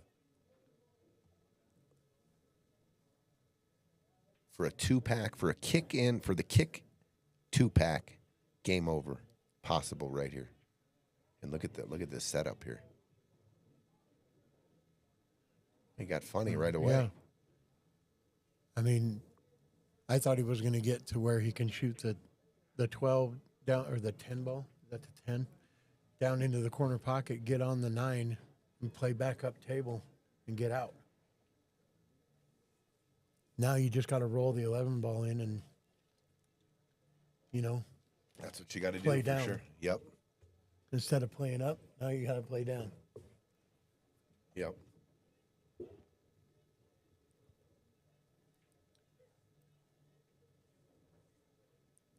But I like how Ivan is taking his time here. I don't mind this shot. Little back cut here, I think. Mm-hmm.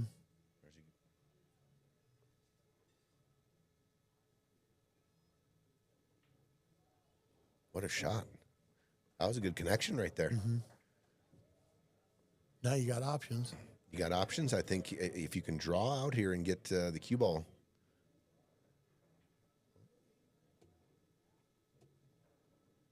Two rails, play this 10 in the bottom left, right? Mm-hmm.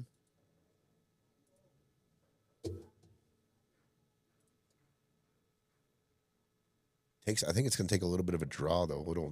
Just to alter the angle just a little bit so you can get more like up to here. Right? I think if he just turns it a little bit with right, he can get that there. same spot. Okay. Because it's just gonna deflect off of the tangent line just enough to get to the first diamond, then spin from the first diamond out. With some right hand English. Yep. Yeah. The 9 does go by the 2. Yeah, I mean, he could cut it in right now, but that's a much steeper shot, and then you're kind of turning whitey loose. Yep. Well, if I'm going to shoot the 10 here, I'm definitely playing shape on the 9. Mm-hmm. And then you got to go get the 11, and the 8 don't have a pocket. Right. And that's why I would much rather shoot the 11, get to the 10, play the 9 here, and then the 8 ball back in the other corner pocket. Yep, exactly. I think that's what they're just talking about right now. I think Ivan wants him to shoot the 11, go 1, 2, 3 rails to get on the 10. And don't hit it hard. Just And nice and easy with some down. spin. Stay down. Oh, you called it, Chris. He hit it nicely. Perfect. This is for a 2-pack. Guess what? They just 2-packed, and they won from a kick to a 2-pack. Kick 2-pack. Haven't seen a break and run in the whole tournament yet. No one's broken ran 2. We've only had probably 3 break and runs total in the whole tournament so far. And these guys are trying to get out the door on a 2.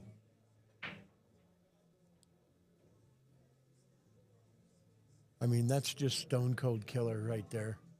You know what I mean? Don't get straight. Don't get straight. Oh, that's okay. You hit a But stop you shot. can hit a stop shot and the shoot 8. it back up in the corner. Yeah. I just don't want the cue ball, the object ball to have to travel that far. You know what I mean? When Sure. I got a pocket that's right here. Yeah. I'm okay with the stop shot right here, though, Mhm. and At this point, have a you shot have at the to. win. I just Because you force it too oh, much. and he hits it Yeah. like for a That's the 2-pack, nuts. a kick 2-pack. We're going to leave the fire on here for quite a while. This was one of the best finishes we've had in a long time in a match to finish it out. A kick 2-pack. Hey, they need they need you to look at a hit. And there it is. 9-7. 2-pack Are you after a kick in. They left to him in the win. chair. They left him in the chair. Yep. Kick the 8 in and break and run 2. I can't remember the last time we've ever seen Hard that. for your opponent to win if they never get out of the chair. That's it. We've got 2 9-7 victories here tonight, both in overtime. What a finish by Ivan and Miguel, moving on to the second round. Oh man, hats off, Brian and Anthony. It was good to watch them for the first time. They played great. Yeah. They came out and they really did. They played very well. Great match. I hope they come back and try it again. And I hope they had fun. Let's go over to table 2. We've got the last match of the night. And it looks like Julien and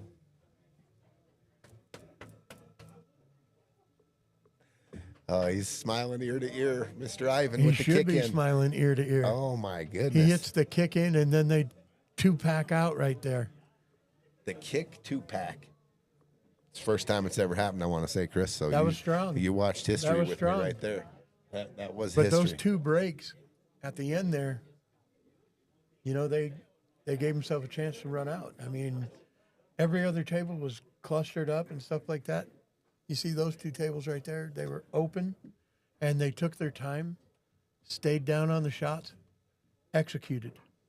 Good right? call. Absolutely. But I think it's the juice that they got from the kick in, right? That they got the them little. there. They got the juice. Yep. They got the sauce. They got the sauce.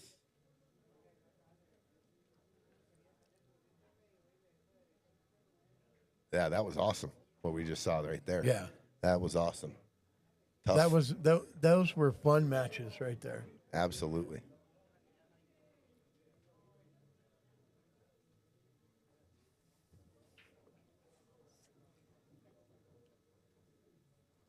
I'm going to step out for just a sec. This is a nice table right here too. Look at this.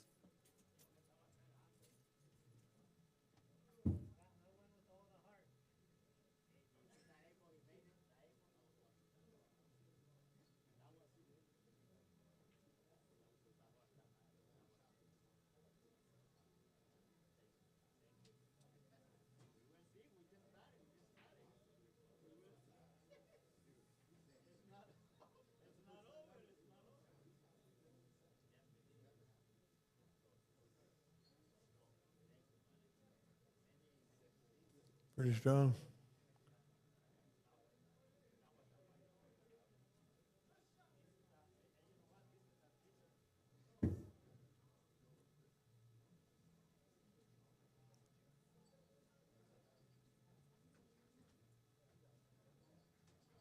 Oh, he got steep on it, and Chris. that was a tough shot. Eugene, Chris. Chris, nice to meet you, champ. Nice Oh, to yeah. meet He's you. got some good insight, too. All right, all right. Thank you, brother.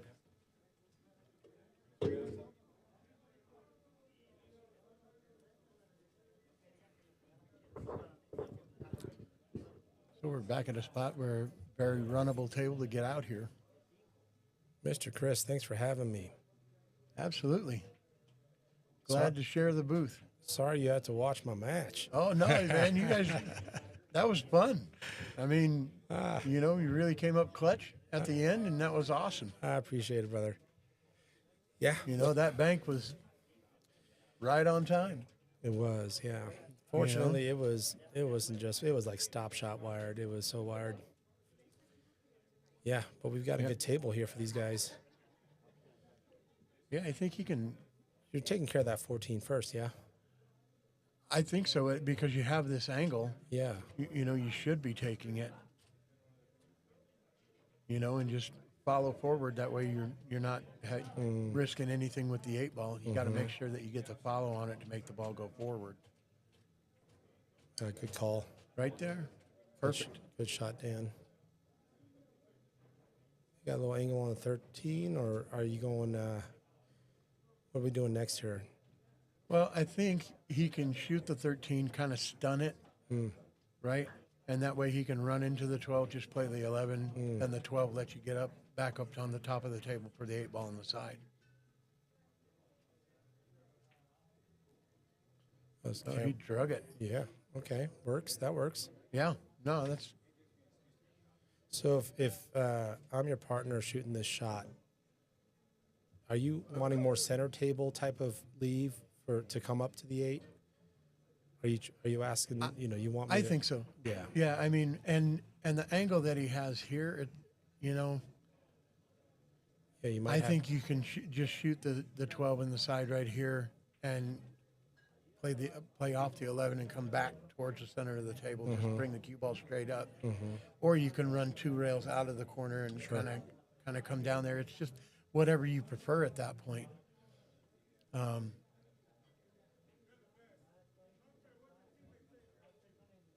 You know, but you just don't want to get too straight. Yeah, a little flat here. You know. So are we going? Are you using the short and long rail to get to the 8? Are you going big draw? Are you just standing hard short rail? I'm just gonna follow it with a little, just a slight bit of left That way I can keep it coming down to the rail and come straight back out. Interesting. Nice. You know, because on this angle, if I try and come 2 rails out, I'm really fortunate, and I might overcook it, you know, and then I end up, you know, straight in or, you know, Right. or travel too far, which I don't want to do. I can get anywhere. I mean, I can make this ball from anywhere from here. Yep. You know what I mean? Good Even if point. I come down here, Sure. Over travel's okay. you know, Yep. it's just that I don't want to be anywhere down here. 100%. Watch out. This got interesting. Yep. And it's just the funky. Is there a double hit angle here on that bank? This is well, I think you almost have to load it up with a ton of left-hand English, yeah. right? Yep. And you got to cook it. Shorten up This is- that angle. Yeah, because you're, you know, you have just this off angle, Yes, sir. Yep. you know. Austin, thank you, brother. Appreciate you. Danny, appreciate you. But if he's Jacob, got thank enough you. room, he could spin the side of the 8-ball, run it into that face of the 3, and still pocket it in the side. Oh, interesting. I like that too. But you gotta twist this ball. So, Just past, you loading up with right then? yeah, Yeah. Yep. like low right. I'm gonna spin it here, try and get it into the face and get it to go in, and low right's gonna bring me down here. Love it. But that low is gonna put high on that ball, Right. Right. To To try keep and it carry through that for the ball, momentum to have. Yeah. Like, yeah. Right. to twist it through. Mm-hmm.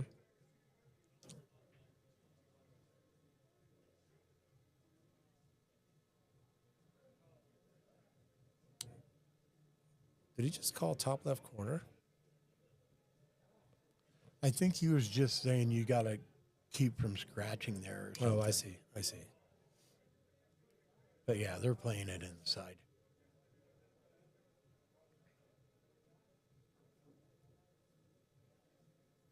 It can carry through that ball. It's just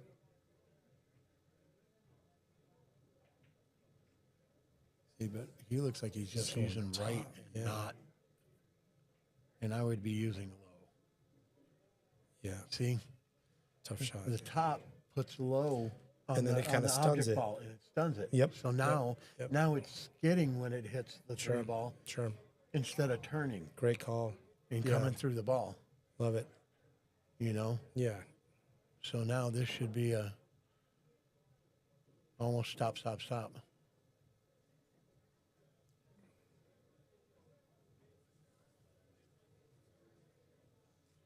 Are you rolling this 3 or getting? I'm playing three the 3 ball. Yeah, 3-2.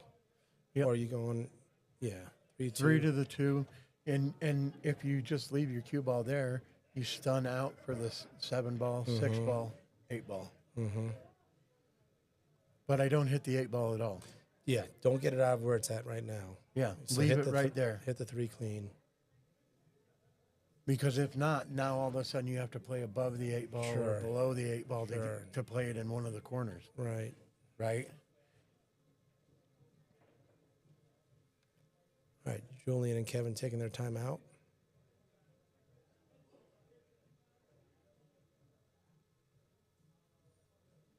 See, I think he's worried about running into the 8 ball here.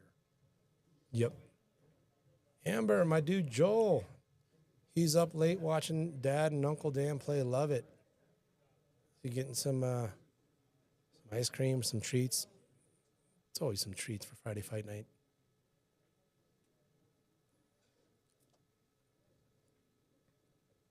Yeah, so to hit that 3 clean, do you think he's just concerned about like stunning and it dripping kind of up? Well, even if it goes past right now, Yeah. you have the 6 ball up in the right-hand corner pocket. Sure. And you So, I still might mean, have a good angle on the 2 also Right. still. Yep.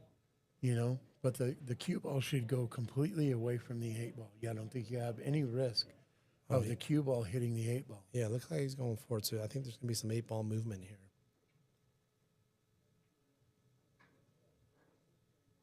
Drip. That works. A little flat, but... So because of how flat it is, Chris, are you going forward to get a better shot on the 7? I think you have to. Yeah. I mean, you can stun it a little bit. Yeah. That's the stuff that Yeah. that snap draw you Mm-hmm. you got to stay away from, especially on the diamond. All right. Okay, so they concede the rack. It is now tied 1-1.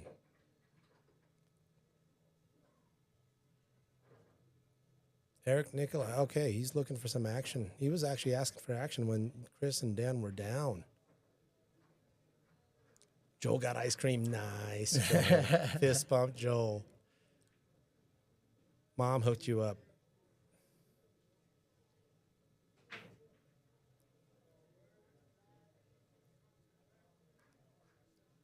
All right, let's see what their strategy is. I haven't. I'm just tuning in here, so I don't know if. Looks like Dan's the breaker and Chris is the opening shot. Yeah, I think so. I think that's how they did it in the first rack. Okay. Yep.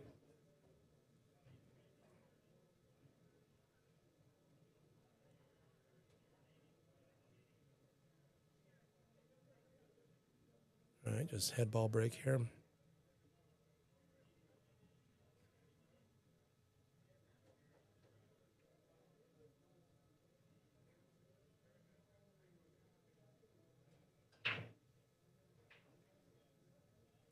Good pop.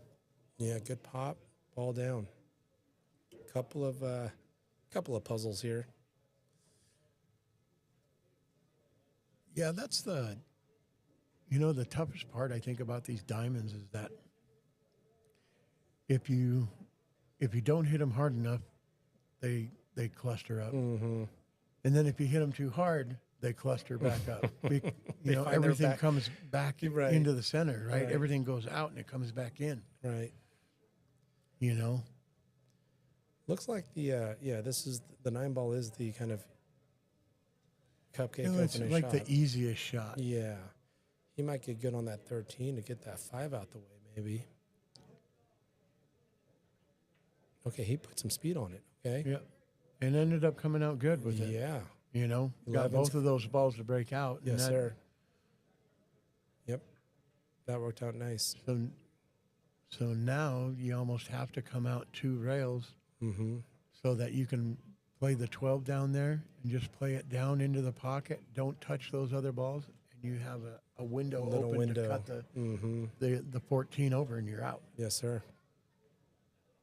You know, because the 10 goes, you just float back out for the 11 ball, Might be an awkward stretch even for Dan, who's pretty tall. Right. and he might be able to just come 1 rail out and shoot the 11 after the 13 right now, And get then good. do the 12, do the 14, Yeah. do the 10. Yeah, you want something nice and clean on that You know? 12. Yeah.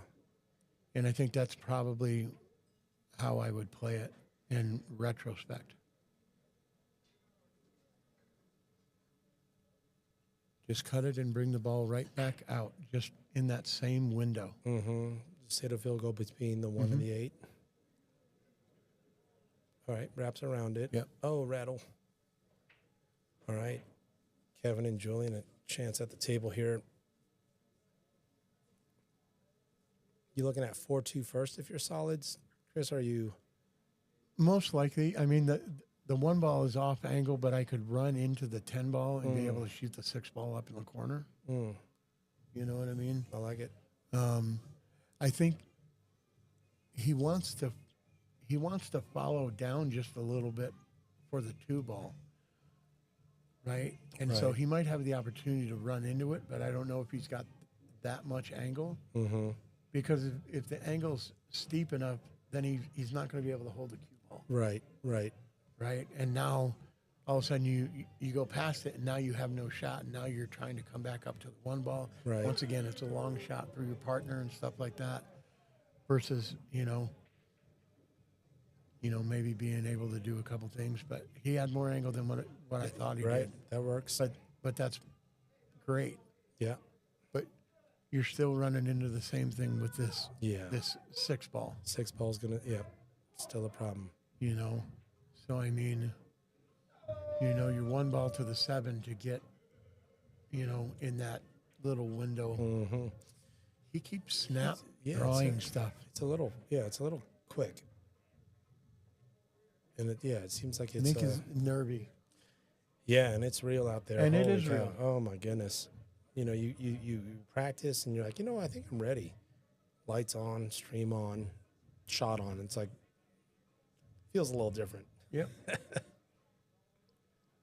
It is. And I mean, this is a single elimination tournament. That's so, right. I mean, That's right. one and done, Scotch doubles, race to 8, Good shot, you know. Chris. Yeah. Oh yeah. Like Pressure's you real. said, all that stuff is real. Oh, The absolutely. pressure's real. So I mean, it's no joke, and it's not like you guys aren't playing for something because, there's like 36K in this bad boy. Right. So I mean, Right. Yeah. even though you may not be paying for the money tonight, you're still playing for the money. 100%. Absolutely. Yeah. Good call. Good pocket by Chris. Gives Dan some options. Looks like he's looking at the 10 to get to the 11. Well, this lets him Oh, bounce it a little bit. So I mean, now he's playing that 14 ball, right? yeah. And he's going to play it 2 rails out of the corner to kind of try and come out For a to window give on himself 13. a window so he can come 2 rails out Yes, sir. for the 11 ball. Yeah, mean, off the even- 13. Right. Yeah. Yeah, even though the combination, you almost want to shoot the combination right now because you can get steep on the 11 ball and then not get shape on the Oh, yeah. on the 8 ball. Right. I mean, that 11 can get weird off a combo too. Hook up on the 7. yeah, I mean you could leave the 11 ball buried here, 100%. and then you're trying to go 2 rails out of here to come back,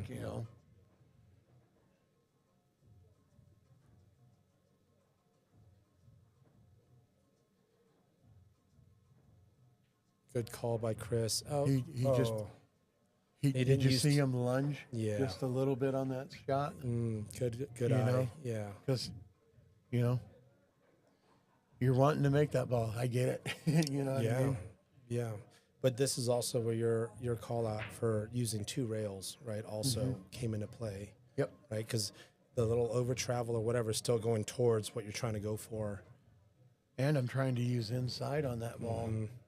Right? On a long shot inside, I tend to overcut those balls because I put that inside on it. Great point. Whereas if I use the outside, I get to throw the ball in and Yep.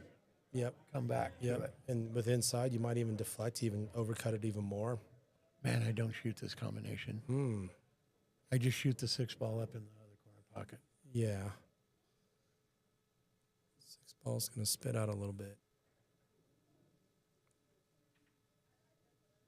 All right, good combo, Jules. All right. The tough ball here is this 1 ball. Yeah. And that 1 ball is and- kind of blocking the 7 too. Right. So, well, now you're going to shoot another combination, right? Because you almost have to. All right. Kevin took a little more time on that one. Gives Jules some options. I don't like where the 5 ball ended up. Yeah. Are you going 2 rails for the 3? Um, Or just kind Man, I don't like where that 5 is. I almost have to play this to kind of clear the 8 and the 5 out. Yeah, your future self would thank you for doing that now Yeah. versus just getting comfortable on 3. But it looks like he is going 2 rails inside the English for the 3 ball. But now you're going to get distance and too steep, right?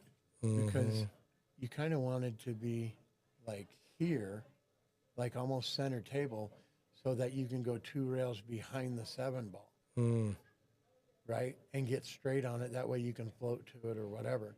Oh, So good you're attempt. going to end up short. Good attempt, Kevin. Yeah, the distance to your point. So now you just play the 7 off of the 11 into the corner pocket. Ooh, I like that. Hit it with high English to spin it. And you're going to have to come around 3 rails to get back for a shot on the 5 ball. Yeah, that 11 and 7 are out of the way by that point. And Yes, sir. Wow. Love the vision. This is a tough shot. Oh, man. If they see it, right? But Even if that's they about see the it. only shot that I see right Yeah. here, other than playing safe, Yeah. you know. You're saying that the But- 7 and 11 are wired in a way where the bottom left corner is the move. And then you're controlling your rock all the way around. Yeah, I'm coming with high English from here, I love it. back, Love it. right? And you use the high English to put low English on this ball Love it. to get it to pinch and come this way. Where's my notepad? I got to be taking notes. Amo, I owe my whole pool game to this legend. I love it. Johnny, what's going on, buddy? You should be here. Oh, he's calling 3-ball combo. I don't know that that's going to work. It looks like he's going to throw. That 11 might just miss the 5. He's hitting the left side of the 7.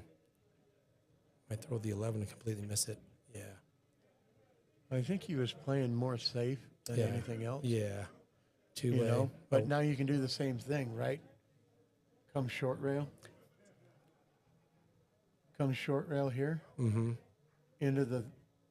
Onto the side of here, Oh, and love it. hopefully you leak off of it and get behind the 11, Right. And even if and not, put another ball up off the rail. So now you have an open pocket Love versus it. having to get down here. love it. Yeah, because now solids would be doubled up. I don't move that ball at all. Yeah. I kick to that 14 because this ball goes the 5 ball goes nowhere, right? Yep. If you're up There's table. no play. There's Yeah. no play if Yeah. I'm up here, Yep. Yep. right? The 7 ball doesn't go here, and the only shot I might have is here. Well, to talk as a mere mortal, the kick scares me because of ball in hand potential, which is then sellout.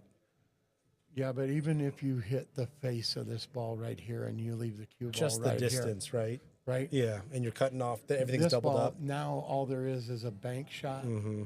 right? Mm-hmm. You don't have to do anything spectacular, right? Just hit it. You come here. The nice to have is, duck on, like the 11 gets hooked. You hook up behind the 11, but You know, I think Yeah. you come here, but I don't move this ball at all. mm-hmm. I love where it's at. And you might even be able to see the edge of this ball anyways. Sure, maybe even a little bit of a swerve. Right. Yeah, And you're not going to scratch. right. So, Great call. I mean, if I can see this ball at all, I'm putting it right there. Because even if I leave the cue ball in the jaws, Sure. there's virtually no shot. Love the call. Great call. All right. We're going to see this cue ball doing some traveling here. I think he's trying to set up for the 14. Oh, he went. Oh, rattles it. Might still work out. Look at this. Oh, my. The bank's still there for the 5. yeah. Now you can cut the 5, use draw to go underneath and keep the cue ball down here on the bottom rail, right? And just pocket the 13. Love it. You ever going for this 5-ball bank up top right? No. Okay. Nope, because I want to take this over and take that ball away. Mm-hmm. I'm going to cut it right here and draw the cue ball here and make it come down here. And 5 balls taking the 13. And make the cut, the 5 ball to make the 13. Love it.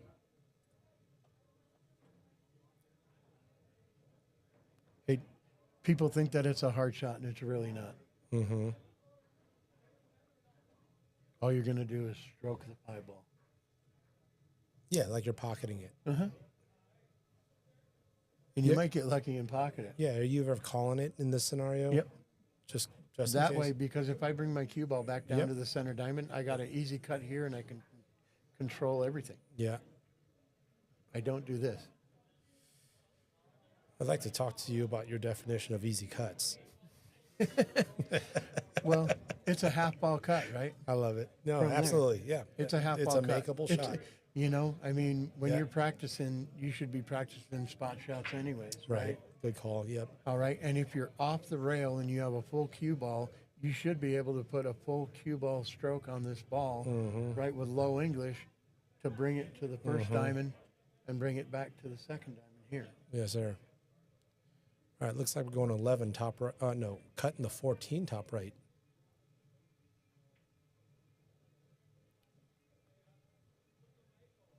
Huh.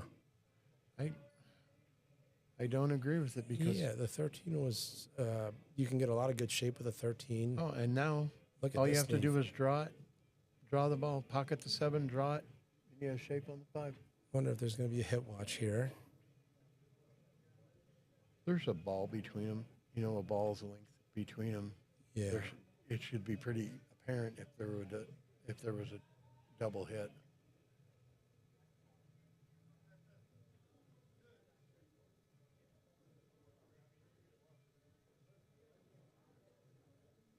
Oh, yep. Hit watch request. BRB.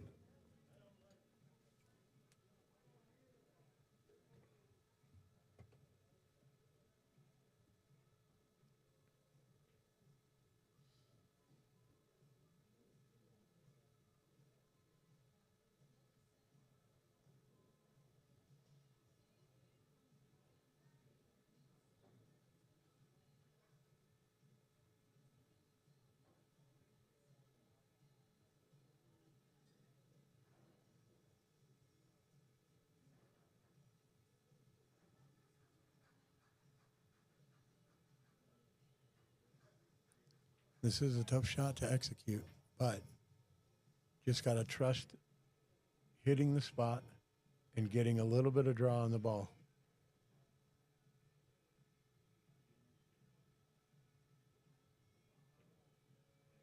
Just like that.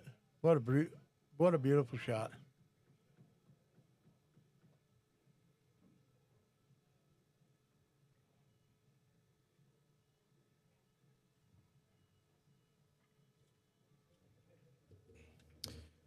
Just like you called it, my friend. Yep, so now just float the ball over and you can have a good shot into the side pocket. It's both corners. I think they go either corner. Just make. This will work. Yep. It looks a lot thinner than what it is. Mm-hmm. To take a 2-1 it's lead. just an optical illusion. Okay, he's cutting inside. Interesting. All right, to take a 2-1 lead, I don't Julien play it on the. there. Yeah, I like the top left corner. Because I can take over the pocket even if I miss Yes, sir. Yes, sir. Right? I mean, that's a two-way, but at the same point in time, I'm playing it to make To it. make, 100%. Right? And I get on shots like this, and before I go down to play the 8-ball, I tell myself it goes right in. I like it. It goes right in. You have to subliminally tell yourself on some of these shots. Yep. It goes right in. Good mental, just fortitude. You've done this hundreds of times. Right. All I got to do is hit it straight. And I think he did change his call to top corner, top left.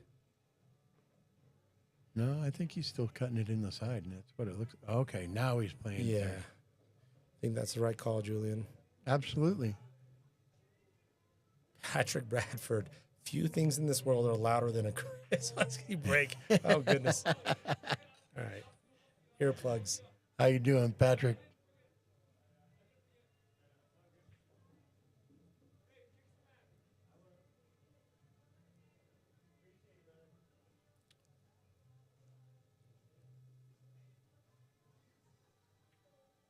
Nice shot. Sings it. 2-1 lead. And apologize, Chris. Is it pronounced Oneski? Oneski, yeah. Oneski. Okay, gotcha. Few things louder. Okay. You've got jackhammer, you got jet engine, and then you've got Chris's brake. I can see it on the scale. I used to brake pretty hard. That's as used to, man. You still look like you could throw me through a wall. The stomp brake. There you go, Johnny. The stomp brake. There's a stomp to it too. That's terrifying. Yeah, what's funny is that I learned the stomp brake from Danny Medina. Because if you ever watched Medina brake, especially 9-ball, he would always stomp his foot as he came through. His front foot, just stomp it? Yep. Front foot, he would stomp it. Wow. Come right through the ball and banana the cue. And Nice. but yeah, Yeah, good finish by Julien. Good clean shot. Agreed, Annie.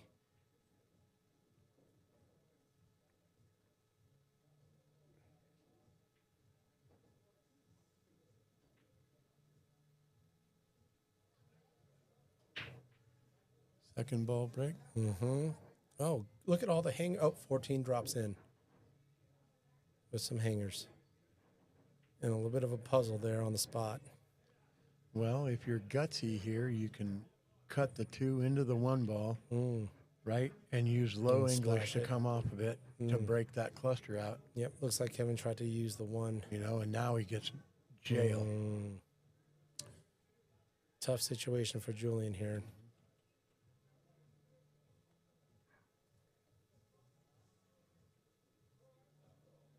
This is a 1-arrow kick to the 4 ball.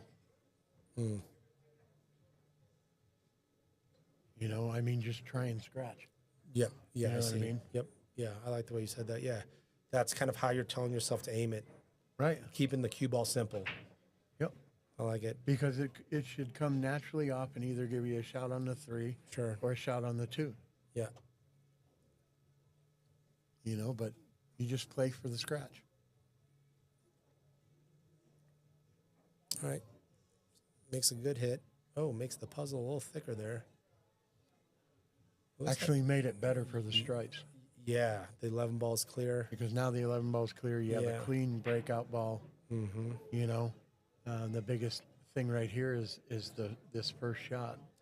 Yeah, are you back cutting this to the side on the 12, or are you comboing the 15? Well, if you combo, you can actually tie up the 9 and the Was it the 10 10 ball yeah, down there? Sure, yeah. Right. I mean, you actually have to play it with speed, so that they don't get tied up. But then that would leave you the shot in the side right here. You know what I mean? Yep. The Play it. back cut 12 now, could that get you some decent position on the 11 breakout ball? I think you're going to get pretty deep down into the by the corner pocket. Oh, it looks like Dan can see it. Nope, he's playing safe. See, I don't like that. Oh, it double because kissed. it's a double kiss. Yeah. It's too close to the rail. You can't hit that much ball. You think, oh, I'm going to get behind it because I'm going to hit half ball, and you can't hit half ball on that shot. You have to hit a third of the ball, That 10 ball's coming right off the rail, right back into the cue. Yes. Yes, sir. and just kicks you right in. Mm-hmm. You like this, or would you rather go 6 instead of drawing? Would you kind of go forward with the 6? Well, If your objective is breaking things out?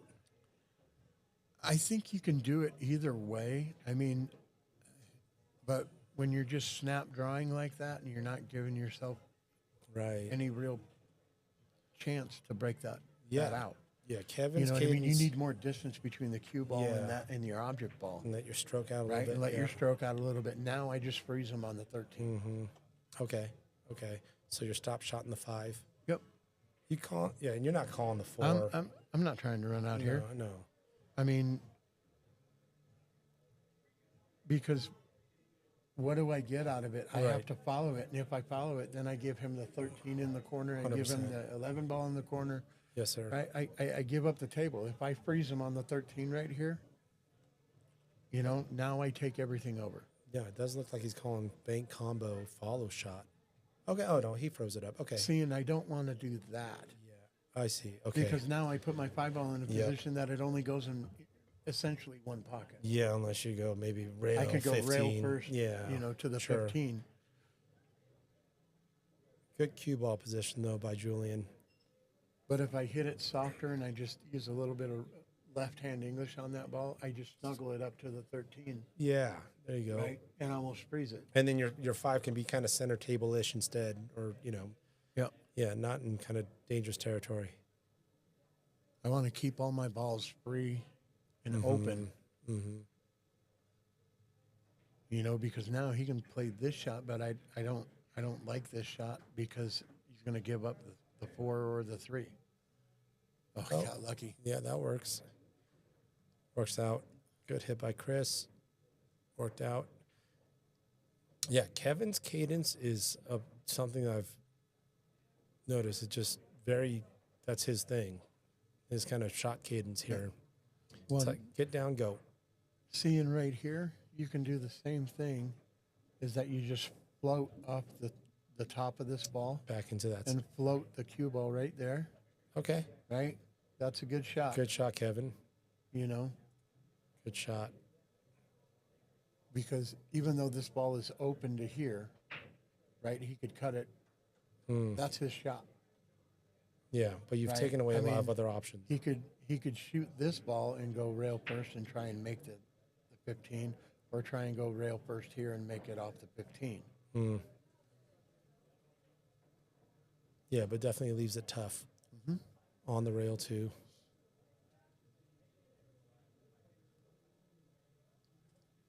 See, my biggest thing is that when I'm playing safe, is I always want to make sure that I don't give him room like this, right? Yeah. Because if he floats off the top of the ball and the cue ball gets right here, how much tougher are all these shots? Oh, absolutely. Oh, yeah.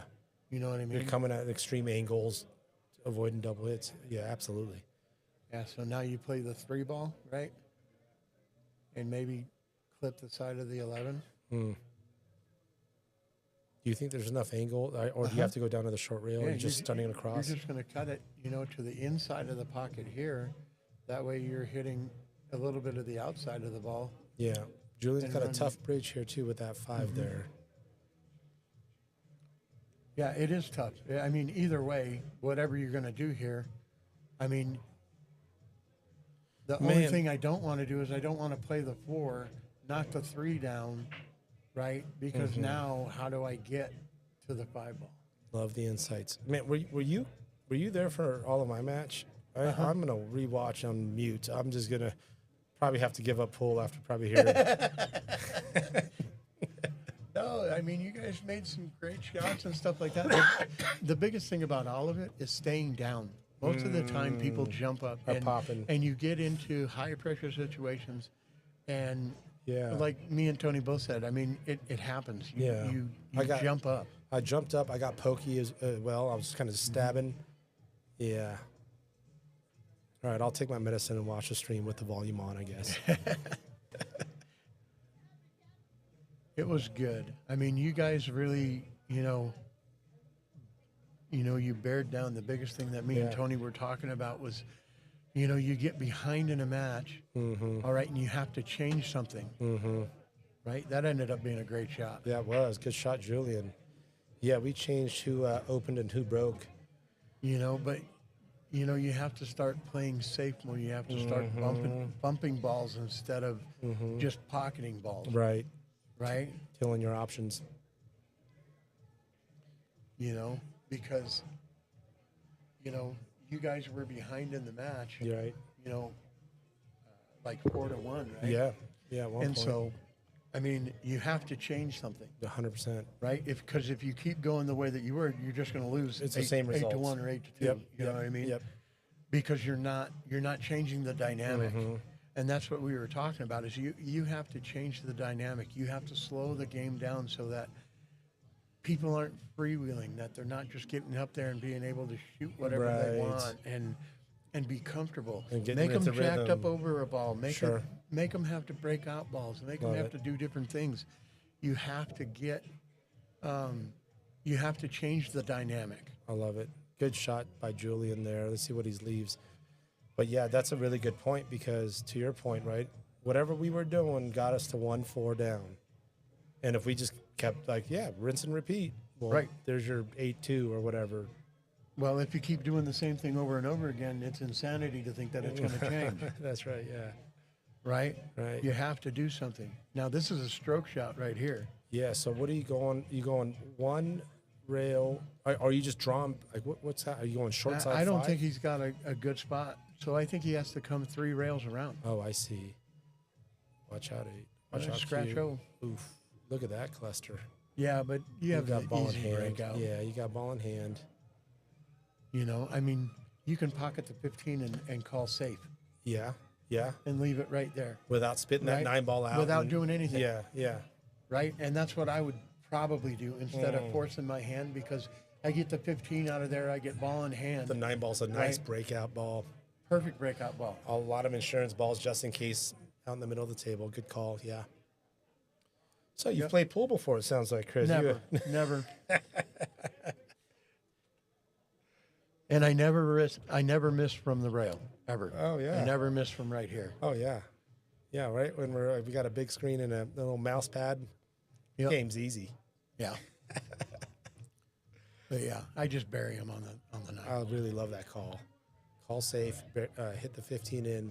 Yeah, you got a Frozen ball in nine. hand. I mean, you can stick it right there, and he virtually has no shot at banking down here to kick to this ball. And even if they made contact, he's going to end up probably doing He's you gonna favors open too. up the ball. Yeah, 100%. All right, looks like he's looking for a little splash here with the 9 ball going into the 5. And I wouldn't. 5-10. If you're going to splash it, you got to come off of the 13 and splash down, right? So that, Yeah, I see. Yes. right? If you're going to go for the There's a run out, you direction to splash where from balls the- are going. Right. Right. Because I want to, from the 13, whoop, way over here. From the 13, right? I want my cue ball to come here and come here across the face. That way I open up the 10 ball and these 2 balls open up, right? And I don't get hooked by anything. Oh, okay. And, and that still works. Yep. Okay. Right? So the outcome was what Chris was thinking the same thing, but you're saying, hey, I got a ball in hand right on the rail, hit a stop shot, called safe. What I don't like about that is he moved this down enough that he could kick off of this rail and kick this ball. All right. And this ball is open enough to be able to one rail, come off of this, pocket this, and keep the 10 ball tied up. Yep. Oh, I see. Yep. Yeah, because the 10. Yeah. See what I mean? Yeah, the 10's still in jam. And so if I just take the cue ball and I would have just pocketed it right there and left him frozen on the 9 ball, right? Now he can't go to the bottom rail and he can't go to the top rail. Love it. And he can't go to the side rail to even do a hop shot. The hop shot. Oh, my God. Can I call you Professor Oneski? Good gracious. Oh, whoa. I don't know what he was expecting there. I think I was like, huh. I really don't know. Let's take a quick look overhead. Was that 5-9 wired funny? That 5's not going? Yeah, the 5 doesn't go in that pocket. So what are you doing here, Chris? Well, I think if I'm the solids, if I'm the solids, right, I take ball in hand and I go like right here. All right. And I cut this ball in. I cut the 3 ball in here and I use right hand English to spin off of these balls to open this up. Because the 10's going to go into the 9's going to spit the 5 out. Now you've put that right hand, so now your And so key now ball's I wrapping spin around. out. Yes, sir. I like it.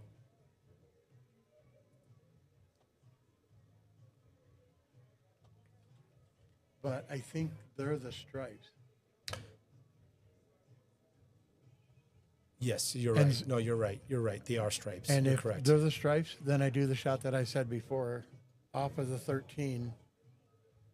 Off of the 13. Now I'm coming into the rail here, underneath, trying to clip them up, so that I still have this ball into the side. Love that.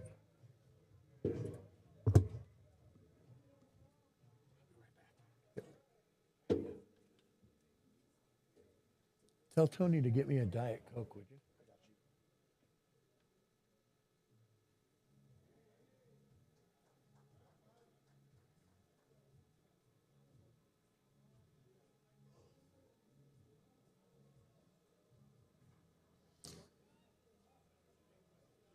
See, the other thing is that you could just put the cue ball right here and hit this ball just enough, leave him stuck on his 5 ball, and you're doing the same thing, just leaving him safe. But if you're wanting to get out, you have to play the ball deep down there and come into it.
It was good?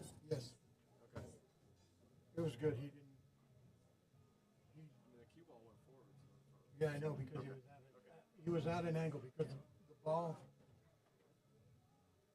went how it was supposed to. All right, because he's at just an angle. He's not coming in here. He's coming off the top of it. It's hard to see where we were. We were behind it all. See what I mean? I don't think so. Sorry, guys. Eugene, take a look at that. Confirm that's a good thing.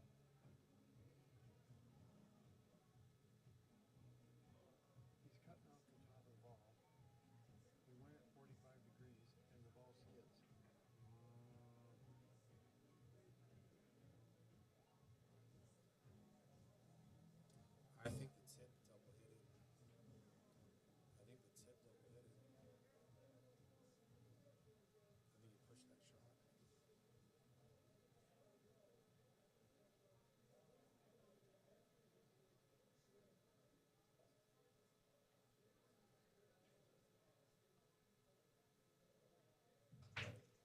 That tip looked like it was on that cue ball a couple times.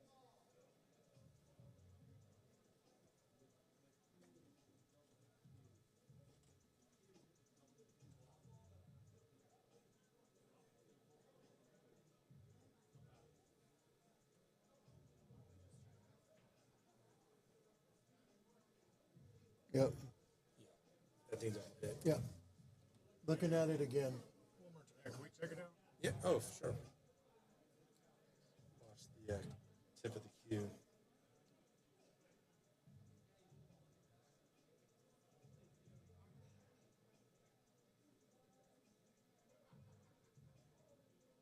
See Can it? you do that one more time, please? I looked up. Sorry about that. I was making sure that they didn't. Is there any way we could do it like us? Hold it real quick. Sorry. Is there any way we could do it like this? Sorry, fellas. Yeah, I missed it again.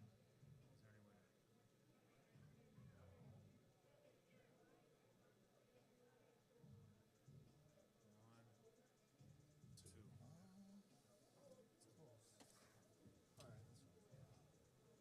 to... My initial call was wrong, Looks like we had some. but that's why I. Yeah, we had the technology. Yep.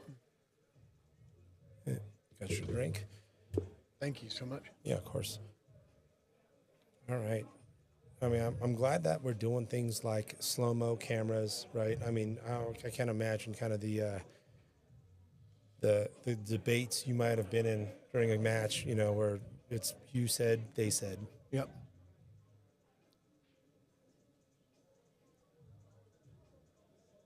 And there's a little trick that you can do for shots like that is that you can actually use your break cue because the tip is so hard, it jumps the cue ball out of the way. Love that. Instead of the So that you squish get- of the, yeah. Instead of the squish of your regular tip, which can double hit a lot. All right, Chris and Dan putting together a ball in hand run here. Good opening shot by Chris. Good follow up by Dan. Using that green chalk. You a fan or no? No, Why is that? because all the marks on the table. I see. That was a paid advertisement by Tony. Yeah. Don't use green. But I've never been a fan of green chalk, even when the felt was green.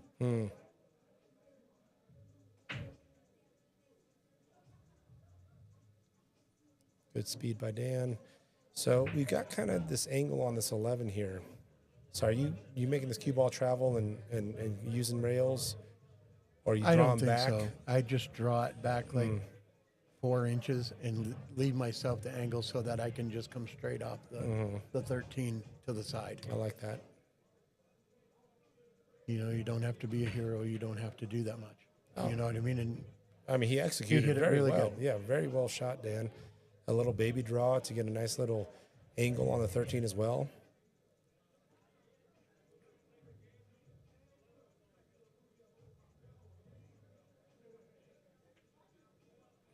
Okay, to tie things up, yep. Dan on the 8 ball. They both started. Chris started out with ball in hand, and Here they are clearing the table to tie things up. I Good- like how he good took out. his time on that shot. Yes. And didn't get up there and rush the shot. You can take that for granted. Yeah, good patience, good routine by Dan there. Good out by Chris and Dan to tie things up. Race to 8, win by 2.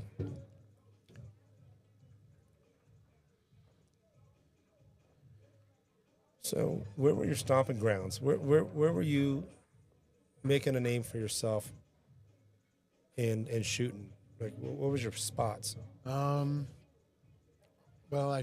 I started off, you know, playing at tournaments in Commerce City. Terry McFadden,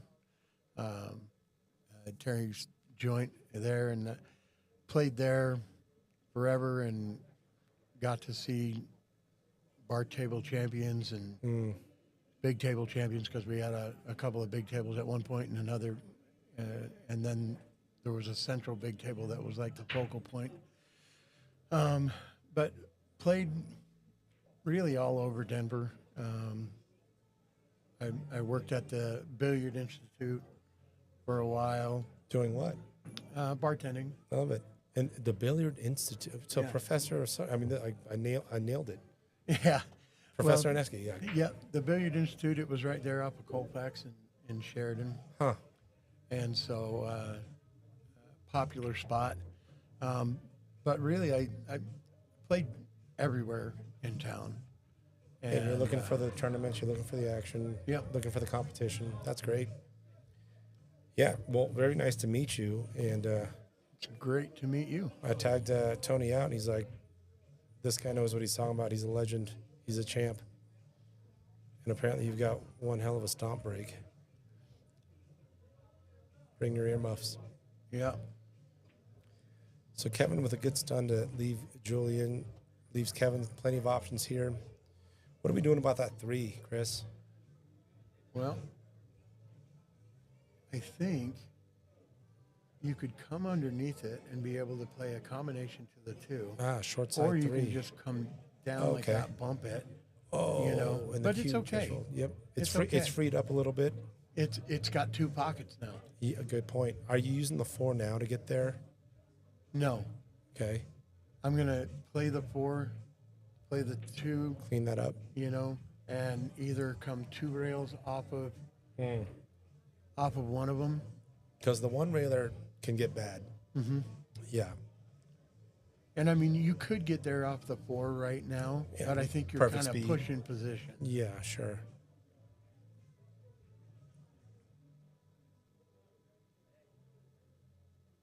Julien and Kevin at the table looking to take advantage of the dry break. It was a good break, just nothing down. See, and if you shoot the 2 here, you have to come back up close to the center table. And right? then is your to 2 give rail yourself an angle, right? right? To give you a wide. See, now you're just going to have to draw the ball. Mm-hmm. You know, straight back over Yeah. here on You the come side. you come under the halfway point. Now you've got your 2 rail angle. All right, Julien with a looks like a tough draw here. A little bit of traffic to navigate as well. Yeah, I think he's got just a little bit of a shallow angle that's going to push him. And You ever going right inside 2 high rails? right 2 rails this Yeah. way? I don't think so, because you have to go 3 rails. Oh I yeah, mean, and you got to have that cue ball. you know, because it's going to come wide, and you're going to have to come here. Yeah, it looks You like know what he's. I mean? I he's think drawn. you have to draw this ball, Looks like that's what Julien's lining up here. and you're either going to draw it straight down this way or try and come back. Oh, good try, Julien. Look at that shape. Yep, but you're creating angle, right? Mm-hmm. You were having to create angle when you didn't have it. Right. Now you're cheating pockets and. Yep. Sure. Yeah, great attempt by Julien. But there. I mean, ended up with too much shape and not enough shot. You what know, do they that's say? how we always- A position is nothing without possession. Right. APA captain of mine back in the day told me about that one. And I hate how rowdy it was. Tyler Depew, blue chalk only. Depew, blue camp. Love Yep. it. Purist.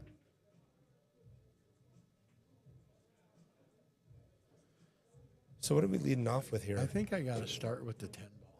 10 ball on the side. Yep. Okay. I mean, because I can come close to hitting the 8 ball here and maybe pocketing it from this angle, trying to get around.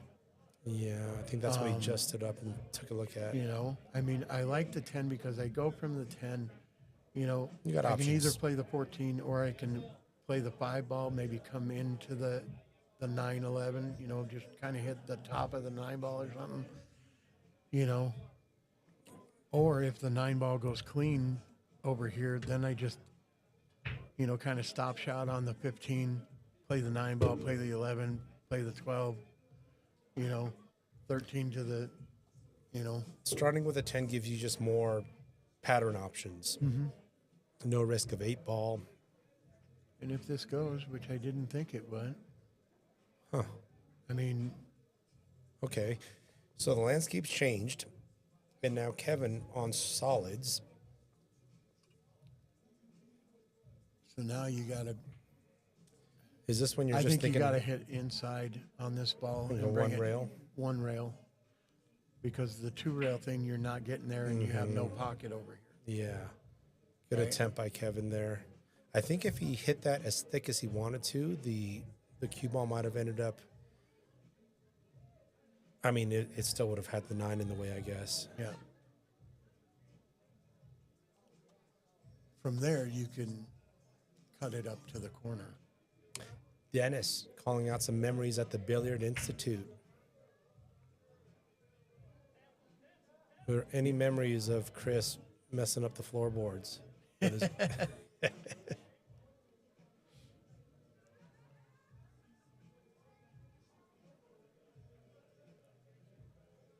Yeah, the BI, that was a fun place.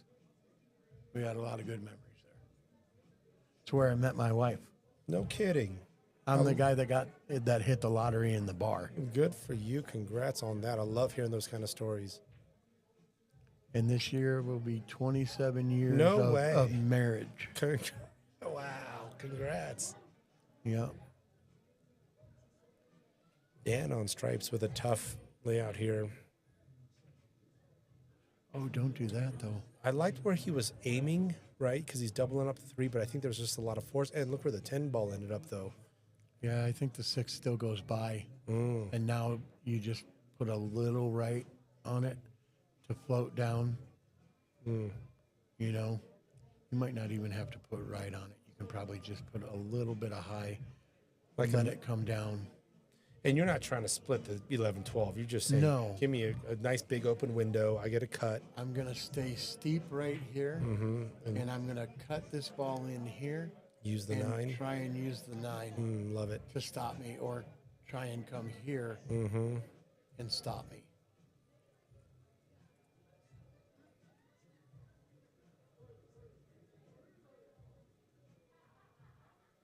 Yeah, there was some parking issues there, and there were times that it did get a little rough in that joint. But the 80s and 90s were a lot of fun, brother. Like it. All right, Jules is looking to pocket that 6. And I like what you're calling out, which is a better margin of error. Don't try to get perfect. Just enough to make this ball. You don't have to do anything. And then Just you enough to leverage the make 9 it. ball. Because all you're trying to do is get to the center of the table. You know, just past the 15. Look at that Right. shot, Julien. Oh, where's the window? But you're going to overcook it. Good attempt by Julien. Kevin's going to be hooked on this 3. I don't know if he's got a Because you look at your window here to Slim. make this ball. You either have to get in a window that's 2 inches wide right here. right. You need to get into a window that's 3 or 4 inches wide here. Sure. Or you can get here, Right. right, where you have a foot to 2 feet of margin of error. Love it. 100%. Oh, Kev. What a shot. What? Oh, But- no. I mean, it would have left him kind of funky on the 8, but it was still a great attempt by Kevin. Yep. Unfortunate scratch. That was a great shot, It was a great shot. you know. But anytime you're leaving the rag, it's Yeah. up to the pool gods at that Yeah. point. Oh, yeah. Yeah, jump shots are just And you got the bottom of the cue hitting the top of the object, and now your angles are different. All right, And looks it like skids. it skids, sure. Chris starting out with the 14. Chris with a little chicken wing here. He does have a little, yeah, that's something that's been part. And his, no lunge there, though. That was good. Yep. Good stroke. Gives his partner Dan some options here. 9 ball. I like that call. You'll thank yourself down the road by doing this 9 now. Yep. And I've heard Tony say it before. When are you going to get a better look on that? Right? And you can still have the rock move to some good places. All right, 9's still an option. Yeah, because now the 15 and the 13 are not an option because you're on the rail. Sure. Right. Chris does a good job with his vision. Calls the 9, takes his time.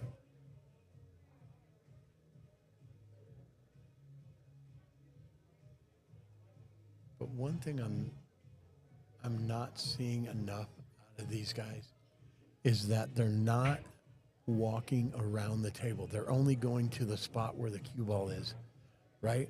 And if there's one piece of advice that I can give every pool player out there, whether you're a new pool player or you're an old pool player, it doesn't matter. Take the time and take 1 or 2 trips around the table, and that way you see the whole table, right? You're not just seeing one myopic view from where the cue ball is. Great advice. Right? Because right here, shooting the 13 is great. You could shoot this 12 ball down here and be able to put full stroke on the ball and come 2 rails out and not leave a pocket. Great point. You know, and then, but see, you miss this ball and now you give them a chance to spin this 8 ball in. You can go, spin it in. Yeah, I guess you might even have the bank potentially, but I mean, I've heard Tony say it on. I mean, when you talk to high level players, they talk about taking that lap. Yep. Because we've played pool enough where we think we know where the hooks are, the angles are, but that one lap just sees you, that one piece of detail, right? Great advice.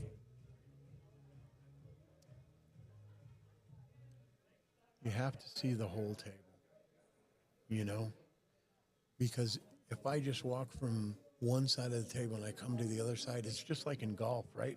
If you only look at the putt from one side, you're only going to maybe see part of the break. Right. But if you go to the other side, a lot of the time you see the slope and you see the break. But it's because you looked at both sides of the putt, right? Pool is no different, right? Golf is Great past your analogy. pool, Yeah. right? Past your pool. Right. Oh, I love it. And so, I mean, the thing that's great about this pool is that we play on a level surface, Right. right? All of the table More predictable. more predictable than a green. Sure. right? And the grass is all one level, right? One On a pool consistency. table, right? So You're not in the rough, you're not in the fairway, you're not in the bunker, Right. right? Great way to put it. So I mean, So it's going to come down to those details, the angles, the clearances. greatness comes down to the details. Love it. You know, you can practice and practice and practice, but if you don't do the right things, There is such thing as you're bad only practice. going to get so good. Love it. Oh, good try. Uh-oh. Uh-oh. All right, so you do not lose on a scratch unless the 8 ball went down. Nope. So we have ball in hand for Chris and Dan. Looks like Chris is at the table. What's your pattern here? I probably shoot the 11. Yeah, I was thinking the same thing, 11, 12. And follow up, For, you know. they can work with this. I think Chris was thinking 11 is key ball. But if you're going to play that way, you have to go past and play the 13 next. It's not the 15, it's the 13, then the 15, then the 11, right? Because you're staying on the right side of the ball.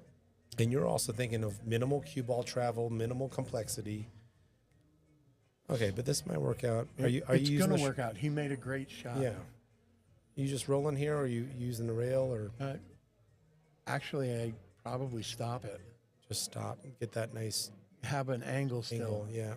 so that I can just play the natural angle of things. I don't want to come down and Get on the straight, wrong side. Yeah. right? Nice shot. Oh, See, but this is okay. Dan can work with that. Absolutely. know, Yep. Because now Good it's shot. just a high English shot, maybe a little bit of left to keep you on a straight path off the rail instead of diving. Right. Right. All right. I think this may be the first potential lead. Uh-oh. That worked out. Yeah. I don't think that was intentional, but it worked out to take a 3-2 lead. Chris on the 8. I believe it's going to be I think it's their first lead of the night. Yeah, it would be the first lead.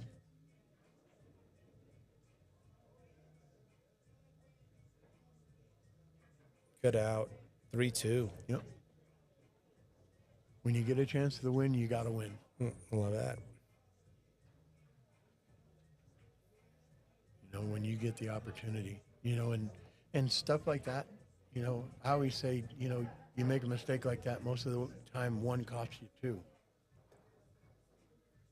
two. Yeah, I think some of the most like eye-opening things that I've seen from high-level pole players is high IQ on the details and the angles and the margin of error, but then there's like this second side, which is like you got to want it, and you got to close it when you can close it, and you got to know when to pull the trigger and be hungry.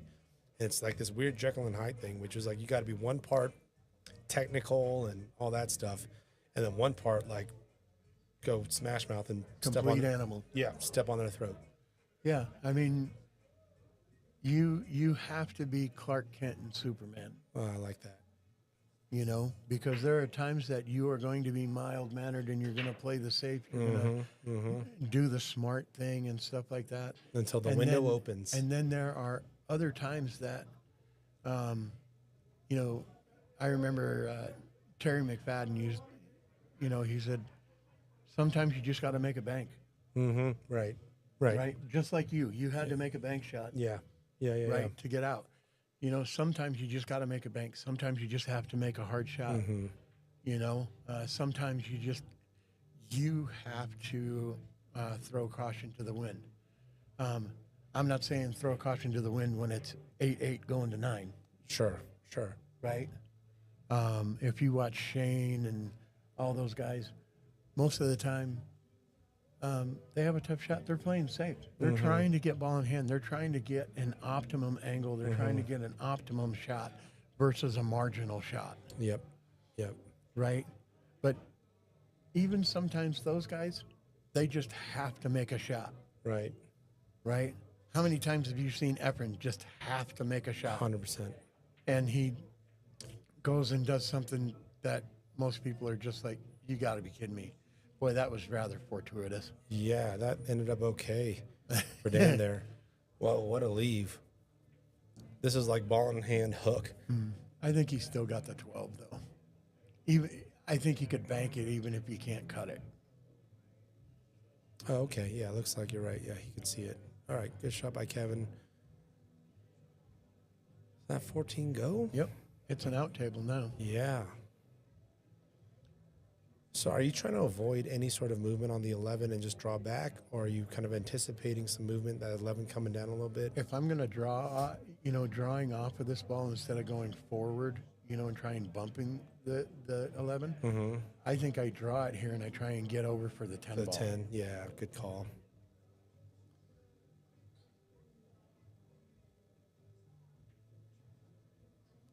Seeing that was an in-between shot. I don't Yeah. know if I want to do this and I don't know if I want to do Didn't that. hit the 11, but didn't draw back for Right. the 10 kind of thing. Yeah.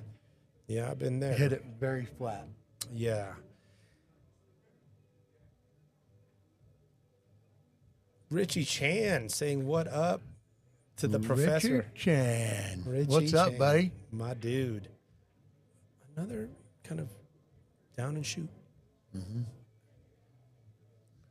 Now it's an out table for the other team now. Yep. I mean, and this is you know, 2, 7, 4, 1, 6, 5. Good night. 2. And are you going?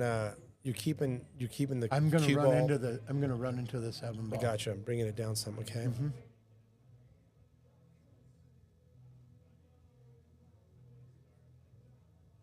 As you do that, I think he was trying to cheat a little bit. yeah, he was. Instead of making the contact Yeah, with the 7. just make contact Yeah. with the 7. It's Yeah. okay. Just run into it. Does get scary though.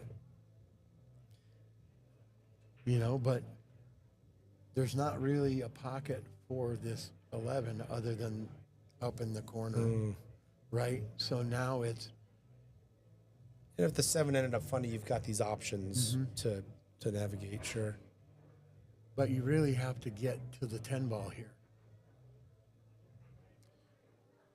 Yeah. right? And are you looking for that window with the 1 ball on the rail, or are you trying to is there a margin of error thing here, or are you like, hey, I'm trying to get planted on the rail? I think it's really tough. Yeah. I mean, this is a really tough position to be in. I don't know if the 13 goes, Yeah. Short side 10's tough. but I mean, you could pocket the 9 ball, bring the cue ball all the way back down table, shoot the 13 in the side, right? But then I got to be able to dive underneath the 11 ball For the 11. Yeah. to shoot it in either of the upper pockets or maybe into the side, because there's enough room for the side pocket, but you're going to be jacked up over the 6 or the 5. Great call.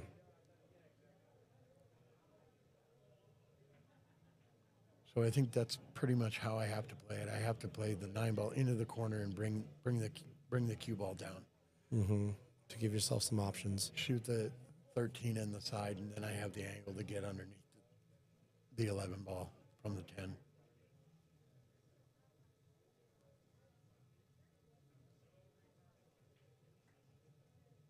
But I mean, you could shoot the 9 ball down, bring the cue ball all the way down, and shoot the 11 up in the corner, and then have the 13 in the side, and try going window shopping. And Window I don't think shopping. it worked. Those were some slim windows. See, here's the bank on the 11. Stun it up into the corner, leave the cue ball right there for the 13 on the side. Yeah. Yeah, you're not trying to swerve through that window, or not, you're going that 11. There is no window. You're stunning. If you're shooting this ball, I think you're jumping. Oh, he's going intentional safe here to tie things up. Oh, I think he opened it up a little bit. That might be 13-10 right now, but you don't get to have much angle with the way the 10 is, right? Right. If you can see it straight in.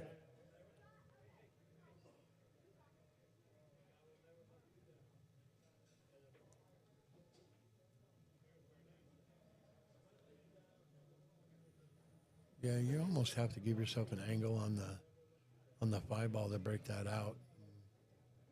That way you still have the 2 on the side. I mean, you might be able to get it here. Oh, look. There might be enough room. Yeah, it looks like Chris sees the window here. Looks pretty tight. Yeah, it looks tight. And he is probably going to have to drib it over. It's going to hit rail first, it looks like. Chris is thinking twice about it. Pocket the 6, play the 5, bump into it, clear it out, Use the 5 and then the bottom short rail into the 4 situation. Yep. Okay. And that way, if you come into the 10 ball, you know what I mean? You still got the 2 as insurance too. Yep. Yeah.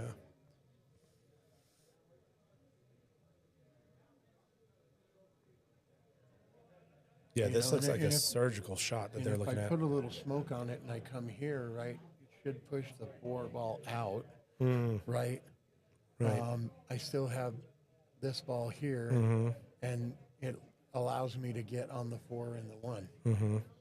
Or maybe I come into here, I break it through, and I have a shot on the 1 ball, right? And I play here, and then back to the 4 ball. I like it. You know what I mean? But I think you have to pocket this ball, leave yourself the angle right there to come here, off there, Into it. Yep. right?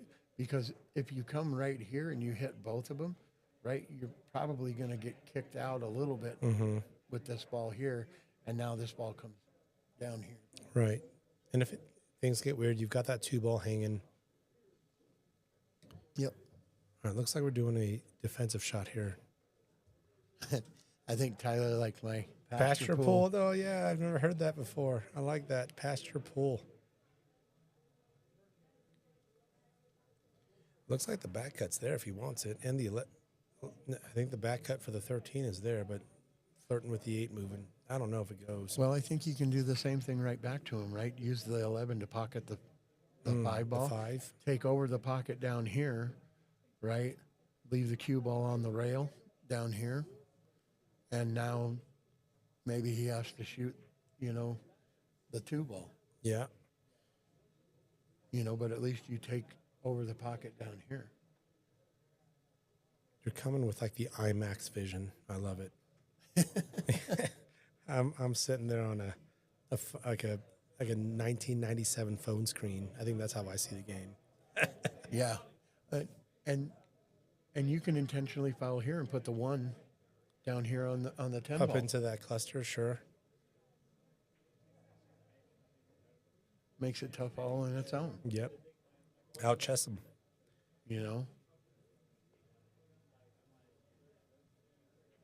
Or maybe you come off the 13 and try and put it in front of the 8 ball. Bless you. Thank you. Oh, I see. Yeah. You know what I mean? Take over the pocket and put it in front of the 8. Mm-hmm. Which is what I think he's going to do. Mm-hmm. Or he's going to put it on top of the 4 ball. Yeah, you kind of don't want to call the pocket here. Nope. That's it. Look at this That's a good shot. Look at this shot, Boom. Julien. Good strategic shot. Good execution by Julien there.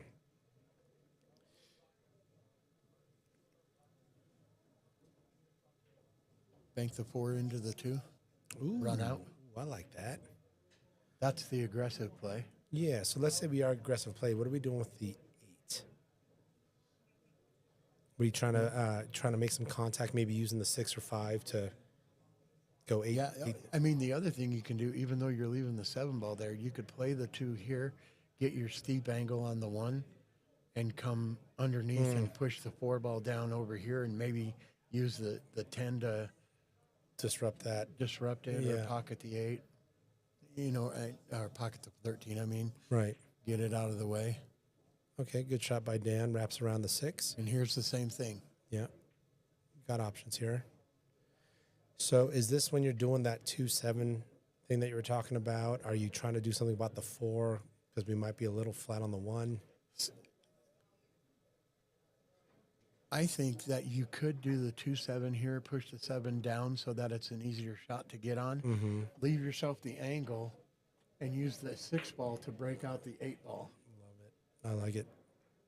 Pocket the 13 and maybe run into the Ooh, I like that. 4 and the 10 instead of pushing position right here. Like Okay. that.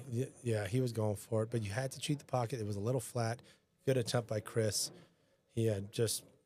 Now this gets a little tough because now you have to play the combination on the top of the 8 ball. 11, to pocket 8, 10, yeah. To pocket the 10 ball, right? And that 8's push got to the come 8 straight down. Push the 8 over here, Yeah. right? And still be able to stay above. Oh, or can he The go 11. 11 rail first? Oh, look No, at that. see, you do that and you can't do that. You have to go on the other. Yeah. You have to go on the top side of the 8 Yeah, ball. yeah. Have it come down. Yeah. And that way the 11 goes to the rail and the 8 ball goes to the bottom rail and opens up the pocket. I think before my next match, I'm just going to bring a ladder and get this view of the table before every shot. Just climb up the ladder, look at this view, say, what would Professor Manescu do? And shoot my shots that way. I mean, it's vision, right? It's all about vision. It really, yeah. Ooh, dangerous shot here. Is he just trying to double kiss it? Yeah.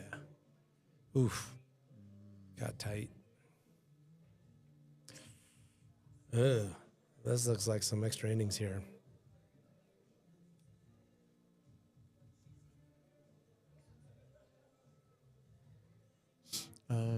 Just just bounce the 7 off the wall. Yeah, get that and kind of just get trouble it piece opened up. taken You care know, of. that Yeah, way you're sure. not having to do crazy stuff because the 4-ball's already down here in the jaws. Yeah, and So any, you want the 7-ball to be open and free. love that call. Looks like that's exactly what Dan's doing. Good call, Dan. Because any contact with 11 just kind of pushing that 8 down. Yep.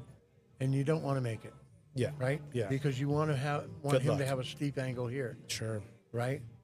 And now what he's supposed to do is Rail first. I Nick. would come off the 6 and pocket the 4. That way you're shooting up. You don't, he doesn't get a chance to play the breakout shot here.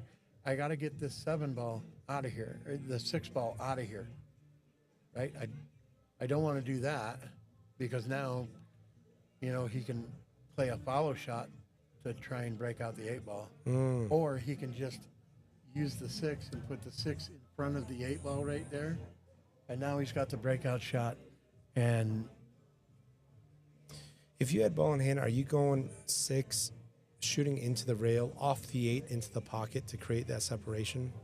well, he has ball in hand, doesn't he? Because he just hit the. Oh, right. This is ball in hand.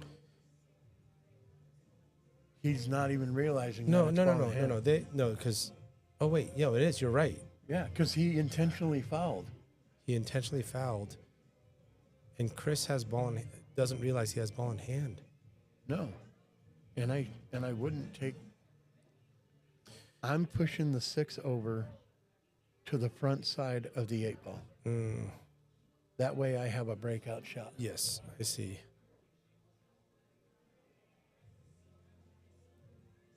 But I don't think he realizes that he has ball in it. Wow. Okay, so now we can push that 6. Well, now you can use the 4, right, to give you a slight angle so that you keep the cue ball. Oh, You pocket you're here. keeping it down You tape. keep Yeah. the cue ball here when you shoot this ball and come off the wall here and come here. Yep. Versus the cue ball bouncing up and Right. Stop taking soldiers off Yeah. off the battlefield. Right? so you're going 4, 6 back to your plan. Yep. Like we've killed enough. So now, if you don't come off of here and come here to get really deep in here and break this out, All right, they're putting their money on getting that 6 to break out the 8. I don't like it. Yeah. I know. But I you see. can still play the safety or whatever, but then, you know what? Because you've left it to this, now all he does is intentionally fouls on this ball, Sure. right? And now you have to play the shot underneath the 8 Yeah. ball to create Great separation. Great point. All right. Then we're going to see 6 off the 8.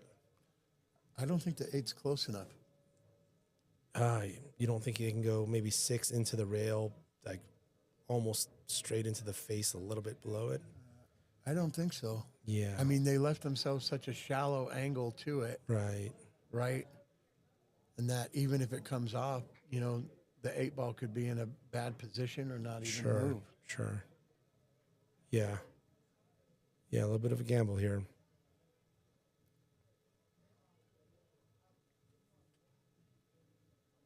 Richie, I'm doing good, buddy. How are you doing?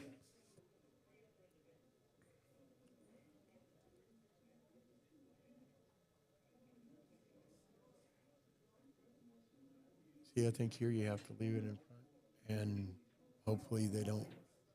Oh, my God. Wow, he hit it great. That, I guess, was the plan the whole time, and they executed that very nicely to take a 2-rack lead. Nicely played, Chris and Dan. I think I would have started with that if it was that good. Right? Yeah. I think I would have started with that. Yeah, really good shot. And then you still have your options just in Yeah. case. Yeah. No, yeah. I Well, mean- but I also think there was the oversight that you called out around ball in hand, but yeah, they made it through, and Chris and Dan are up 2 racks against Kevin and Julien. First round match. And I think we're going to be done with this first round, I believe, by next Friday. And we should be down to 16 teams. Yeah, Eric, what a shot. And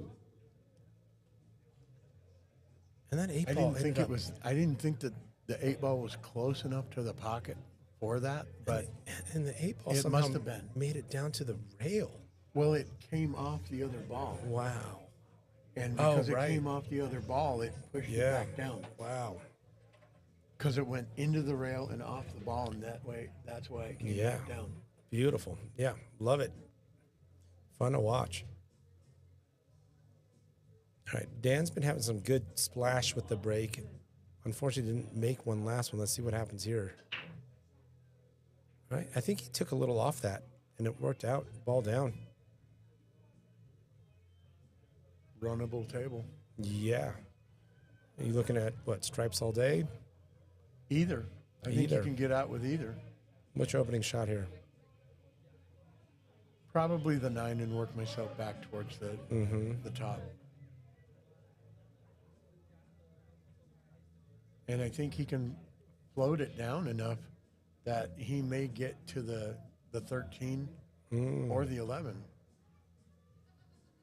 Almost immediately.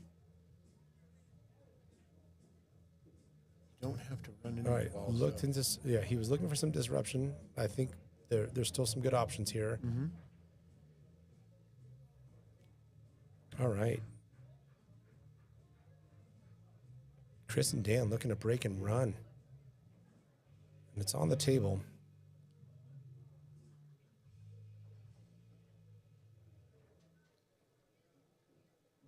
Yeah, you're in a little bit of a quandary here, because the 13, you're trying to get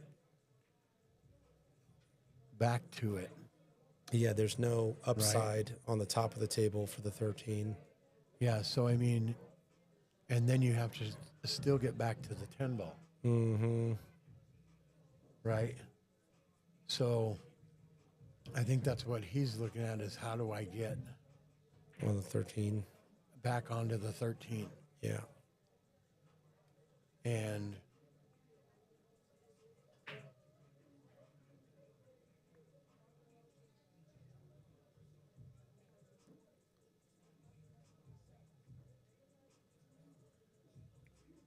that can let you get onto the 13, and you'll be playing above the 8 to get to the 10 ball. So are you starting towards the 3? I am. I gotta stay. I almost want to run into the Oh, 6 ball, the 6. right? So now But your cue ball if I can just float up. stun it and make it come here, right? The only thing I don't want to do is I don't want to hit this on this side. I have to hit it, kind of in the face right here, because if I try and play to the 3, I could come off the 3 and get Sure. hooked here, Sure. right? So I mean, Let's take an overhead look while they take time out here. seeing that ball looks pretty straight, and it looks like he's going to have to try and, suck it back and maybe get above the 10 ball with this shot, and then play one rail down and over Over for the 13. Yeah.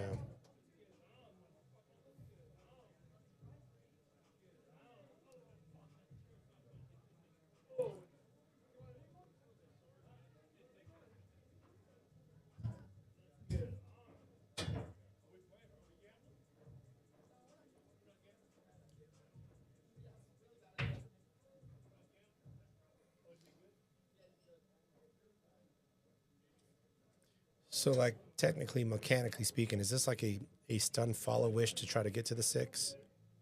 I think that on this shot, you have to play your tangent line, and you have to play, like just above, and see. Okay, so he opted for the drawback option.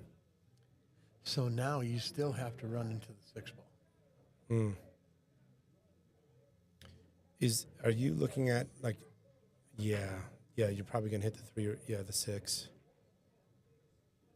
You almost have to. Yeah.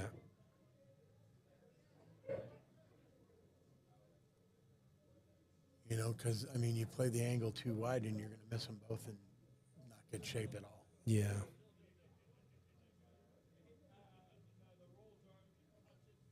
Look at this shot. Oh, Right. window. Look at that Window shot. And Works out nicely. Enough separation off the rail to get some bottom on that cue. see, and that's pretty lucky, man. I mean, Yeah. you know, and I hear people say it all the time. I'd rather be lucky than good, and I never. Let me guess. Good works out better in the end. Good works better, you know. But I mean, you know, when it's rolling for you, it's rolling for you, Yes, sir. you know. So I mean, they're getting out. So I mean, you can't say, you know, anything bad about it, you know. And it is an 1100 tournament. We're not all master degree holders from Professor Aneski's. But so yeah, this happens. You know, but I sometimes. don't play perfect either. You know, I get lucky too. But I mean, But this is also why you're thinking about margin of error, those type of things. So you're giving yourself the best shot because we can't be perfect all the time. yep. All right, Dan, looking to dig in a little bit. But he's doing the right thing. He's taking his time. He's not up there rushing the shot. Oh. And, you know, but now I torture you. Yeah. Now it's. Now I torture you with safeties. Mm-hmm. Right? Because I'm going to get ball in hand so that I can shoot my 6 ball, Right. right? And get the angle for the 3 ball or whatever. Right? But Yep. exactly. The good shot by Kevin. Just make sure you're putting balls in front of holes for you. Mm-hmm. You know what I mean? But yeah, that's what you're supposed to do. You're supposed to torture them with it. Mm-hmm. You know, they're never supposed to get another open shot. Ever. Mm-hmm. And at this point, you don't have to be the risk taker. Right. They do. Good try by Chris. Loaded up with right English to try to get into that 13. But here's your ball in hand. Right. Now I play the 3 ball in the side pocket and I'm off to the races. I love it. You know, or, I mean, Many options. you just torture them with safeties. Sure. Yeah. So it's You know, but really I on a mean, platter. I would shoot the 3 ball, make it so that I can shoot the 5 ball Love it. after it, Good call, And- Julien. Good call. you know, and just run out.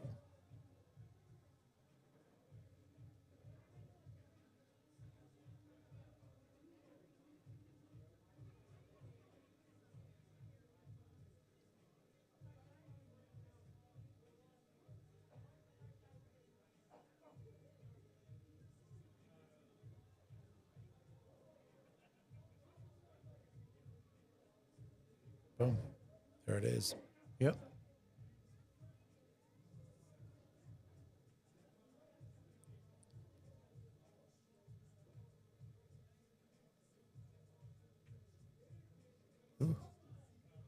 Start connecting some dots here.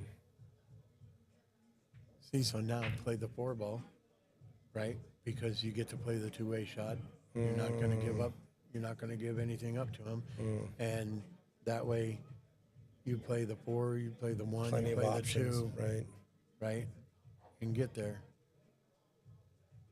Right? But I don't open the shot up for them to play. Heaven forbid you miss, but Right. But that's why you're thinking about that. yeah, Oh, my God. like that. Oof. See what I'm saying? Yeah. That's a tough one right there. Yeah. And looks like we can get pretty natural here.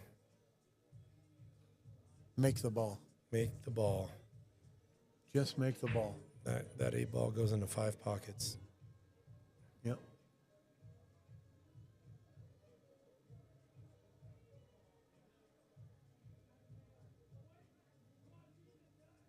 Good shot, Roll it. Chris. Look at this leave, too. Straight in on the 8. Straight-ish. Good shot, Chris. To stretch it to a 5-2 lead. Dan on the 8.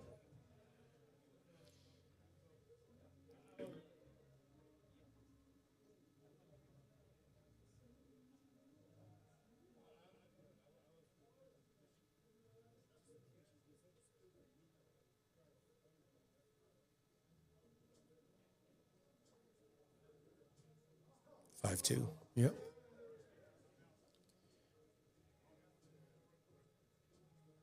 All right, Joel. You're hopped up on ice cream. Probably doing a cartwheel now. Dad and Uncle Dan, close the deal on that rack. Looks like we're taking a team break here. I can understand that one. Mm-hmm. Right. That miss up there.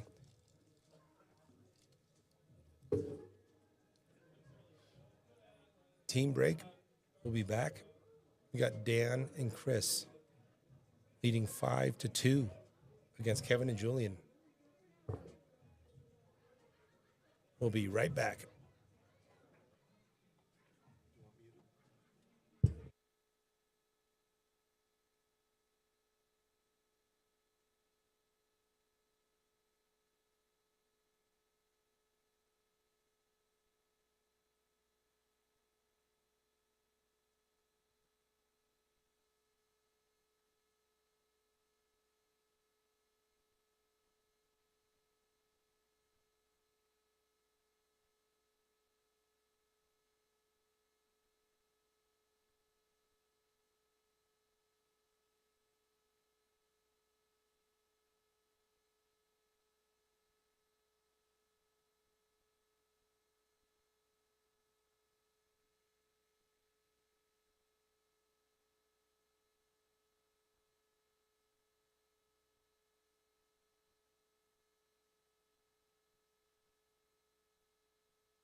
Joel just fell asleep, sugar crash. Nicely played, Amber.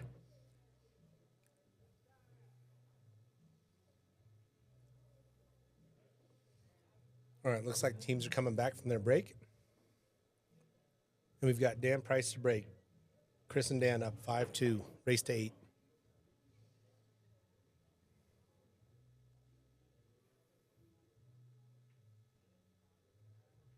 Game on.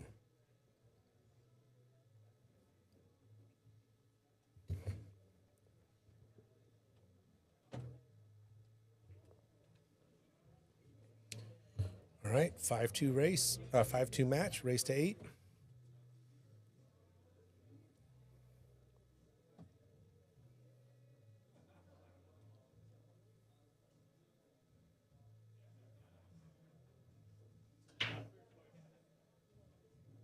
Ball down.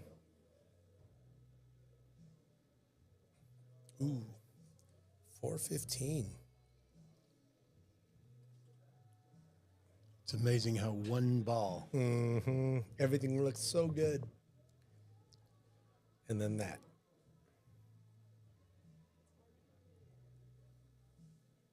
Oh, Joel put some time in at the hockey practice. Okay, gotcha. He burned some calories.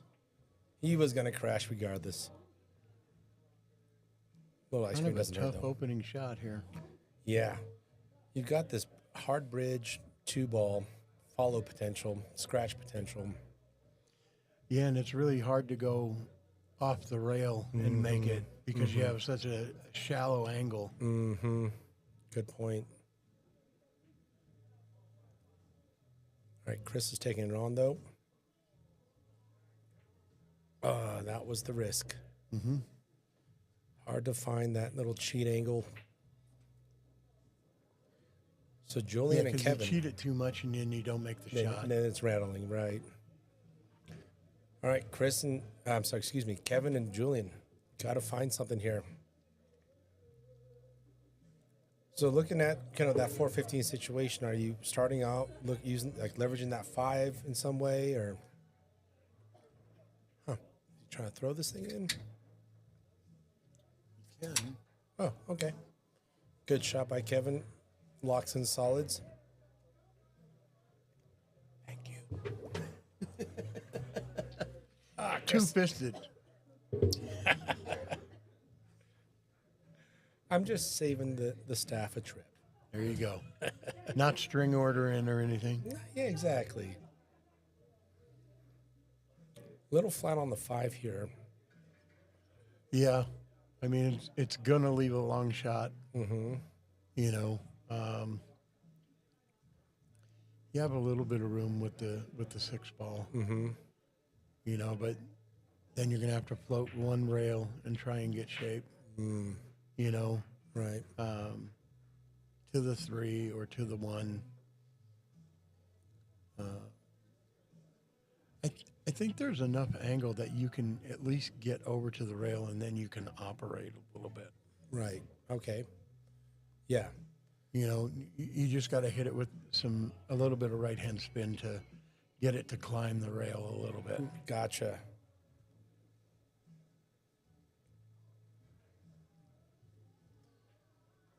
But once again, this is a smooth shot and not a snap shot. You know what I mean? Sure.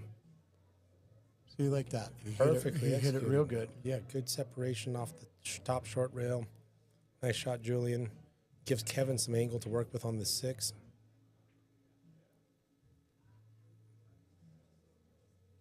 Let's see if he... I worry that he's going to run into that ball. Yep. But it worked out. Maybe. Ooh, yeah, it just got a little funny towards the end. Ooh. As long as the 3 goes, they can still get out. Because if the 3 goes, then you shoot the 1 in the side. I think it goes. The 1 goes in the side, and then you're shooting the 7 in the side. Same plot, same place. Julien's taking a hard look at that.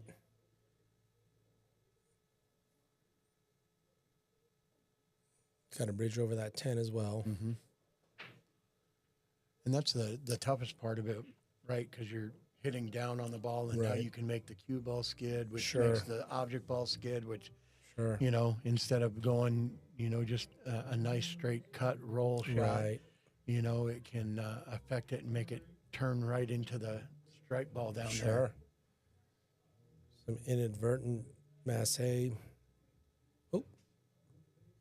He didn't get back up to check with the teams. I think they're letting it pass.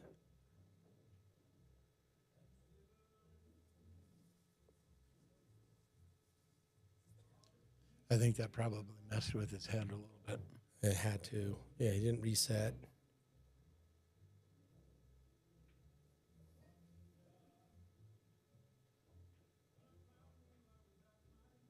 What's the plan here, Chris, on stripes? Using this 9 to do something with that, what is that, 13 by the 3, or? I mean, I Keeping it think that clean. you can just draw back from this, and it has a little bit of a shallow angle to come right back so that you can shoot the Short side? short side of it and Yeah, shoot the 12 great back call. in there. Great call, yeah. And then you're just, going to full stroke from there.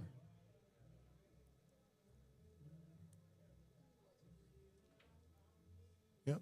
I think you just touch draw this and come over to the rail. That's all you're trying to do. Oh, he went to disrupt some things. You might have gotten lucky. Yeah, I wonder if that point's in the way. I think it's clean. Yeah, I think you can shoot it. Got pretty lucky right there.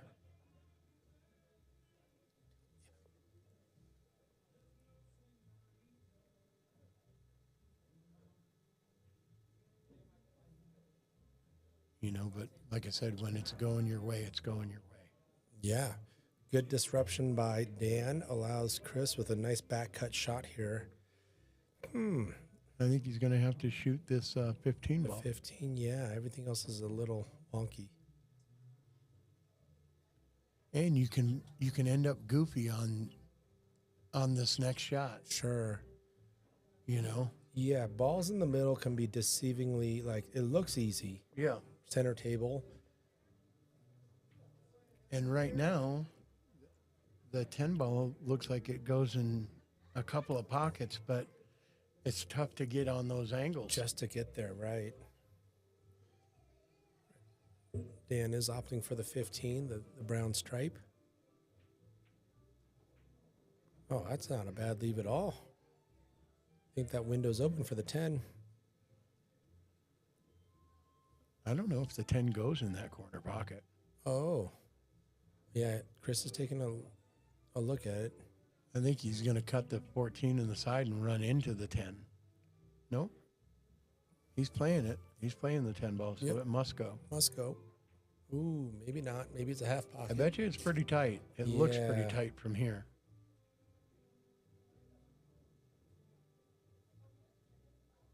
But these guys have tried to create an angle before. Oh, good shot. Don't think- Tweener angle, though. Yeah, that red stripe 11. I don't think it goes to the bottom left. So you're probably going to see some movement on this cue ball to get right on that red stripe 11 ball, Unless he shoots it right now. unless he shoots it right now, right? And shoots it up into that corner and then leaves the 14 for back in this corner. That it's open there. But Yep. if it's me, I shoot it in the side pocket, float down, and come back up Yeah, to center table for the 11. I like that.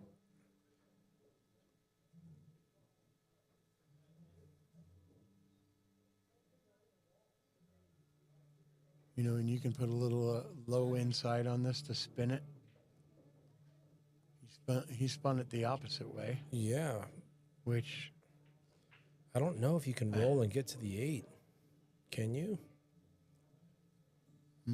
We got another cue ball movement here, and we got to go short side 8, or can you just roll this thing?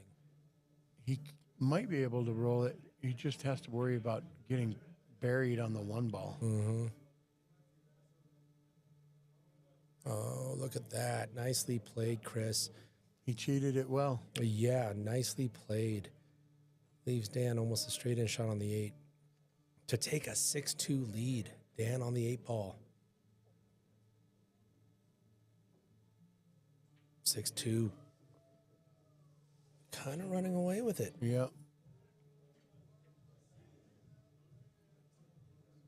You know, but like I said, when things are rolling your way, they're rolling your way. I mean, Yeah. he got away with that shot, Right. you know, in the side, banging those balls over there, and ended up getting out, getting to a place that you could still shoot the 10 ball. With as many racks as you played, like in 9 ball, I see it more where you see a swing kind of go, like you're getting all this and then it kind of swings the other way. I've seen that happen a lot in rotation. In 8 ball, is it just like not as common to kind of see that tide shift? There's still ebbs and flows, but I mean, even with the pros and everything like that, most of the time you don't see 9, 8 matches. Yeah. Right. Right. Unless they're alternating the break. Someone's running away with, they're putting packs together and because one person is playing good and getting the rolls, and the other person is sitting. I mean, staying cold. Every time they get up, they have a brutal table. Yeah. Right, and then they end up trying to push position, push shots, you know, to push the envelope, right? Because kind of back into because a they corner. have to. Yeah, they have to. Right. Right. And look at this break. And I think at another least 2 balls run-out are- table. Yeah. This table is breaking really well for them. Yeah. Dan's figured out a good break there. Had a couple dry ones, but since then, really spreading things out nicely with balls down.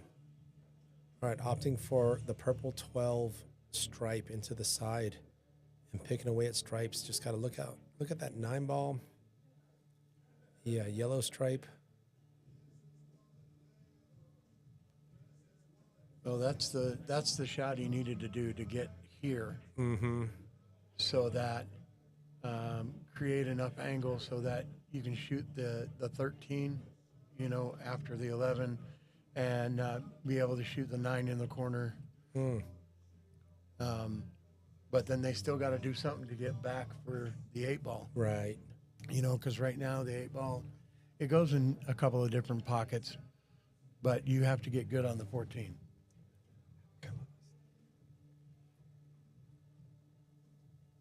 You know, but he could theoretically shoot the 14 right now, right?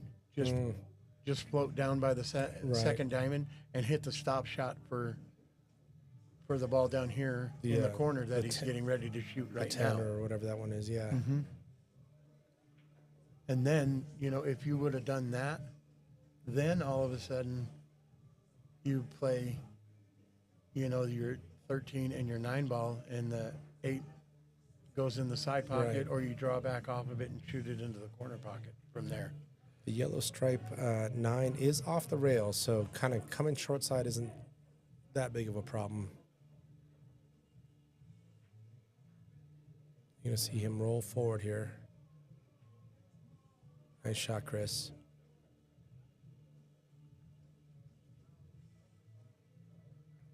Stop shot would give you a nice little stun angle, or maybe a little baby draw to the 14.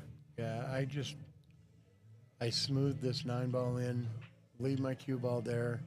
I'm going to shoot the 13 in the same corner pocket, float it over, and be able to, you know, manufacture something with the manufacture something, because all I have to do is be by where the 13 is, and I can shoot it in the corner. Great call. Or if I slide it over, then I come off the rail and over here, and I can either shoot it in the corner or shoot it in the side pocket. Yep, love it. I mean, these tables are being pretty kind to Chris and Dan. And they'll take it. Absolutely. That's a little tough. Hugs the 13 a smidge. So now I think he can still shoot the 14, come back across, shoot the 13 up, just stop it right there and put the 8 in the corner. I don't think he has the 14. I think he's looking at the cut. Yeah, back cut 13. Oh, he's jacking up a little bit. Yeah, he's trying to make sure that it comes straight across and back.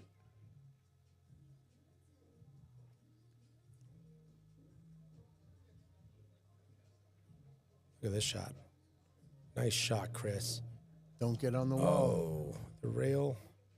See, now you're just going to do that shot, right? You're going to cut it in the corner pocket, float it over to the third diamond, and right where the cue ball is now, right?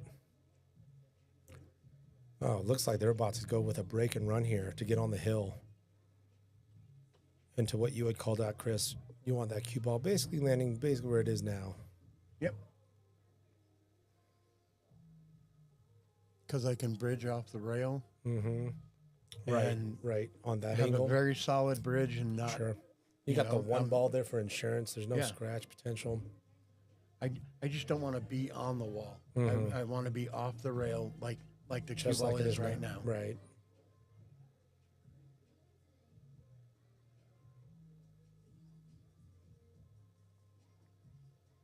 All right, Dan, looking to just go back and forth.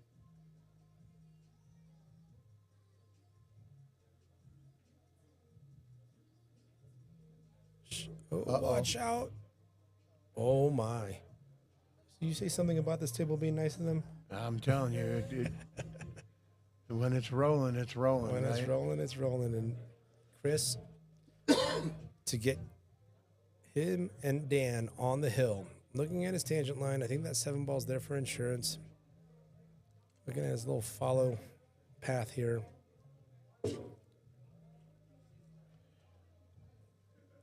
Yeah, I think he just has to stay down, stroke through the ball. Mm-hmm. You know, don't lighten up on it. Just shoot the ball. Yeah, don't let up. Good call. Use your accurate stroke to get on the hill. Chris on the 8.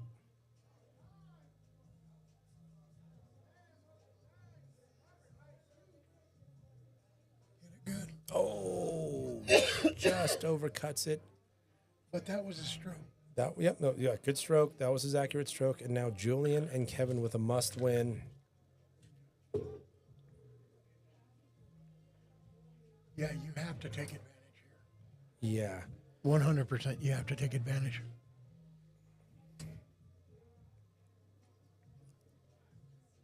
So are you going, what, 5-1, like 6-ish, or just to get on that 2, or 5-1, 6-2, 3?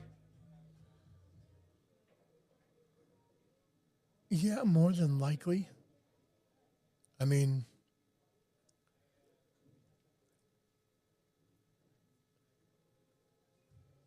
I think that you have to play this ball, somewhat strong.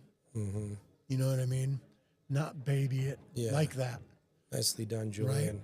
Good shot. Gives Kevin some options here. I still think we're going, 1-6-2? I don't think he will. I think he likes this shot here, and I think it's going to go 3-1-6-2. Ooh, where's that going? Ooh. Just got interesting. That is not kind. No. I think he's struggling just a little bit. Yeah. And it's unfortunate to see. I think he's putting a little bit of pressure on himself. He is the on paper stronger player of the two, right? Feeling that burden as well. Mm-hmm. Julien doing a good job kind of making the shots. Kevin just kind of, and when you're 6'2", that means you haven't had much time on the table either. Yeah, I mean, this is a tough position. Are you calling combo, rolling it forward just to kind of leave it back cutty or banky on the 8? Well, I don't want to leave them a quote simple cut shot. I would rather leave them a bank. So you're trying to aim for the cue down on the short rail? I might. Oh, sorry. Let me get that back up.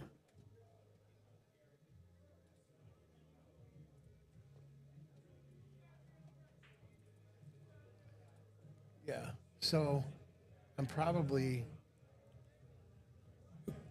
did it again here. There you go. I am trying to come off the side here and try and leave it behind the 6 ball. Right? For a safety shot.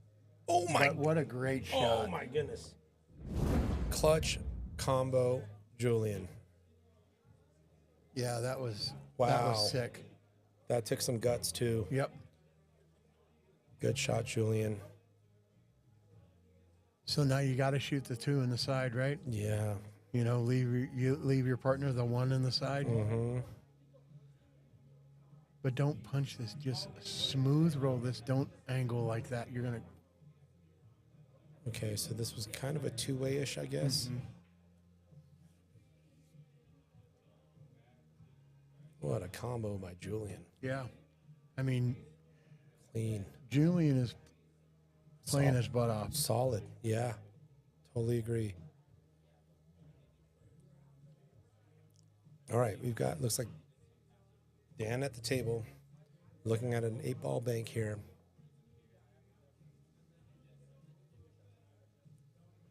To get on the hill.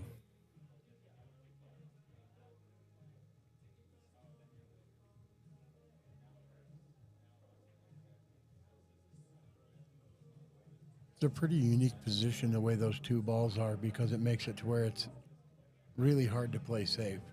Right. You know, and you're Yeah. trying to make sure that you leave the cue ball in a somewhat of a precarious position. Right. You know, and you're kind of messed up no matter where you're at, right? Because you thin off the 8-ball to try and bring the cue ball down here, right? And they have a shot here, Sure. right? Or they have the shot here going up into the corner there, or Yeah. Great. shooting in the Great corner point. here, right? And if I come off the top here and this is about the best position I I like can put that. it in, Yeah. right? Because I leave a little bit of a steep cut. It's a back cut, Mm-hmm. or the cut here, and it's a bank A there. bank. Yeah.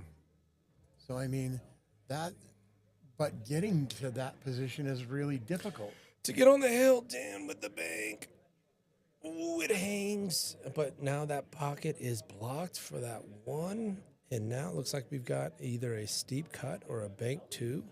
No, what are you doing here, Chris? Because you got to get on that one. You have to cut this ball This into the way. corner Yeah. pocket. Yeah. You have to, and you have to, just drag your cue ball. Mm-hmm. You have to. I mean, this is Yeah. this is a forced shot because if you bank it, you still don't have a pocket. right. You got another bank lined up. I mean, your hand is forced right here. And that's what Julian's lining up right now. Good vision by Julian Hit it. there. Just above center, stun it into the rail, Mm-hmm. to come down to the the bottom bottom rail, rail. And come back up. Mm-hmm. Yeah, got to take the one, Travis. Agreed. So says Professor O.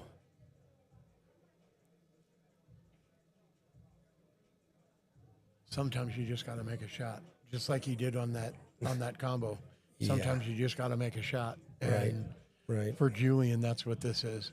You got to make this shot. Because you cannot afford to go down 7-2. Mm. You just can't. Ugh. Such a steep hill to climb.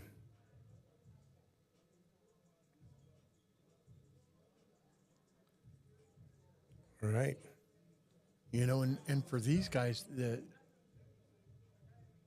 Chris and Dan have been playing so well, Right. and the table being pretty kind to them. Mm-hmm. That Julien and Kevin haven't had so much of an opportunity as to make the games dirty, to make them Sure. drag out, Sure. to change the pace, to Right. do all the things that we have been talking about, to dig yourself back into the match. Great point. This could be. And he just stood up a little bit. And Yeah. All right. Looks like we've got a hanging 8-ball to get on the hill. Tough shot that was left for Julien, but I think he made the right call. Yeah, I mean,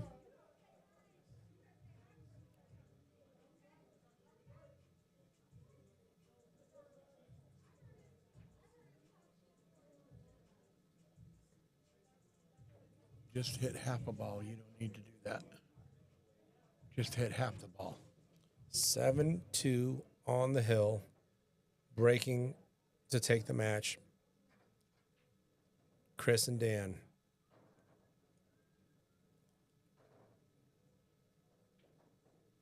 This has been kind of a runaway.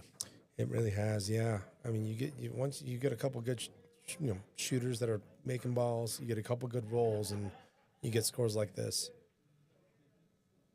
But they've taken advantage of every situation that's come to them. Yes, well Right. learned. Great point.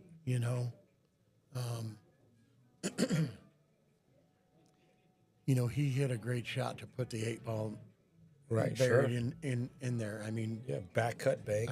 it was a half a roll away from going 100%. in, 100%. right? So he hit the shot really well, Yeah. and but they keep putting the other team in a bad position, Right. right? And they're constantly having to try and climb out of the hole, You're right. and that's what you have to do. Yep. Once you start getting high ground, stay up there. You have to win the games that you're supposed to win, Right. and every once in a while you get to steal one. All right. We've got a dry break. The breaks have been working in the last few racks. And so now, once again, Yeah. it's closer to an impossible table for Right. these guys For a run versus out, the easy right. table. But it's really not. If they take the solids here and not the stripes, right? There's your take a lap around the table type of thing, right? right. Where you're looking at that 3 and you've got potential to deal with, the 1 or the 3 to Well, deal with the 2-7. He could have played the 6 in the side, the 4 into the corner, right? Now you have a nice angle on the 1 ball to break out the 7 and the deuce, and you have a safety shot available with the 3 with ball. the 3. Yeah, Right? good call. It was a run out table. You could have made it happen, right? Right. Even though it's And- not presenting itself and off the now bat. this is brutal because now he's got to cut the 11 ball in, and he's got to take the swing at the 12. Yeah. He's got to spin this, and he's using inside and not outside. Okay. So we might be able to get a window here. Can that 15 get you that cut 12? It's pretty tough. You want to, Yeah. you're wanting to lay into there, to at least have a workable shot. Ooh, stings it. Yeah, he's not taking much of a warm up. Yeah, and like He's, looking at he's the like option- one pumping stuff, and Yeah. unless you are in dead punch, one pumping stuff, Yeah. is not going to get it. Yeah, even a roll shot there would have given Julien a couple options here. Julien with another tough situation here. Yeah, he's got to cut this 14 back in this corner and leave him the 9 in the side, to maybe float over for the 12 ball. Mm-hmm. Great try, Julien. But at least he took over the pocket, Right? right? Yep. That it's not going to be easy, Good speed. Yeah. right? And it's a little bit of a weird angle. On the 3, you're almost guaranteed to run into the 1 and take it away from the pocket. Right.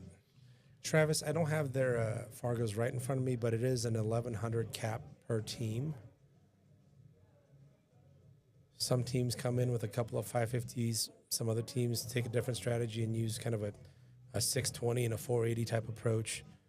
I just don't have their Fargos right in front of me. But I would say Chris and Dan are more towards the even, kind of both even. And Julien and Kevin are kind of the more offset team, with Kevin being the higher ranked player.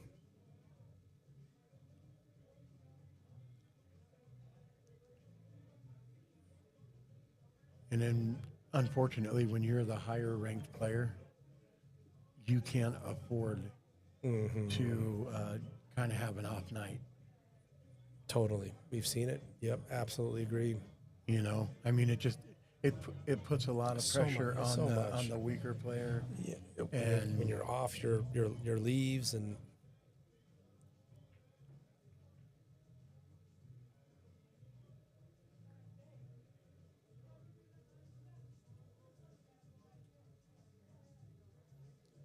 wonder if Dan's looking to wrap around here, or if he's just kind of. I think he's just trying to get to the other side. I wouldn't have done that. I mean, you got to come around the 4 ball there, play it back in the side, or, you know.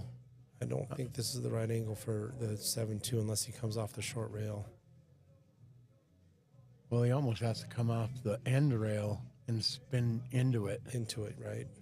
you know, to try and come on the face of the 2 and drive the 7 up out of there and give himself a shot on the 5. He can see all of the balls, so it looks like he's putting that inside in there. So maybe he's just clearing out the 14.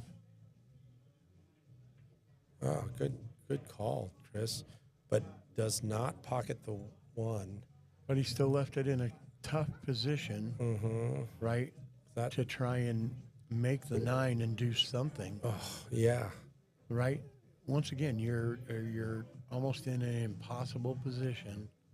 You know, you got to make it in the side and float down there like that. But you have to, I think you have to play it a little stronger than Take that. your time a little bit. And take your time. You know, Yeah. you know, you just can't, like I said, you just can't one pump stuff. Not when you're struggling a little bit. Yeah, You gotta get back to basics. You gotta get back to, you know, making your stance right, making your bridge right, Thinking about your stroke. stepping into every shot, making sure that you're looking at the shot from above and then stepping into the shot so that you take 95% of the aiming out of it. It's already aimed. Now you're just doing little corrective things. Great advice. All right, I wonder if Dan's going for this little breakout here. He's going inside. Look at this. Oh, rattles it. And look at this. Julien at the table trying to manufacture something. I think the best they can do is potentially get a bank look on that 12 or maybe a cut angle on it. Ooh. Can you go? You can you get go to forward? a spot. Can you go 2 rails forward? I think you can get 2 rails and actually run into the 7 ball. Right. Yeah. Okay. All right. See, now you just have to gum up the table, right? Oh, I see. Yep. Yeah. Good point. Right. I mean, use the 9, pocket the 5, maybe try and draw off the other rail and back behind the 8 ball. Love that call because you don't want to be trying to back cut this thing. You're going to be doing 7 and 2 a favor by back cutting this, back banking this thing.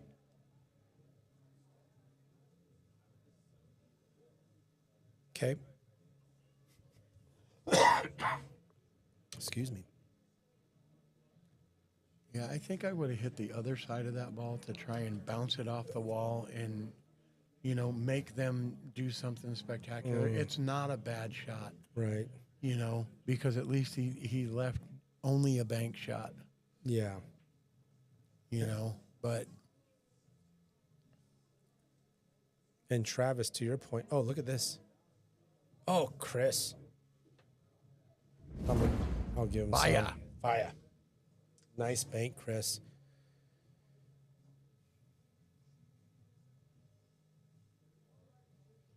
See, now, I mean, you're probably going to take the swing from the 1 ball to try and break the 2 and the 7 ball out, or get at least to get the 7 ball out, right? Because if you get the 7 ball out, now at least the 2 ball goes. Good point.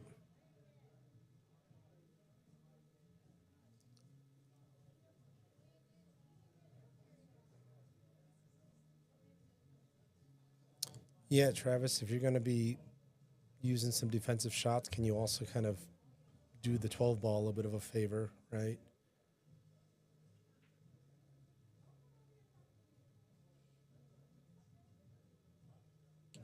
I think fortunately for Julien and Kevin, that 7 ball bank to the side's taken by the 9 ball sitting there.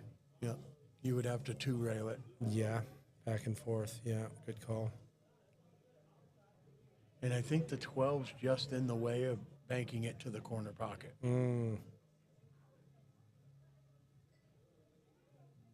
Yeah, let's see if Dan uses the 1 ball and lets it stroke out a little bit. I think what he was lining up earlier when he was kind of lining up on the center diamond at the short rail at the bottom was that cross corner. But to your point, I think that 12 may be in the way of that.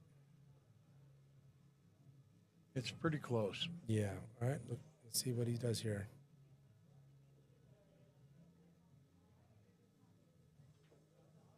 Oh, wow. Didn't stroke through it. Yeah. So now you still have the shot. I mean, you can load it up with, high left and Left, yeah. Go and around try 2 and get rails. there.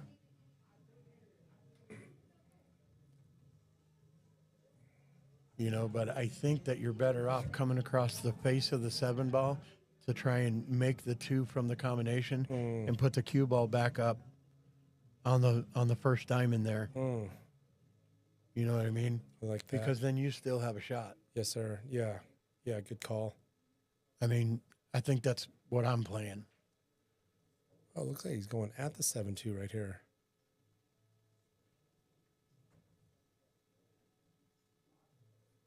Huh, that 9's kind of a duck, though. I don't know. Nope, he did. Oh, okay. Oh, I see. Let's see, Take either it- way. Yeah, take it back up. And Either way, you get it up there, and it makes it for a really tough shot on the 9 ball, especially if you get it on the rail up there. Right. And, I mean, he's got a shot right now. He could cut it in, but it's going to be a little bit steep, and you don't know if you're going to come into the 12 ball. Mm-hmm. About the only thing for him to do is put the 12 onto the 2, right? If he's not going to go for this 9 ball shot. You might be able to come off the 9 and off the 5 ball down here and leak it over to get your shot for the 12 ball up in the corner. Yeah, you won't maybe be straight in, but you've got to look at it.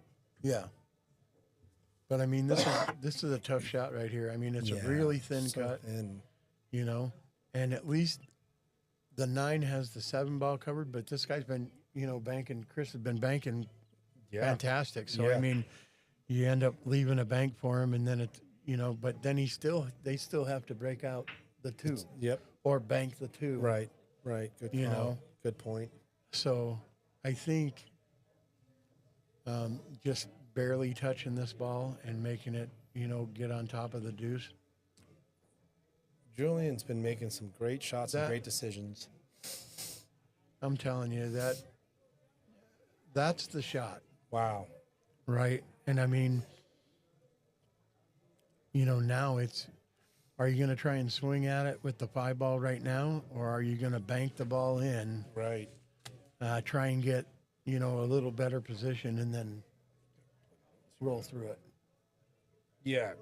Julian's been doing a lot of good, just decision-making, execution.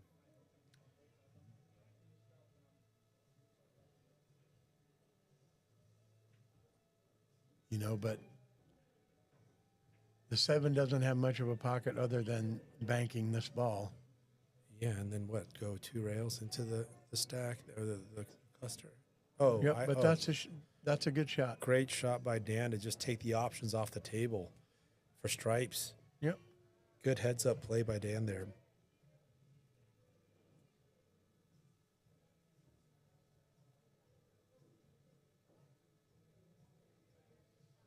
See, I pocket the 7. Oh. You didn't want to leave it there. Yeah, that's good breakout potential here.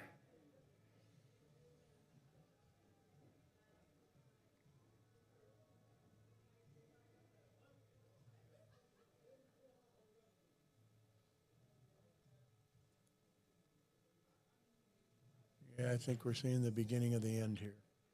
Yeah.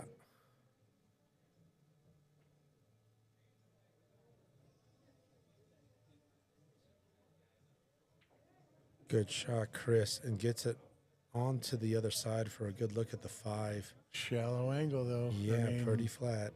You kind of got to just stop it there so that he can shoot the ball in the side. But then it's hard to get shape for the 8 ball. Yeah. Are you ever power drawing this thing? I don't think so. Yeah. I mean, you kind of got to take your medicine. Yeah, because you're still going to, even with the draw, you might still end up pretty close to the rail. Because you can follow this down just a little bit to give yourself just a little bit better of an angle. But you can half draw this ball and end up behind the 12. Oh, look at this shot. Oh, my goodness. And Dan end up Price. behind the 8. Ooh, he hit it good. Power draw. All right. Well, this is kind of flat for Chris here too. Yeah, well, he's got to come with that same stroke. Yeah, right. And use that top rail. You know, I think you got to come with that same stroke and draw it back and give your partner a cut shot to the left hand corner. Okay. I think this will work. Look at this, straight in on the side. What a draw by both Dan and Chris to close out the match. Dan on the 8.